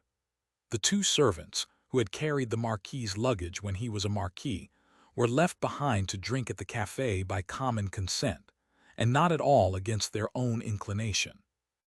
By this time the afternoon sun was slanting westward, and by its rays Syme could see the sturdy figure of the old innkeeper growing smaller and smaller, but still standing and looking after them quite silently, the sunshine in his silver hair. Syme had a fixed, superstitious fancy, left in his mind by the chance phrase of the colonel, that this was indeed, perhaps, the last honest stranger whom he should ever see upon the earth. He was still looking at this dwindling figure, which stood as a mere gray blot touched with a white flame against the great green wall of the steep down behind him. And as he stared over the top of the down behind the innkeeper, there appeared an army of black-clad and marching men. They seemed to hang above the good man and his house like a black cloud of locusts. The horses had been saddled none too soon. Chapter 12. The Earth in Anarchy. Urging the horses to a gallop, without respect to the rather rugged descent of the road, the horsemen soon regained their advantage over the men on the march, and at last the bulk of the first buildings of Lancy cut off the sight of their pursuers. Nevertheless, the ride had been a long one, and by the time they reached the real town the west was warming with the color and quality of sunset. The colonel suggested that, before making finally for the police station, they should make the effort, in passing, to attach to themselves one more individual who might be useful. 4 out of the 5 rich men in this town, he said, are common swindlers.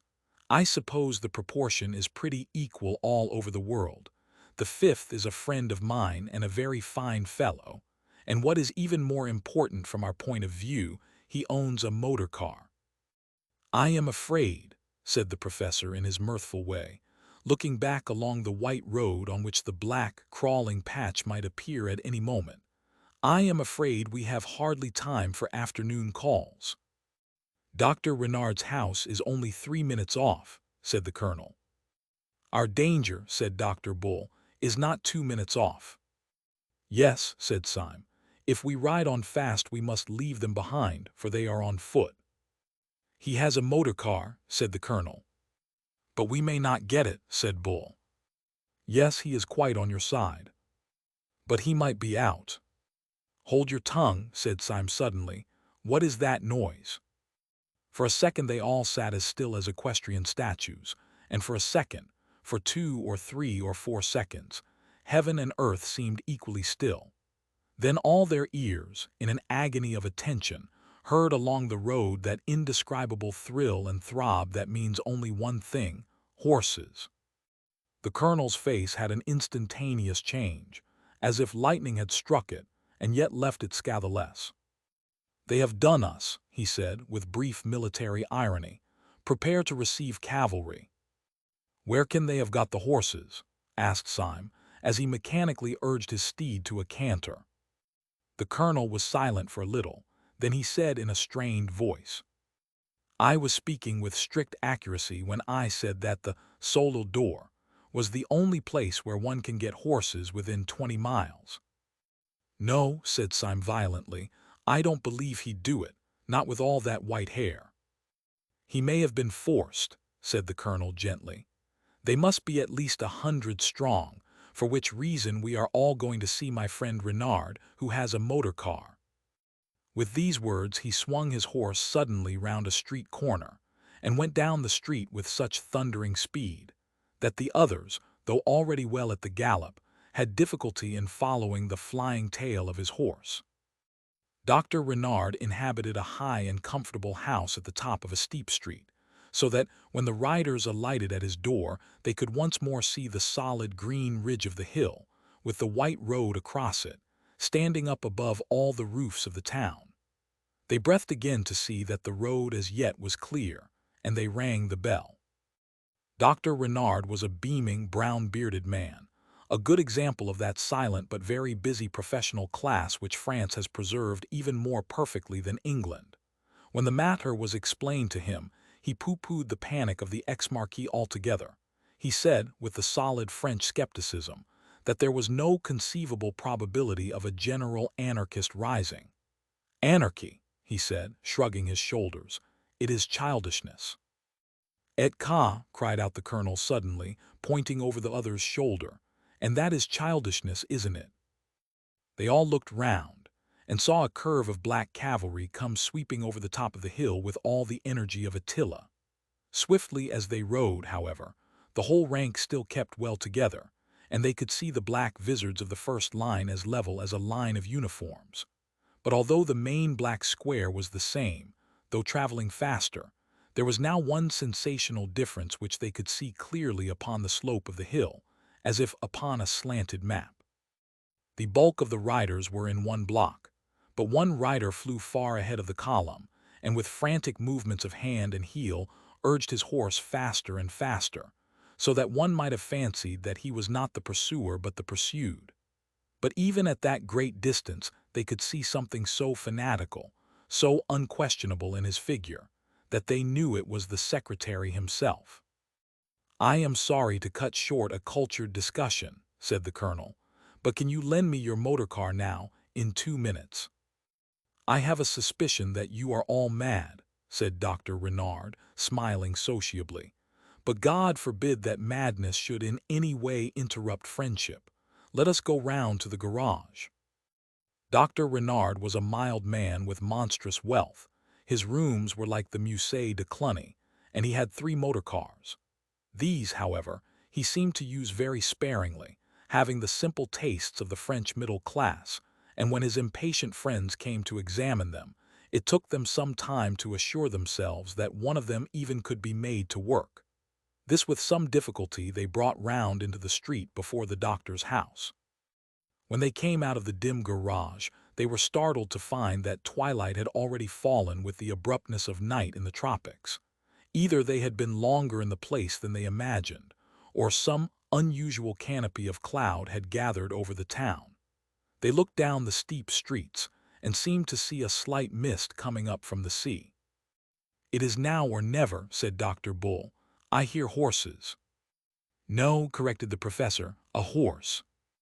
And as they listened, it was evident that the noise, rapidly coming nearer on the rattling stones, was not the noise of the whole cavalcade but that of the one horseman who had left it far behind, the insane secretary.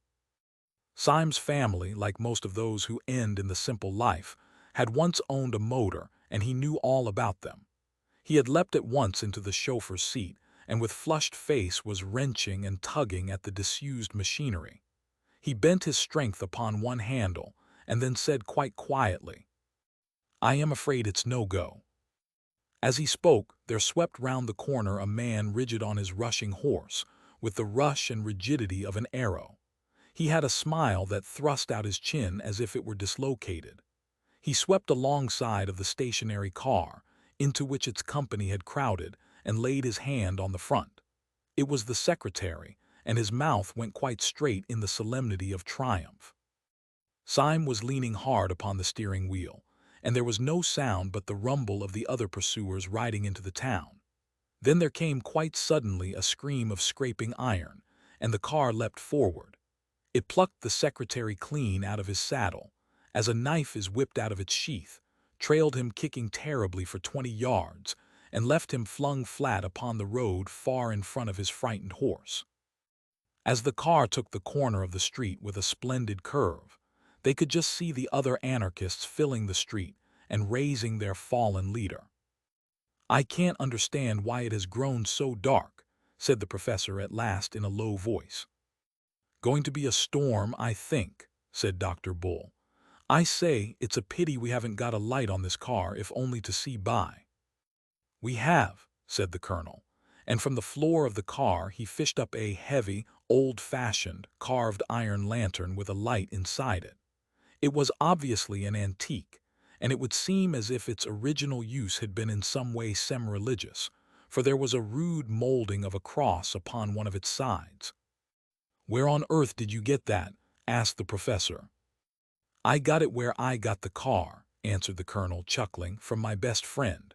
While our friend here was fighting with the steering wheel, I ran up the front steps of the house and spoke to Renard, who was standing in his own porch, you will remember. 'I suppose,' I said, 'there's no time to get a lamp.' He looked up, blinking amiably at the beautiful arched ceiling of his own front hall. From this was suspended, by chains of exquisite ironwork, this lantern, one of the 100 treasures of his treasure house.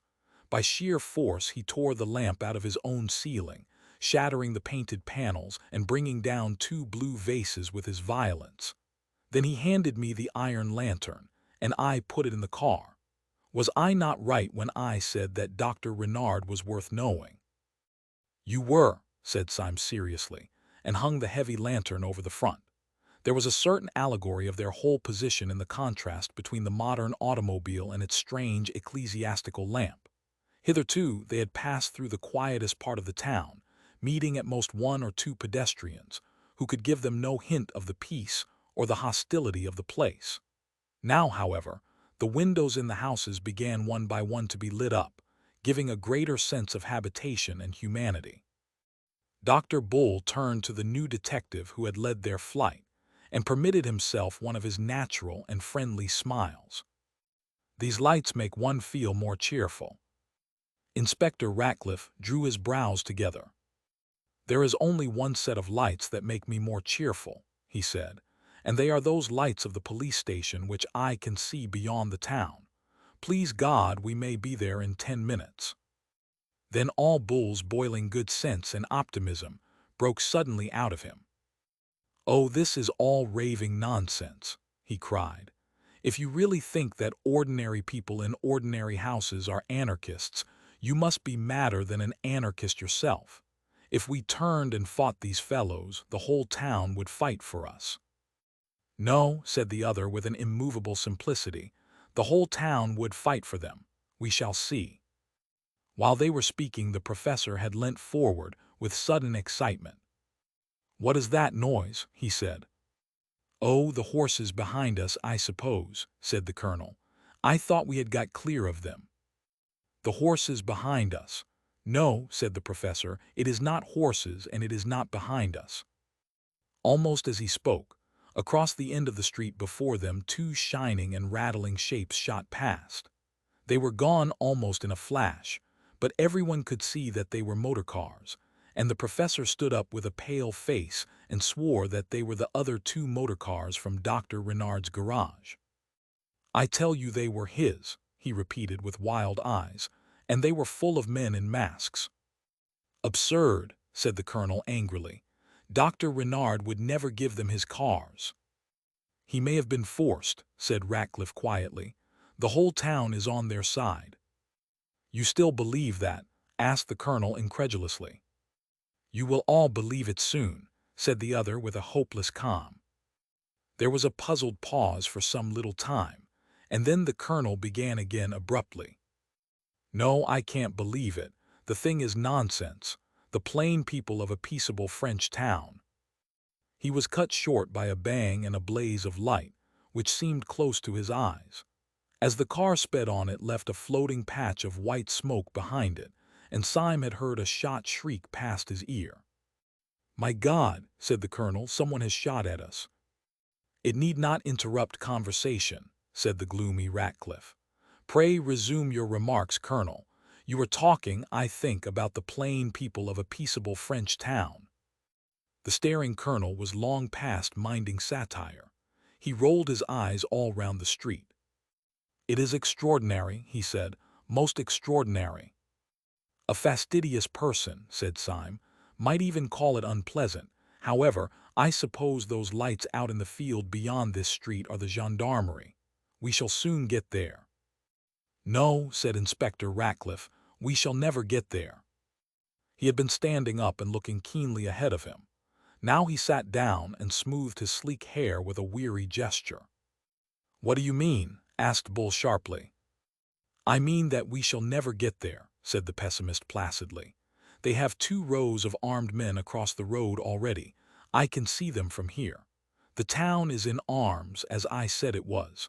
I can only wallow in the exquisite comfort of my own exactitude." And Ratcliffe sat down comfortably in the car and lit a cigarette, but the others rose excitedly and stared down the road. Syme had slowed down the car as their plans became doubtful, and he brought it finally to a standstill just at the corner of a side street that ran down very steeply to the sea. The town was mostly in shadow, but the sun had not sunk. Wherever its level light could break through, it painted everything a burning gold. Up this side street, the last sunset light shone as sharp and narrow as the shaft of artificial light at the theater. It struck the car of the five friends and lit it like a burning chariot. But the rest of the street, especially the two ends of it, was in the deepest twilight, and for some seconds they could see nothing. Then Syme, whose eyes were the keenest, broke into a little bitter whistle and said, "It is quite true. There is a crowd or an army or some such thing across the end of that street." "Well, if there is," said Bull impatiently, "it must be something else, a sham fight or the mayor's birthday or something. I cannot and will not believe that plain, jolly people in a place like this walk about with dynamite in their pockets. Get on a bit, Syme, and let us look at them." The car crawled about 100 yards farther, and then they were all startled by Dr. Bull breaking into a high crow of laughter. "Why, you silly mugs," he cried. "What did I tell you? That crowd's as law-abiding as a cow, and if it weren't, it's on our side." "How do you know?" asked the professor, staring. "You blind bat," cried Bull. "Don't you see who is leading them?" They peered again, and then the colonel, with a catch in his voice, cried out, "Why, it's Renard!" There was, indeed, a rank of dim figures running across the road, and they could not be clearly seen, but far enough in front to catch the accident of the evening light was stalking up and down the unmistakable Dr. Renard, in a white hat, stroking his long brown beard, and holding a revolver in his left hand. "What a fool I've been!" exclaimed the colonel. "Of course, the dear old boy has turned out to help us." Dr. Bull was bubbling over with laughter, swinging the sword in his hand as carelessly as a cane. He jumped out of the car and ran across the intervening space, calling out, "Dr. Renard, Dr. Renard." An instant after Syme thought his own eyes had gone mad in his head, for the philanthropic Dr. Renard had deliberately raised his revolver and fired twice at Bull, so that the shots rang down the road. Almost at the same second as the puff of white cloud went up from this atrocious explosion, a long puff of white cloud went up also from the cigarette of the cynical Ratcliffe. Like all the rest, he turned a little pale, but he smiled. Dr. Bull, at whom the bullets had been fired, just missing his scalp, stood quite still in the middle of the road without a sign of fear, and then turned very slowly and crawled back to the car, and climbed in with 2 holes through his hat. "Well," said the cigarette smoker slowly, "what do you think now?" "I think," said Dr. Bull with precision, "that I am lying in bed at No. 217 Peabody Buildings, and that I shall soon wake up with a jump. Or if that's not it, I think that I am sitting in a small cushioned cell in Hanwell, and that the doctor can't make much of my case. But if you want to know what I don't think, I'll tell you. I don't think what you think. I don't think, and I never shall think, that the mass of ordinary men are a pack of dirty modern thinkers. No, sir, I'm a Democrat, and I still don't believe that Sunday could convert one average navvy or counter-jumper. No, I may be mad, but humanity is." Syme turned his bright blue eyes on Bull with an earnestness which he did not commonly make clear. "You are a very fine fellow," he said. "You can believe in a sanity which is not merely your sanity, and you're right enough about humanity, about peasants and people like that jolly old innkeeper. But you're not right about Renard. I suspected him from the first. He's rationalistic, and what's worse, he's rich. When duty and religion are really destroyed, it will be by the rich." "They are really destroyed now," said the man with a cigarette, and rose with his hands in his pockets. "The devils are coming on." The men in the motor car looked anxiously in the direction of his dreamy gaze, and they saw that the whole regiment at the end of the road was advancing upon them, Dr. Renard marching furiously in front, his beard flying in the breeze. The colonel sprang out of the car with an intolerant exclamation. "Gentlemen," he cried, "the thing is incredible. It must be a practical joke. If you knew Renard as I do, it's like calling Queen Victoria a dynamiter, if you had got the man's character into your head."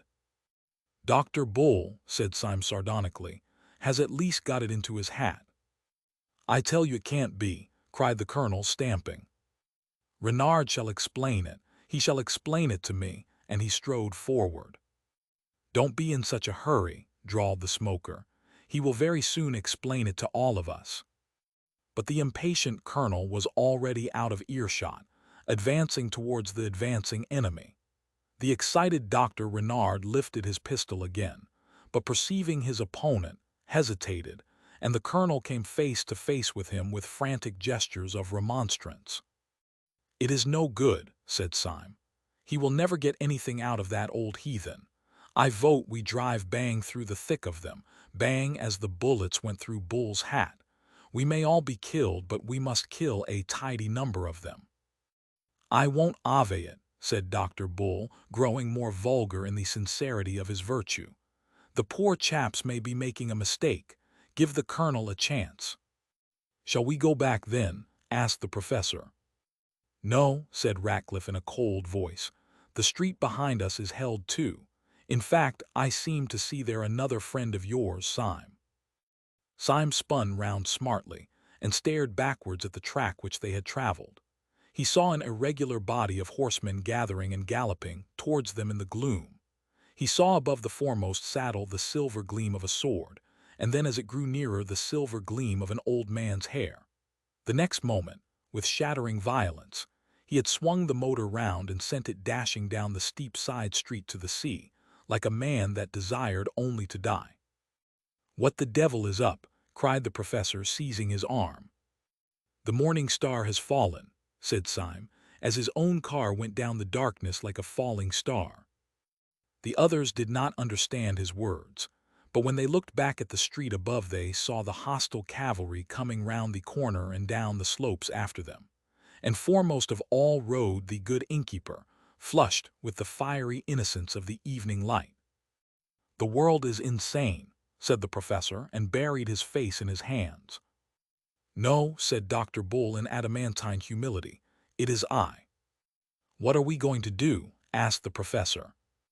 "At this moment," said Syme, with a scientific detachment, "I think we are going to smash into a lamp-post." The next instant the automobile had come with a catastrophic jar against an iron object. The instant after that 4 men had crawled out from under a chaos of metal, and a tall, lean lamp-post that had stood up straight on the edge of the marine parade stood out, bent and twisted, like the branch of a broken tree. "Well, we smashed something," said the professor with a faint smile. "That's some comfort." "You're becoming an anarchist," said Syme, dusting his clothes with his instinct of daintiness. "Everyone is," said Ratcliffe. As they spoke, the white-haired horseman and his followers came thundering from above, and almost at the same moment a dark string of men ran shouting along the sea-front. Syme snatched a sword and took it in his teeth. He stuck 2 others under his armpits, took a 4th in his left hand and the lantern in his right, and leapt off the high parade on to the beach below. The others leapt after him, with a common acceptance of such decisive action, leaving the debris and the gathering mob above them. "We have one more chance," said Syme, taking the steel out of his mouth. "Whatever all this pandemonium means, I suppose the police station will help us. We can't get there, for they hold the way. But there's a pier or breakwater runs out into the sea just here, which we could defend longer than anything else, like Horatius and his bridge. We must defend it till the gendarmerie turn out. Keep after me." They followed him as he went crunching down the beach, and in a second or two their boots broke not on the sea gravel but on broad, flat stones. They marched down a long, low jetty, running out in one arm into the dim, boiling sea, and when they came to the end of it they felt that they had come to the end of their story. They turned and faced the town. That town was transfigured with uproar. All along the high parade from which they had just descended was a dark and roaring stream of humanity, with tossing arms and fiery faces, groping and glaring towards them. The long dark line was dotted with torches and lanterns, but even where no flame lit up a furious face, they could see in the farthest figure in the most shadowy gesture an organized hate. It was clear that they were the accursed of all men, and they knew not why. 2 or 3 men, looking little and black like monkeys, leapt over the edge as they had done and dropped onto the beach. These came plowing down the deep sand, shouting horribly, and strove to wade into the sea at random. The example was followed, and the whole black mass of men began to run and drip over the edge like black treacle. Foremost among the men on the beach, Syme saw the peasant who had driven their cart. He splashed into the surf on a huge cart horse and shook his axe at them. "The peasant," cried Syme, "they have not risen since the Middle Ages." "Even if the police do come now," said the professor mournfully, "they can do nothing with this mob." "Nonsense," said Bull desperately. "There must be some people left in the town who are human." "No," said the hopeless inspector, "the human being will soon be extinct. We are the last of mankind." "It may be," said the professor absently. Then he added in his dreamy voice, "What is all that at the end of the Dunciad? Nor public flame, nor private dares to shine, nor human light is left, nor glimpse divine lo. Thy dread empire, chaos, is restored, light dies before thine uncreating word. Thy hand, great anarch, lets the curtain fall, and universal darkness buries all." "Stop," cried Bull suddenly, "the gendarmes are out." The low lights of the police station were indeed blotted and broken with hurrying figures, and they heard through the darkness the clash and jingle of a disciplined cavalry. "They are charging the mob," cried Bull in ecstasy or alarm. "No," said Syme, "they are formed along the parade." "They have unslung their carbines," cried Bull dancing with excitement. "Yes," said Ratcliffe, "and they are going to fire on us." As he spoke there came a long crackle of musketry, and bullets seemed to hop like hailstones on the stones in front of them. "The gendarmes have joined them," cried the professor and struck his forehead. "I am in the padded cell," said Bull solidly. There was a long silence, and then Ratcliffe said, looking out over the swollen sea, all a sort of gray purple, "What does it matter who is mad or who is sane? We shall all be dead soon." Syme turned to him and said, "You are quite hopeless then." Mr. Ratcliffe kept a stony silence. Then at last he said quietly, "No, oddly enough I am not quite hopeless. There is one insane little hope that I cannot get out of my mind. The power of this whole planet is against us, yet I cannot help wondering whether this one silly little hope is hopeless yet." "In what or whom is your hope?" asked Syme with curiosity. "In a man I never saw," said the other, looking at the leaden sea. "I know what you mean," said Syme in a low voice. "The man in the dark room, but Sunday must have killed him by now." "Perhaps," said the other steadily. "But if so, he was the only man whom Sunday found it hard to kill." "I heard what you said," said the professor, with his back turned. "I also am holding hard on to the thing I never saw."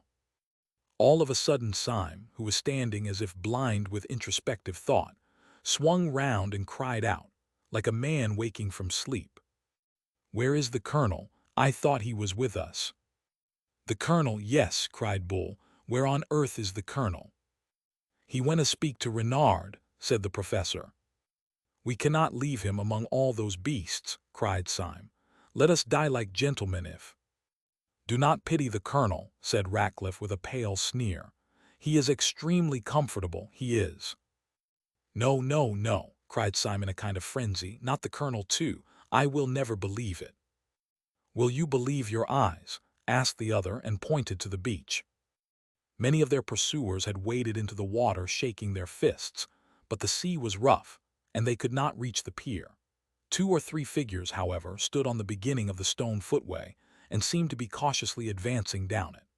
The glare of a chance lantern lit up the faces of the two foremost. One face wore a black half-mask, and under it the mouth was twisting about in such a madness of nerves that the black tuft of beard wriggled round and round like a restless, living thing. The other was the red face and white mustache of Colonel Ducroix. They were in earnest consultation. "Yes, he is gone too," said the professor, and sat down on a stone. "Everything's gone. I'm gone. I can't trust my own bodily machinery. I feel as if my own hand might fly up and strike me." "When my hand flies up," said Syme, "it will strike somebody else." And he strode along the pier towards the colonel, the sword in one hand and the lantern in the other. As if to destroy the last hope or doubt, the colonel, who saw him coming, pointed his revolver at him and fired. The shot missed Syme but struck his sword, breaking it short at the hilt. Syme rushed on and swung the iron lantern above his head. "Judas before Herod," he said, and struck the colonel down upon the stones. Then he turned to the secretary, whose frightful mouth was almost foaming now, and held the lamp high with so rigid and arresting a gesture that the man was, as it were, frozen for a moment and forced to hear. "Do you see this lantern?" cried Syme in a terrible voice. "Do you see the cross carved on it and the flame inside? You did not make it. You did not light it. Better men than you, men who could believe and obey, twisted the entrails of iron and preserved the legend of fire.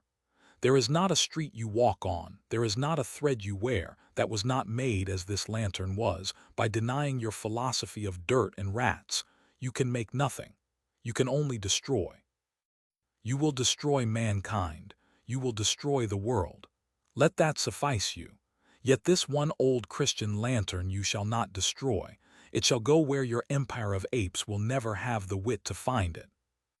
He struck the secretary once with the lantern so that he staggered, and then, whirling it twice round his head, sent it flying far out to sea, where it flared like a roaring rocket and fell. "Swords!" shouted Syme, turning his flaming face to the three behind him. "Let us charge these dogs, for our time has come to die." His three companions came after him, sword in hand. Syme's sword was broken, but he rent a bludgeon from the fist of a fisherman, flinging him down. In a moment they would have flung themselves upon the face of the mob and perished when an interruption came. The secretary, ever since Syme's speech, had stood with his hand to his stricken head as if dazed. Now he suddenly pulled off his black mask. The pale face, thus peeled in the lamplight, revealed not so much rage as astonishment. He put up his hand with an anxious authority. "There is some mistake," he said. "Mr. Syme, I hardly think you understand your position. I arrest you in the name of the law." "Of the law," said Syme, and dropped his stick. "Certainly," said the secretary. "I am a detective from Scotland Yard," and he took a small blue card from his pocket. "And what do you suppose we are?" asked the professor, and threw up his arms. "You," said the secretary stiffly, "are, as I know for a fact, members of the Supreme Anarchist Council. Disguised as one of you, I—" Dr. Bull tossed his sword into the sea. "There never was any Supreme Anarchist Council," he said. "We were all a lot of silly policemen looking at each other, and all these nice people who have been peppering us with shot thought we were the dynamiters. I knew I couldn't be wrong about the mob," he said, beaming over the enormous multitude which stretched away to the distance on both sides. "Vulgar people are never mad. I'm vulgar myself, and I know. I am now going on shore to stand a drink to everybody here." Chapter 13. The Pursuit of the President. Next morning 5 bewildered but hilarious people took the boat for Dover. The poor old colonel might have had some cause to complain, having been first forced to fight for 2 factions that didn't exist, and then knocked down with an iron lantern. But he was a magnanimous old gentleman, and being much relieved that neither party had anything to do with dynamite, he saw them off on the pier with great geniality. The 5 reconciled detectives had 100 details to explain to each other. The secretary had to tell Syme how they had come to wear masks originally in order to approach the supposed enemy as fellow conspirators. Syme had to explain how they had fled with such swiftness through a civilized country, But above all these matters of detail which could be explained, rose the central mountain of the matter that they could not explain. What did it all mean? If they were all harmless officers, what was Sunday? If he had not seized the world, what on earth had he been up to? Inspector Ratcliffe was still gloomy about this. "I can't make head or tail of old Sunday's little game any more than you can," he said. "But whatever else Sunday is, he isn't a blameless citizen. Damn it, do you remember his face?"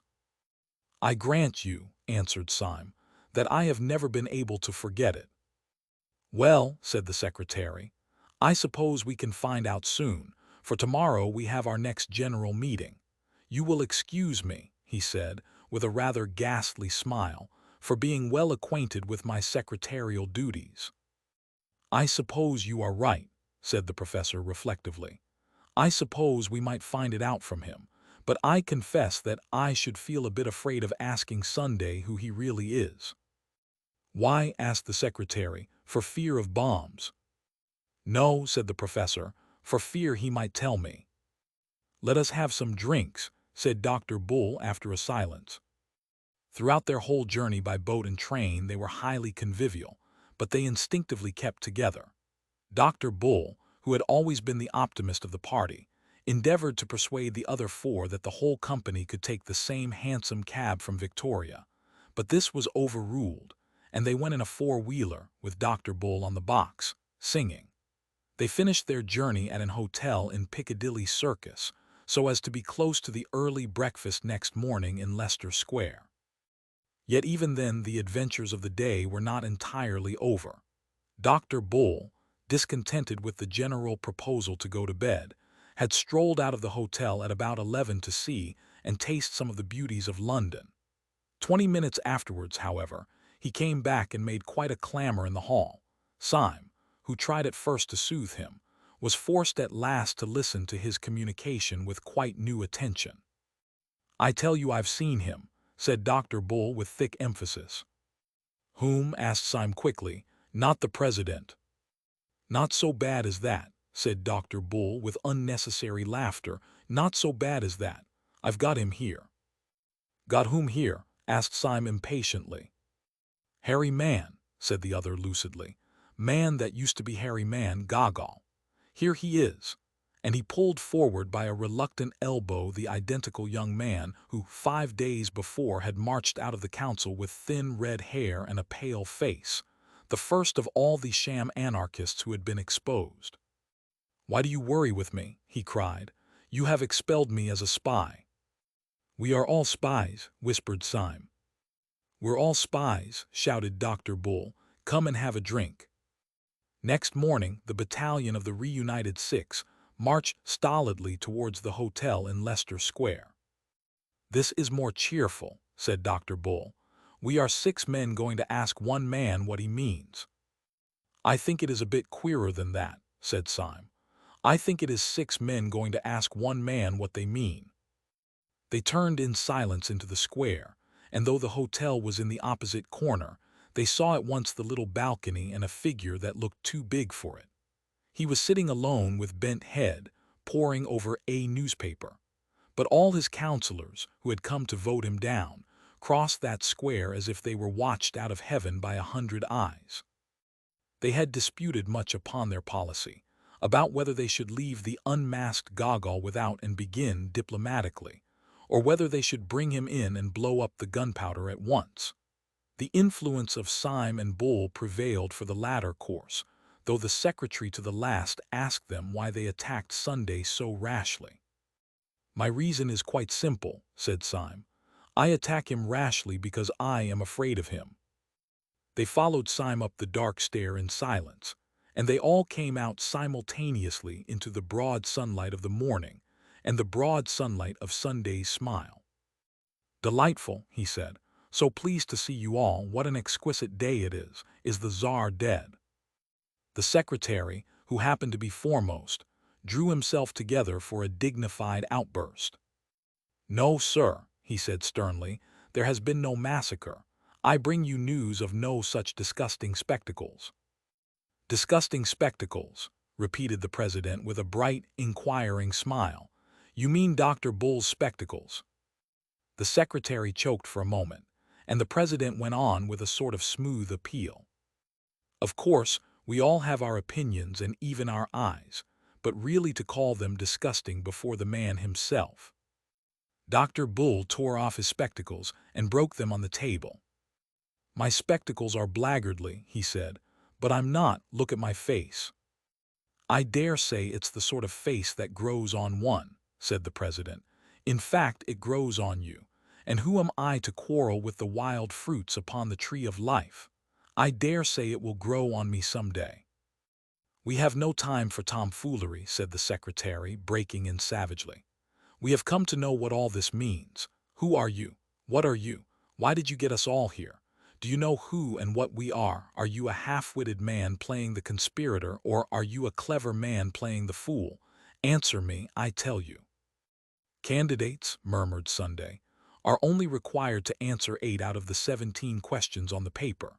As far as I can make out, you want me to tell you what I am and what you are and what this table is and what this council is and what this world is for all I know.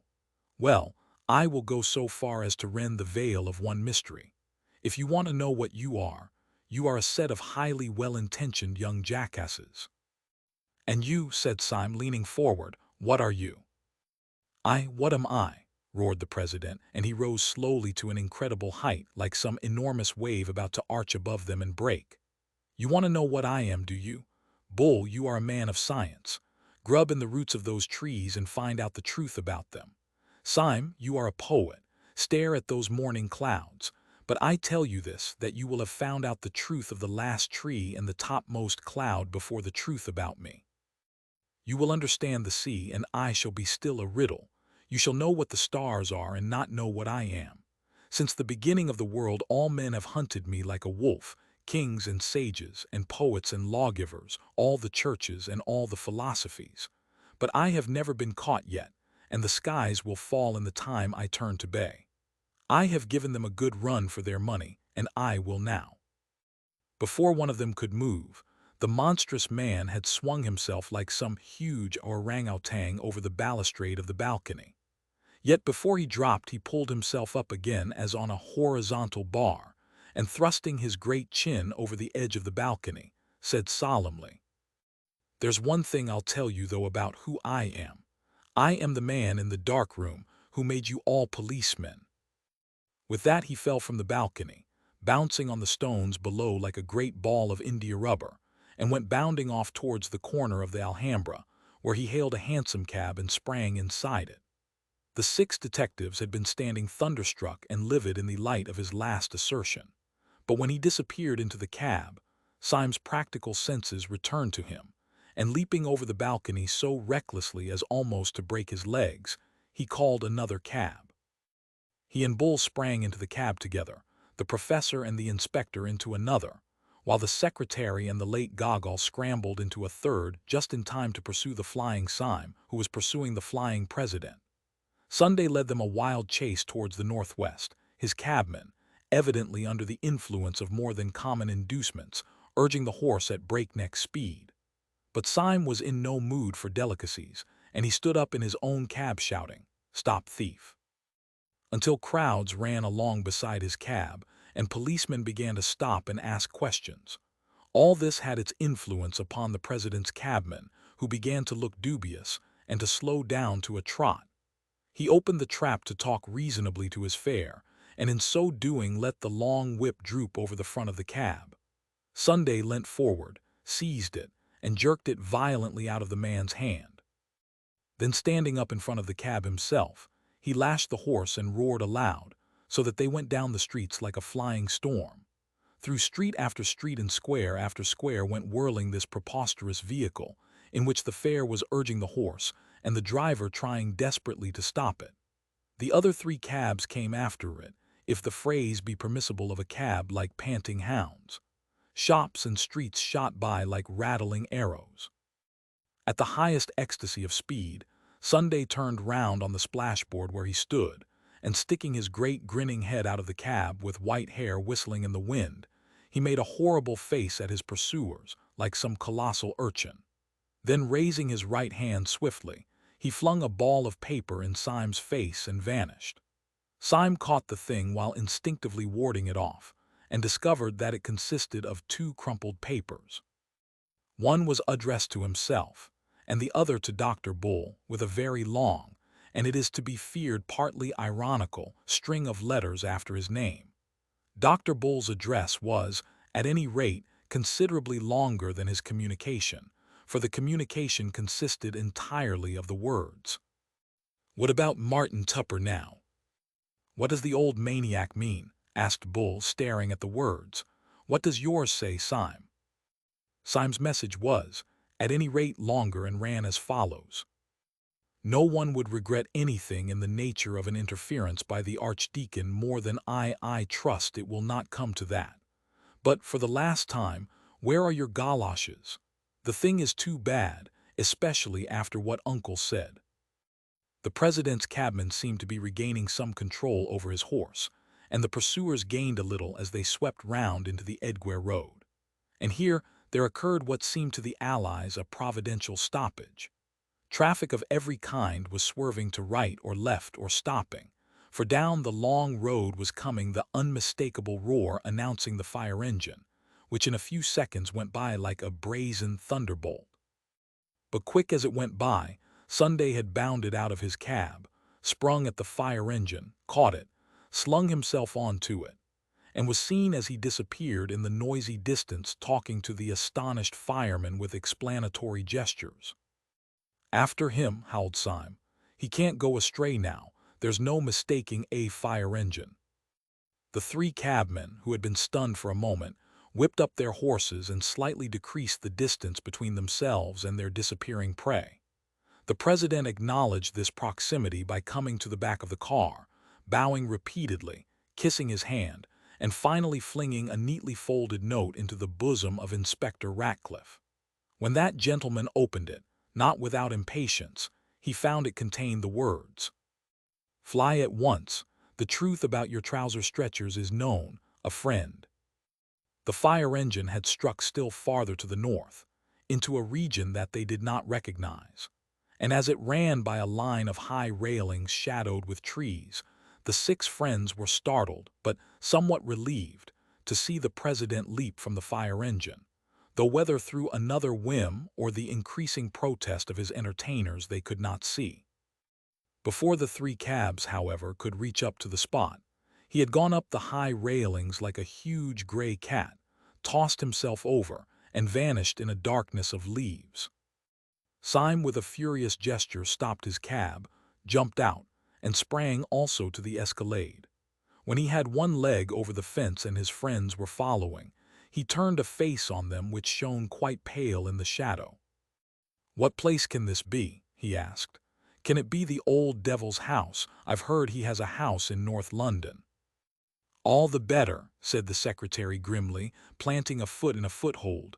"We shall find him at home." "No, but it isn't that," said Syme, knitting his brows. "I hear the most horrible noises, like devils laughing and sneezing and blowing their devilish noses." "His dog's barking, of course," said the secretary. "Why not say his black beetle's barking?" said Syme furiously. "Snails barking, geraniums barking. Did you ever hear a dog bark like that?"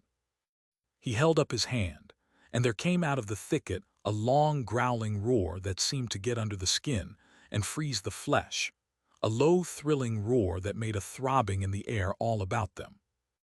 "The dogs of Sunday would be no ordinary dogs," said Gogol, and shuddered. Syme had jumped down on the other side, but he still stood listening impatiently. "Well, listen to that," he said. "Is that a dog anybody's dog?" There broke upon their ear a hoarse screaming as of things protesting and clamoring in sudden pain, and then, far off like an echo, what sounded like a long nasal trumpet. "Well, his house ought to be hell," said the secretary, "and if it is hell I'm going in," and he sprang over the tall railings almost with one swing. The others followed. They broke through a tangle of plants and shrubs and came out on an open path. Nothing was in sight, but Dr. Bull suddenly struck his hands together. "Why, you asses," he cried, "it's the zoo." As they were looking round wildly for any trace of their wild quarry, a keeper in uniform came running along the path with a man in plain clothes. "Has it come this way?" gasped the keeper. "Has what?" asked Syme. "The elephant," cried the keeper. "An elephant has gone mad and run away." "He has run away with an old gentleman," said the other stranger breathlessly. "A poor old gentleman with white hair." "What sort of old gentleman?" asked Syme with great curiosity. "A very large and fat old gentleman in light gray clothes," said the keeper eagerly. "Well," said Syme, "if he's that particular kind of old gentleman, if you're quite sure that he's a large and fat old gentleman in gray clothes, you may take my word for it that the elephant has not run away with him. He has run away with the elephant. The elephant is not made by God that could run away with him if he did not consent to the elopement. And by thunder, there he is." There was no doubt about it this time. Clean across the space of grass, about 200 yards away, with a crowd screaming and scampering vainly at his heels, went a huge gray elephant at an awful stride, with his trunk thrown out as rigid as a ship's bowsprit, and trumpeting like the trumpet of doom.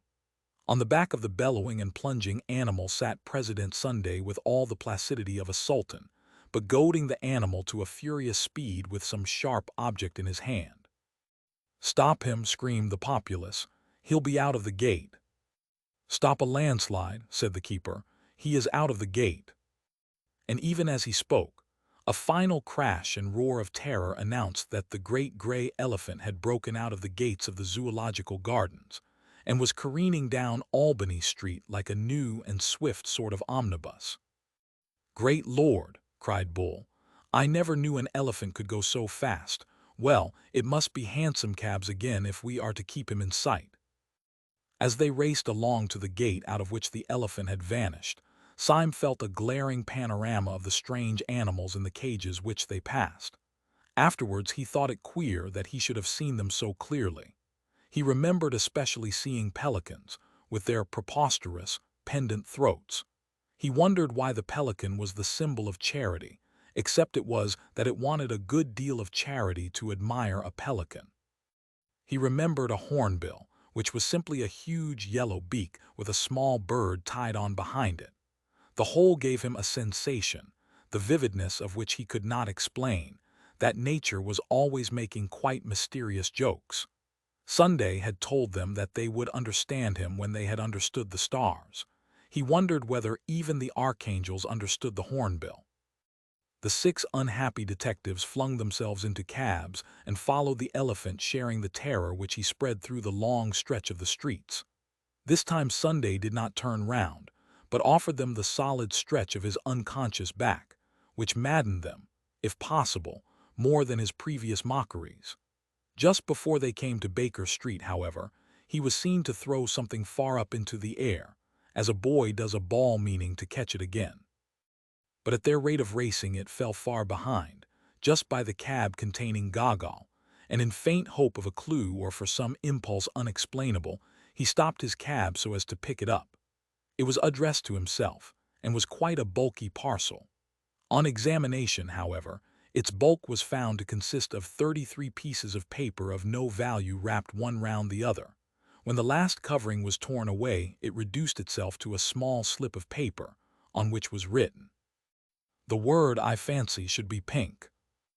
The man once known as Gogol said nothing, but the movements of his hands and feet were like those of a man urging a horse to renewed efforts. Through street after street, through district after district, went the prodigy of the flying elephant, calling crowds to every window and driving the traffic left and right.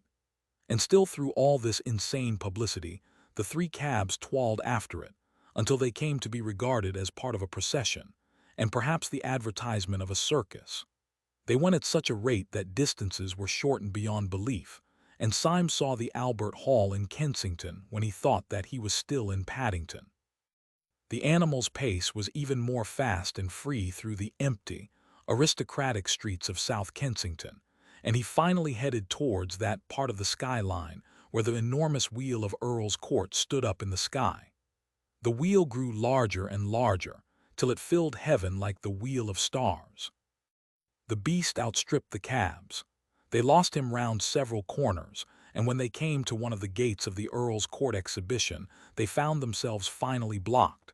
In front of them was an enormous crowd. In the midst of it was an enormous elephant, heaving and shuddering as such shapeless creatures do. But the president had disappeared. "Where has he gone to?" asked Syme, slipping to the ground. "Gentlemen rushed into the exhibition, sir," said an official in a dazed manner. Then he added in an injured voice, "Funny gentleman, sir, asked me to hold his horse and gave me this." He held out with distaste a piece of folded paper, addressed, "To the Secretary of the Central Anarchist Council." The secretary, raging, rent it open and found written inside it, "When the herring runs a mile, let the secretary smile. When the herring tries to fly, let the secretary die." Rustic proverb. "Why the eternal crikey," began the secretary, "did you let the man in? Do people commonly come to your exhibition riding on mad elephants? Do?" "Look," shouted Syme suddenly, "look over there." "Look at what?" asked the secretary savagely. "Look at the captive balloon," said Syme, and pointed in a frenzy. "Why the blazes should I look at a captive balloon?" demanded the secretary. "What is there queer about a captive balloon?" "Nothing," said Syme, "except that it isn't captive." They all turned their eyes to where the balloon swung and swelled above the exhibition on a string, like a child's balloon. A second afterwards the string came in two just under the car, and the balloon, broken loose, floated away with the freedom of a soap bubble. "10,000 devils!" shrieked the secretary. "He's got into it," and he shook his fists at the sky. The balloon, borne by some chance wind, came right above them, and they could see the great white head of the president peering over the side and looking benevolently down on them. "God bless my soul," said the professor with the elderly manner that he could never disconnect from his bleached beard and parchment face. "God bless my soul, I seem to fancy that something fell on the top of my hat." He put up a trembling hand and took from that shelf a piece of twisted paper, which he opened absently only to find it inscribed with a true lover's knot and the words, "Your beauty has not left me indifferent," from Little Snowdrop. There was a short silence, and then Syme said, biting his beard, "I'm not beaten yet. The blasted thing must come down somewhere. Let's follow it." Chapter 14. The Six Philosophers. Across green fields and breaking through blooming hedges, toiled six draggled detectives, about 5 miles out of London. The optimist of the party had at first proposed that they should follow the balloon across South England in hansom cabs, but he was ultimately convinced of the persistent refusal of the balloon to follow the roads, and the still more persistent refusal of the cabmen to follow the balloon. Consequently, the tireless though exasperated travelers broke through black thickets and plowed through plowed fields, till each was turned into a figure too outrageous to be mistaken for a tramp. Those green hills of Surrey saw the final collapse and tragedy of the admirable light grey suit in which Syme had set out from Saffron Park. His silk hat was broken over his nose by a swinging bough, his coat-tails were torn to the shoulder by arresting thorns, the clay of England was splashed up to his collar, but he still carried his yellow beard forward with a silent and furious determination, and his eyes were still fixed on that floating ball of gas, which in the full flush of sunset seemed colored like a sunset cloud. "After all," he said, "it is very beautiful." "It is singularly and strangely beautiful," said the professor. "I wish the beastly gas bag would burst." "No," said Dr. Bull, "I hope it won't. It might hurt the old boy."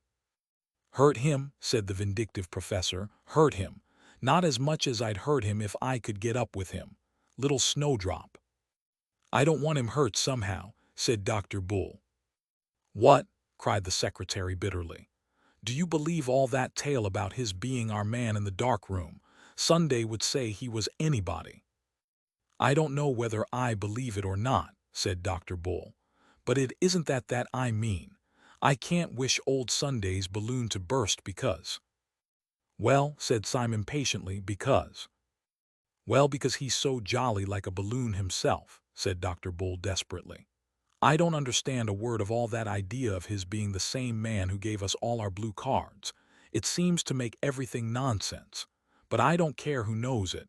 I always had a sympathy for old Sunday himself, wicked as he was. Just as if he was a great bouncing baby. How can I explain what my queer sympathy was? It didn't prevent my fighting him like hell. Shall I make it clear if I say that I liked him because he was so fat? You will not, said the secretary. I've got it now, cried Bull. It was because he was so fat and so light, just like a balloon. We always think of fat people as heavy, but he could have danced against a sylph. I see now what I mean. Moderate strength is shown in violence, supreme strength is shown in levity. It was like the old speculations. What would happen if an elephant could leap up in the sky like a grasshopper? Our elephant, said Syme, looking upwards, has leapt into the sky like a grasshopper. Somehow, concluded Bull, that's why I can't help liking old Sunday. No, it's not an admiration of force or any silly thing like that. There is a kind of gaiety in the thing, as if he were bursting with some good news. Haven't you sometimes felt it on a spring day? You know nature plays tricks, but somehow that day proves they are good-natured tricks. I never read the Bible myself, but that part they laugh at is literal truth. Why leap ye high hills? The hills do leap. At least they try to. Why do I like Sunday? How can I tell you? Because he's such a bounder. There was a long silence, and then the secretary said in a curious, strained voice, You do not know Sunday at all. Perhaps it is because you are better than I and do not know hell. I was a fierce fellow and a trifle morbid from the first.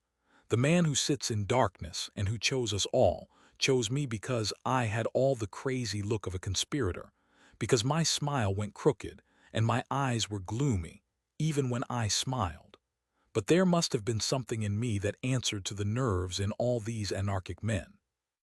For when I first saw Sunday, he expressed to me, not your airy vitality, but something both gross and sad in the nature of things. I found him smoking in a twilight room, a room with brown blind down, infinitely more depressing than the genial darkness in which our master lives. He sat there on a bench, a huge heap of a man, dark and out of shape. He listened to all my words without speaking or even stirring. I poured out my most passionate appeals and asked my most eloquent questions. Then, after a long silence, the thing began to shake, and I thought it was shaken by some secret malady. It shook like a loathsome and living jelly. It reminded me of everything I had ever read about the base bodies that are the origin of life, the deep-sea lumps in protoplasm. It seemed like the final form of matter, the most shapeless and the most shameful. I could only tell myself, from its shudderings, that it was something at least that such a monster could be miserable.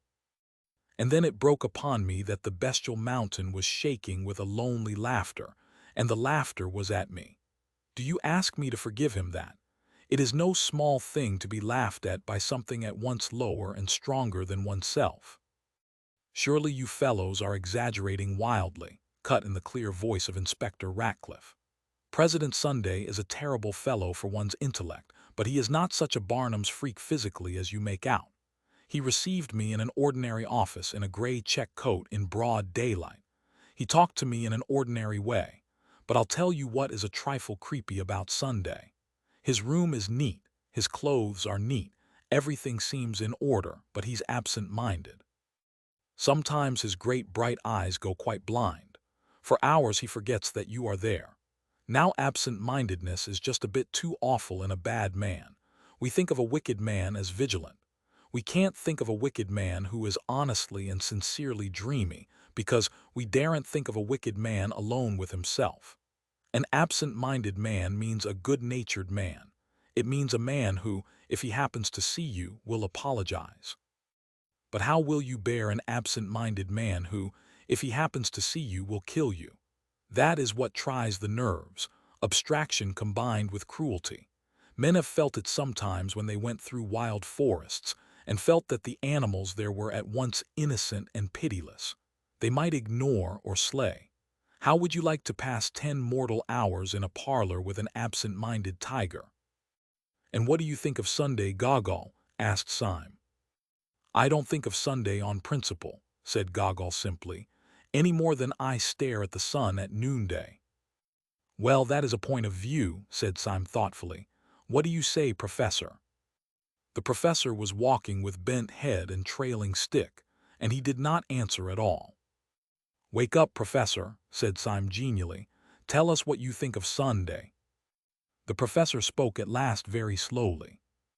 I think something, he said, that I cannot say clearly, or rather I think something that I cannot even think clearly, but it is something like this. My early life, as you know, was a bit too large and loose. Well, when I saw Sunday's face, I thought it was too large. Everybody does, but I also thought it was too loose. The face was so big that one couldn't focus it or make it a face at all. The eye was so far away from the nose that it wasn't an eye. The mouth was so much by itself that one had to think of it by itself. The whole thing is too hard to explain. He paused for a little, still trailing his stick, and then went on. But put it this way. Walking up a road at night, I have seen a lamp and a lighted window and a cloud make together a most complete and unmistakable face. If anyone in heaven has that face, I shall know him again. Yet when I walked a little farther, I found that there was no face, that the window was 10 yards away, the lamp 100 yards, the cloud beyond the world. Well, Sunday's face escaped me. It ran away to right and left as such chance pictures run away. And so his face has made me somehow doubt whether there are any faces. I don't know whether your face, Bull, is a face or a combination in perspective. Perhaps one black disk of your beastly glasses is quite close and another 50 miles away. Oh, the doubts of a materialist are not worth a dump. Sunday has taught me the last and the worst doubts, the doubts of a spiritualist. I am a Buddhist, I suppose, and Buddhism is not a creed, it is a doubt. My poor dear Bull, I do not believe that you really have a face. I have not faith enough to believe in matter. Syme's eyes were still fixed upon the errant orb, which, reddened in the evening light, looked like some rosier and more innocent world. Have you noticed an odd thing, he said. About all your descriptions, each man of you finds Sunday quite different, yet each man of you can only find one thing to compare him to, the universe itself. Bull finds him like the earth in spring, Gogol like the sun at noonday. The secretary is reminded of the shapeless protoplasm, and the inspector of the carelessness of virgin forests. The professor says he is like a changing landscape. This is queer, but it is queerer still that I also have had my odd notion about the president, and I also find that I think of Sunday as I think of the whole world. Get on a little faster, Syme, said Bull. Never mind the balloon. When I first saw Sunday, said Syme slowly, I only saw his back, and when I saw his back, I knew he was the worst man in the world. His neck and shoulders were brutal like those of some apish god. His head had a stoop that was hardly human, like the stoop of an ox. In fact, I had at once the revolting fancy that this was not a man at all, but a beast dressed up in men's clothes. Get on, said Dr. Bull. And then the queer thing happened. I had seen his back from the street as he sat in the balcony.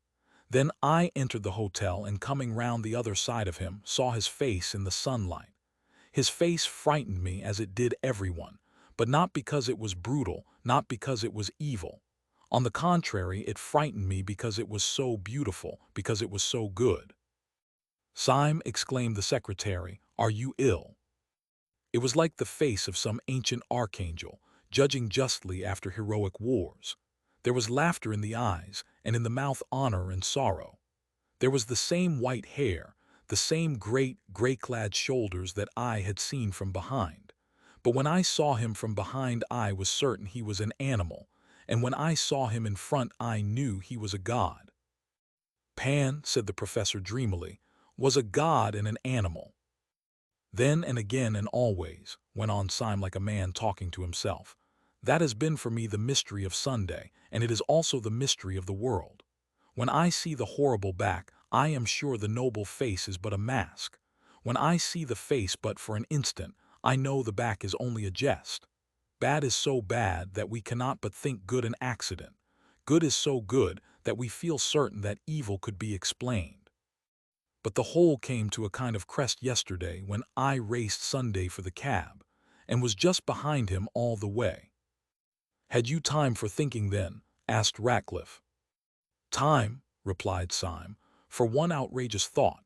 I was suddenly possessed with the idea that the blind, blank back of his head really was his face, an awful, eyeless face staring at me. And I fancied that the figure running in front of me was really a figure running backwards and dancing as he ran." "Horrible," said Dr. Bull, and shuddered. "Horrible is not the word," said Syme. "It was exactly the worst instant of my life. And yet 10 minutes afterwards, when he put his head out of the cab and made a grimace like a gargoyle, I knew that he was only like a father playing hide-and-seek with his children." "It is a long game," said the secretary, and frowned at his broken boots. "Listen to me," cried Syme with extraordinary emphasis.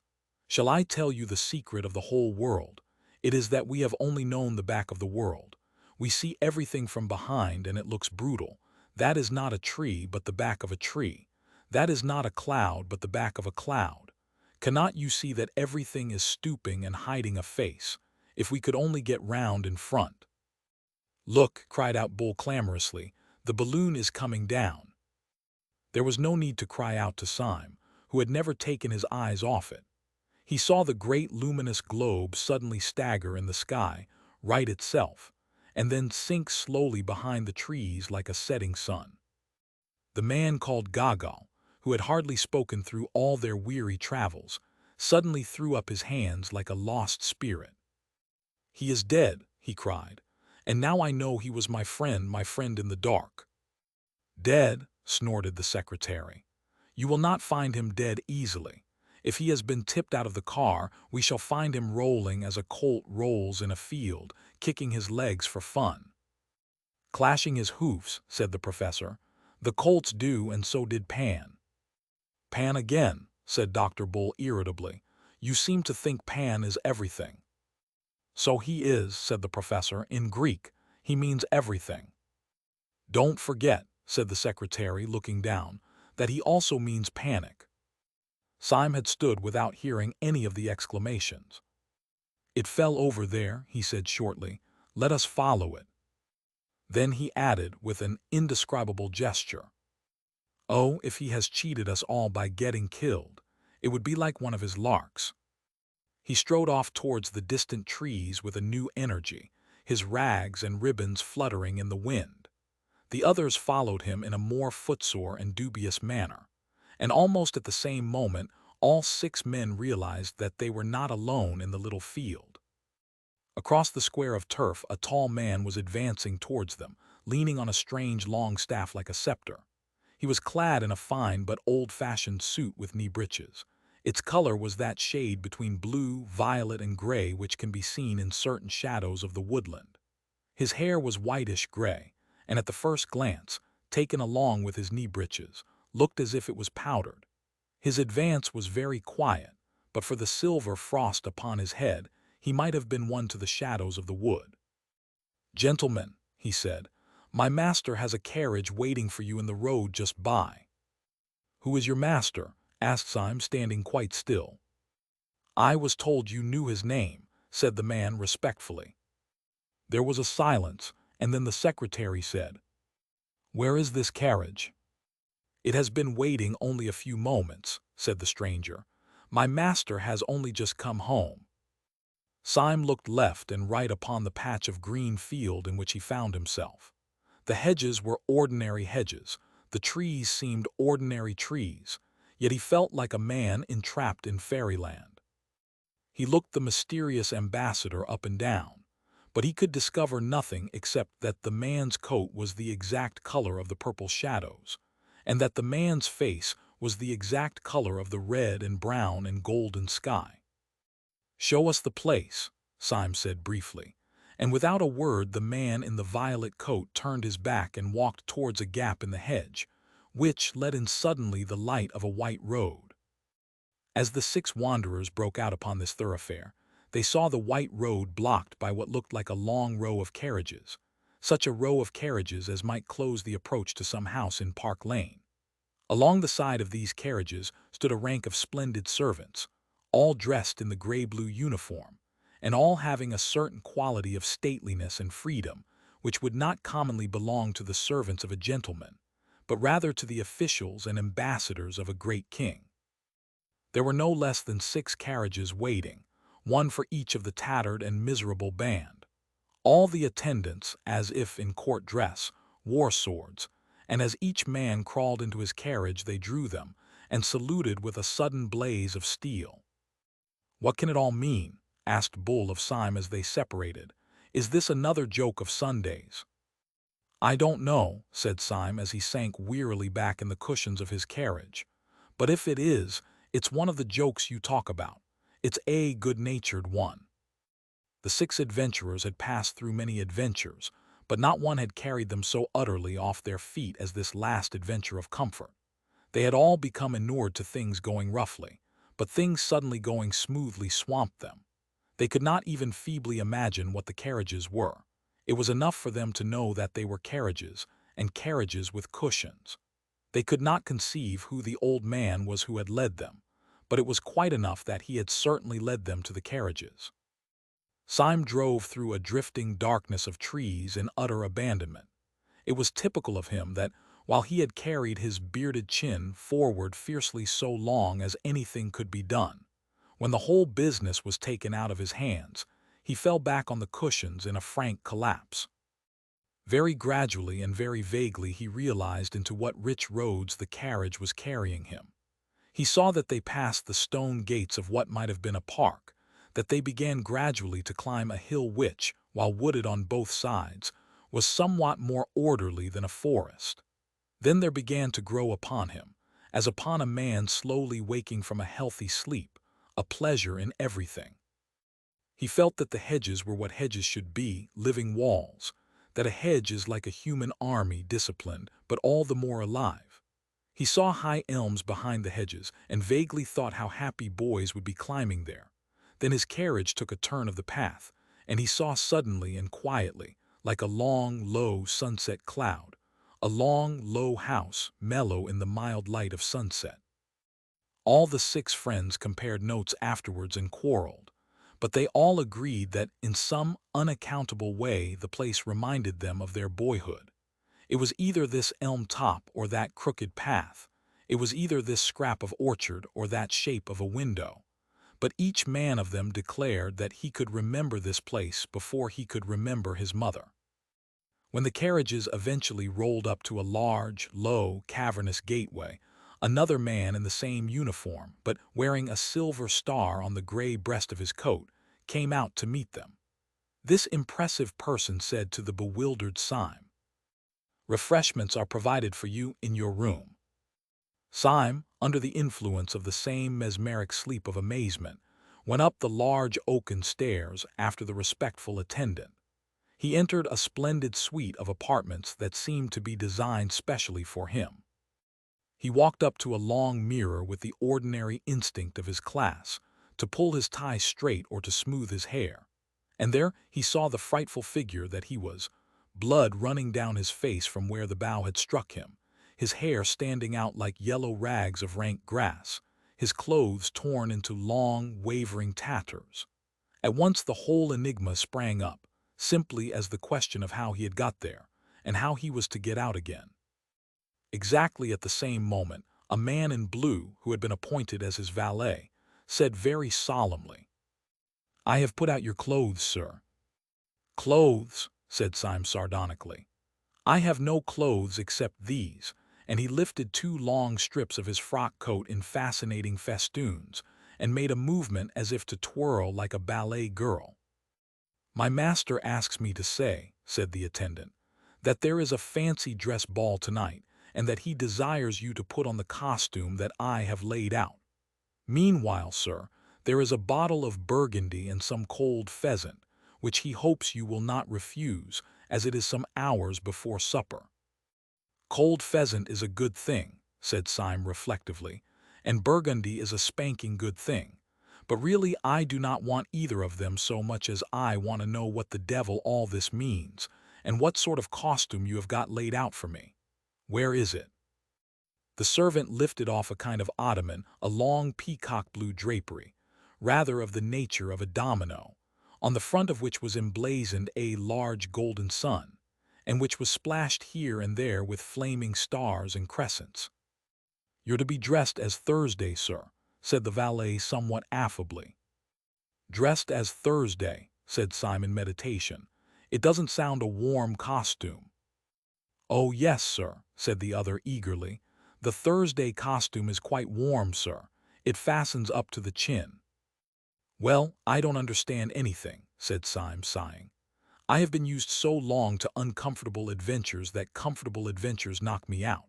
Still, I may be allowed to ask why I should be particularly like Thursday in a green frock spotted all over with the sun and moon. Those orbs, I think, shine on other days. I once saw the moon on Tuesday, I remember." "Beg pardon, sir," said the valet. "Bible also provided for you," and with a respectful and rigid finger he pointed out a passage in the first chapter of Genesis. Syme read it wondering. It was that in which the fourth day of the week is associated with the creation of the sun and moon.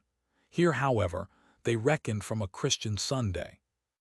"This is getting wilder and wilder," said Syme, as he sat down in a chair.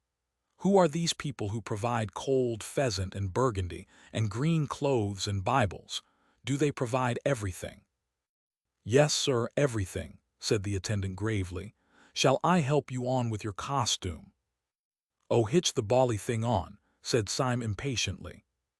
But though he affected to despise the mummery, he felt a curious freedom and naturalness in his movements as the blue and gold garment fell about him.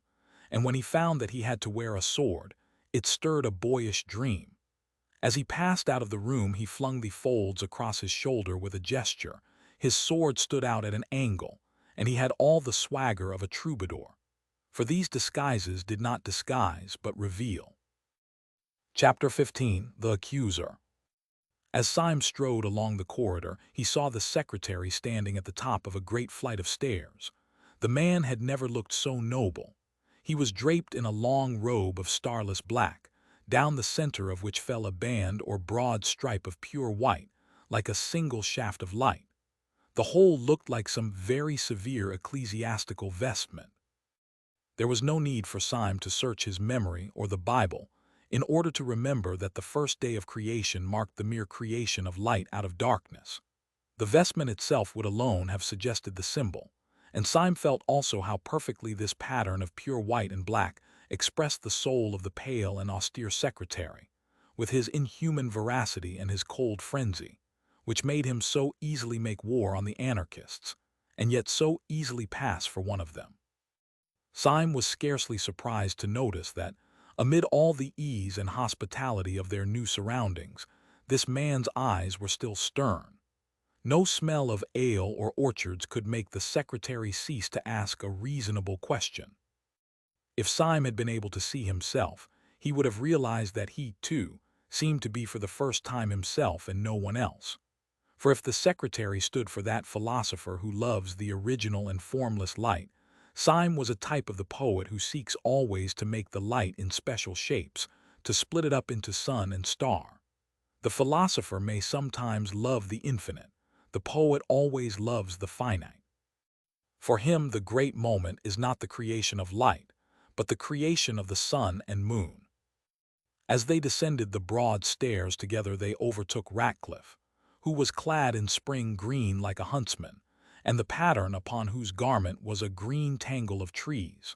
For he stood for that third day on which the earth and green things were made, and his square, sensible face, with its not unfriendly cynicism, seemed appropriate enough to it. They were led out of another broad and low gateway into a very large old English garden, full of torches and bonfires, by the broken light of which a vast carnival of people were dancing in motley dress. Syme seemed to see every shape in nature imitated in some crazy costume. There was a man dressed as a windmill with enormous sails, a man dressed as an elephant, a man dressed as a balloon. The two last together seemed to keep the thread of their farcical adventures. Syme even saw, with a queer thrill, one dancer dressed like an enormous hornbill, with a beak twice as big as himself, the queer bird which had fixed itself on his fancy like a living question while he was rushing down the long road at the zoological gardens. There were 1,000 other such objects, however. There was a dancing lamp-post, a dancing apple tree, a dancing ship. One would have thought that the untamable tune of some mad musician had set all the common objects of field and street dancing an eternal jig.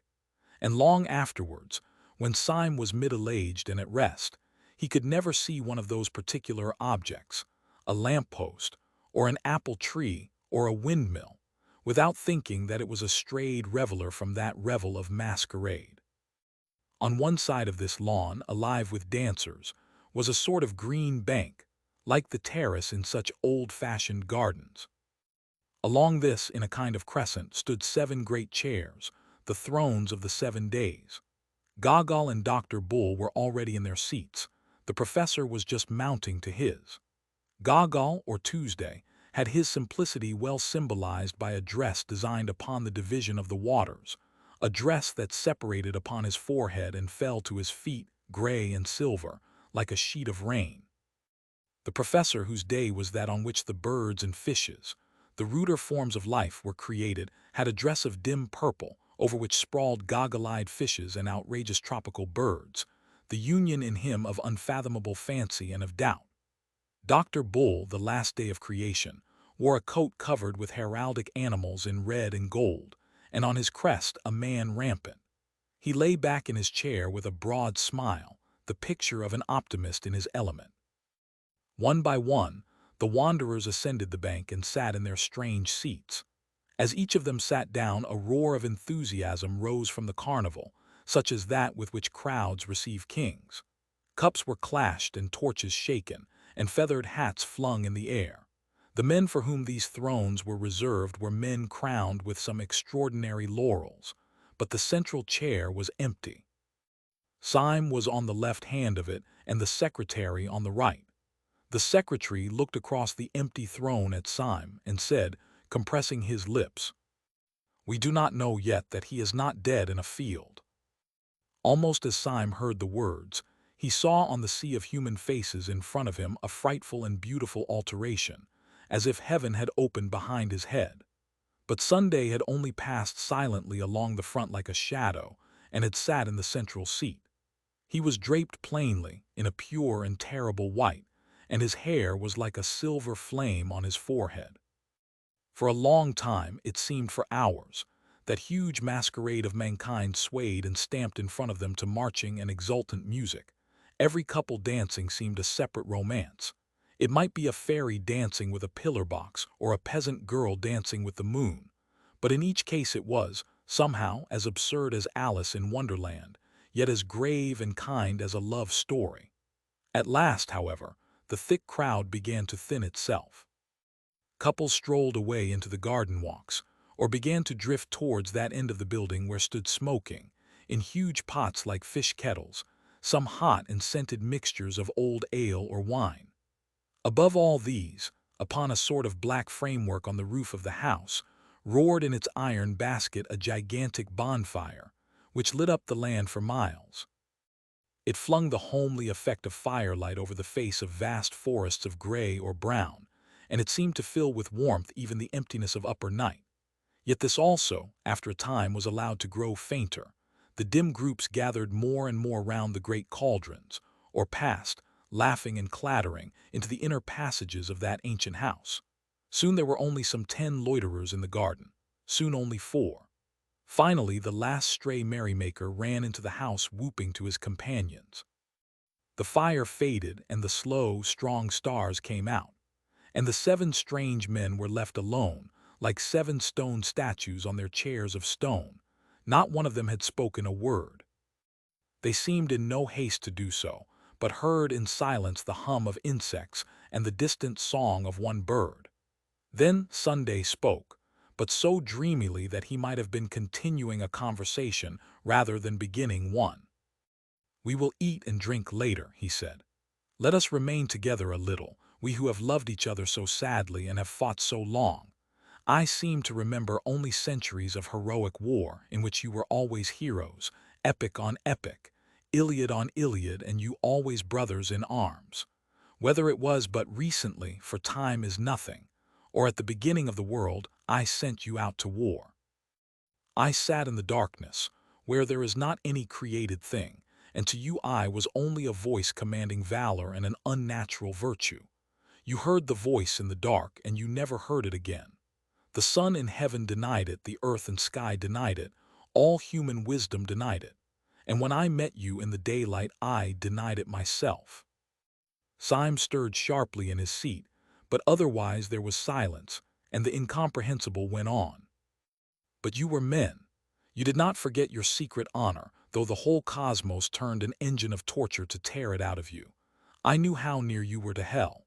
I know how you, Thursday, crossed swords with King Satan, and how you, Wednesday, named me in the hour without hope. There was complete silence in the starlit garden, and then the black-browed secretary, implacable, turned in his chair towards Sunday, and said in a harsh voice, "Who and what are you?" "I am the Sabbath," said the other without moving. "I am the peace of God." The secretary started up, and stood crushing his costly robe in his hand. "I know what you mean," he cried, "and it is exactly that I cannot forgive you. I know you are contentment, optimism, what do they call the thing, and ultimate reconciliation. Well, I am not reconciled. If you were the man in the dark room, why were you also Sunday, an offense to the sunlight? If you were from the first our father and our friend, why were you also our greatest enemy? We wept, we fled in terror. The iron entered into our souls, and you are the peace of God. Oh, I can forgive God his anger, though it destroyed nations, but I cannot forgive him his peace." Sunday answered not a word, but very slowly he turned his face of stone upon Syme as if asking a question. "No," said Syme, "I do not feel fierce like that. I am grateful to you, not only for wine and hospitality here, but for many a fine scamper and free fight. But I should like to know. My soul and heart are as happy and quiet here as this old garden, but my reason is still crying out. I should like to know." Sunday looked at Ratcliffe, whose clear voice said, "It seems so silly that you should have been on both sides and fought yourself." Bull said, "I understand nothing, but I am happy. In fact, I am going to sleep." "I am not happy," said the professor with his head in his hands, "because I do not understand. You let me stray a little too near to hell." And then Gogol said, with the absolute simplicity of a child, "I wish I knew why I was hurt so much." Still Sunday said nothing, but only sat with his mighty chin upon his hand and gazed at the distance. Then at last he said, "I have heard your complaints in order, and here, I think, comes another to complain, and we will hear him also." The falling fire in the great cresset threw a last long gleam, like a bar of burning gold, across the dim grass. Against this fiery band was outlined in utter black the advancing legs of a black-clad figure. He seemed to have a fine close suit with knee-breeches, such as that which was worn by the servants of the house, only that it was not blue, but of this absolute sable. He had, like the servants, a kind of sword by his side. It was only when he had come quite close to the crescent of the seven, and flung up his face to look at them, that Syme saw, with thunderstruck clearness, that the face was the broad, almost ape-like face of his old friend Gregory, with its rank red hair and its insulting smile. "Gregory," gasped Syme, half rising from his seat, "why, this is the real anarchist." "Yes," said Gregory with a great and dangerous restraint, "I am the real anarchist." "Now there was a day," murmured Bull, who seemed really to have fallen asleep, "when the sons of God came to present themselves before the Lord, and Satan came also among them." "You are right," said Gregory, and gazed all round. "I am a destroyer. I would destroy the world if I could."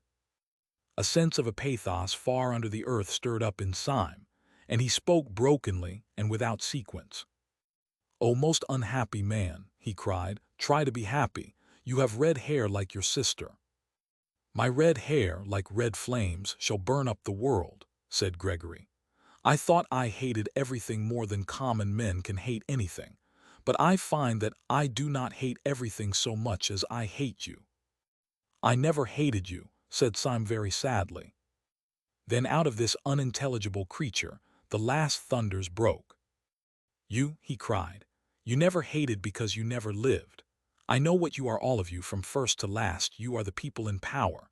You are the police, the great fat smiling men in blue and buttons. You are the law, and you have never been broken. But is there a free soul alive that does not long to break you, only because you have never been broken? We in revolt talk all kind of nonsense, doubtless, about this crime or that crime of the government. It is all folly. The only crime of the government is that it governs.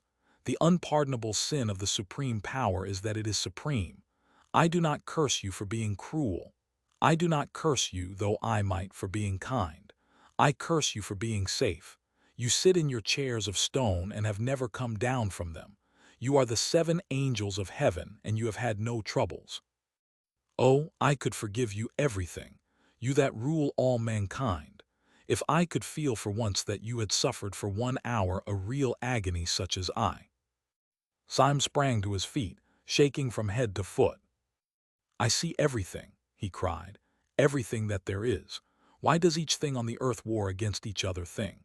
Why does each small thing in the world have to fight against the world itself? Why does a fly have to fight the whole universe? Why does a dandelion have to fight the whole universe?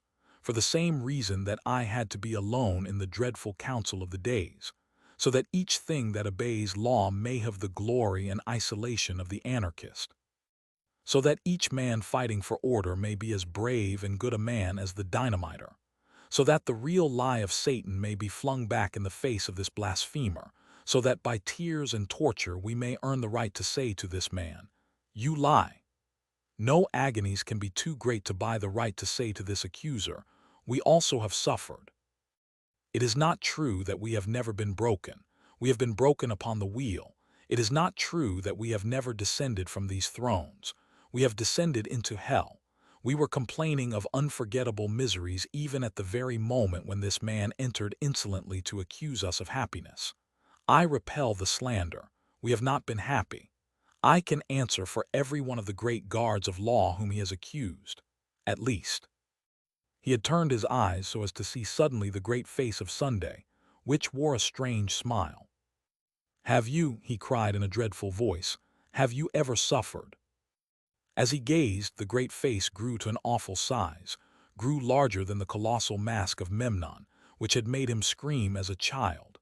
It grew larger and larger, filling the whole sky. Then everything went black.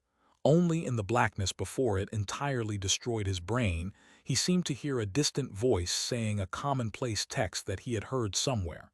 "Can ye drink of the cup that I drink of?" When men in books awake from a vision, they commonly find themselves in some place in which they might have fallen asleep. They yawn in a chair, or lift themselves with bruised limbs from a field. Syme's experience was something much more psychologically strange, if there was indeed anything unreal, in the earthly sense, about the things he had gone through. For while he could always remember afterwards that he had swooned before the face of Sunday, he could not remember having ever come to it all. He could only remember that gradually and naturally he knew that he was and had been walking along a country lane with an easy and conversational companion. That companion had been a part of his recent drama. It was the red-haired poet Gregory. They were walking like old friends, and were in the middle of a conversation about some triviality. But Syme could only feel an unnatural buoyancy in his body and a crystal simplicity in his mind that seemed to be superior to everything that he said or did. He felt he was in possession of some impossible good news, which made every other thing a triviality, but an adorable triviality. Dawn was breaking over everything in colors at once clear and timid, as if nature made a first attempt at yellow and a first attempt at rose. A breeze blew so clean and sweet that one could not think that it blew from the sky. It blew rather through some hole in the sky. Syme felt a simple surprise when he saw rising all round him on both sides of the road the red, irregular buildings of Saffron Park. He had no idea that he had walked so near London. He walked by instinct along one white road, on which early birds hopped and sang, and found himself outside a fenced garden. There he saw the sister of Gregory, the girl with the gold-red hair, cutting lilac before breakfast, with the great unconscious gravity of a girl.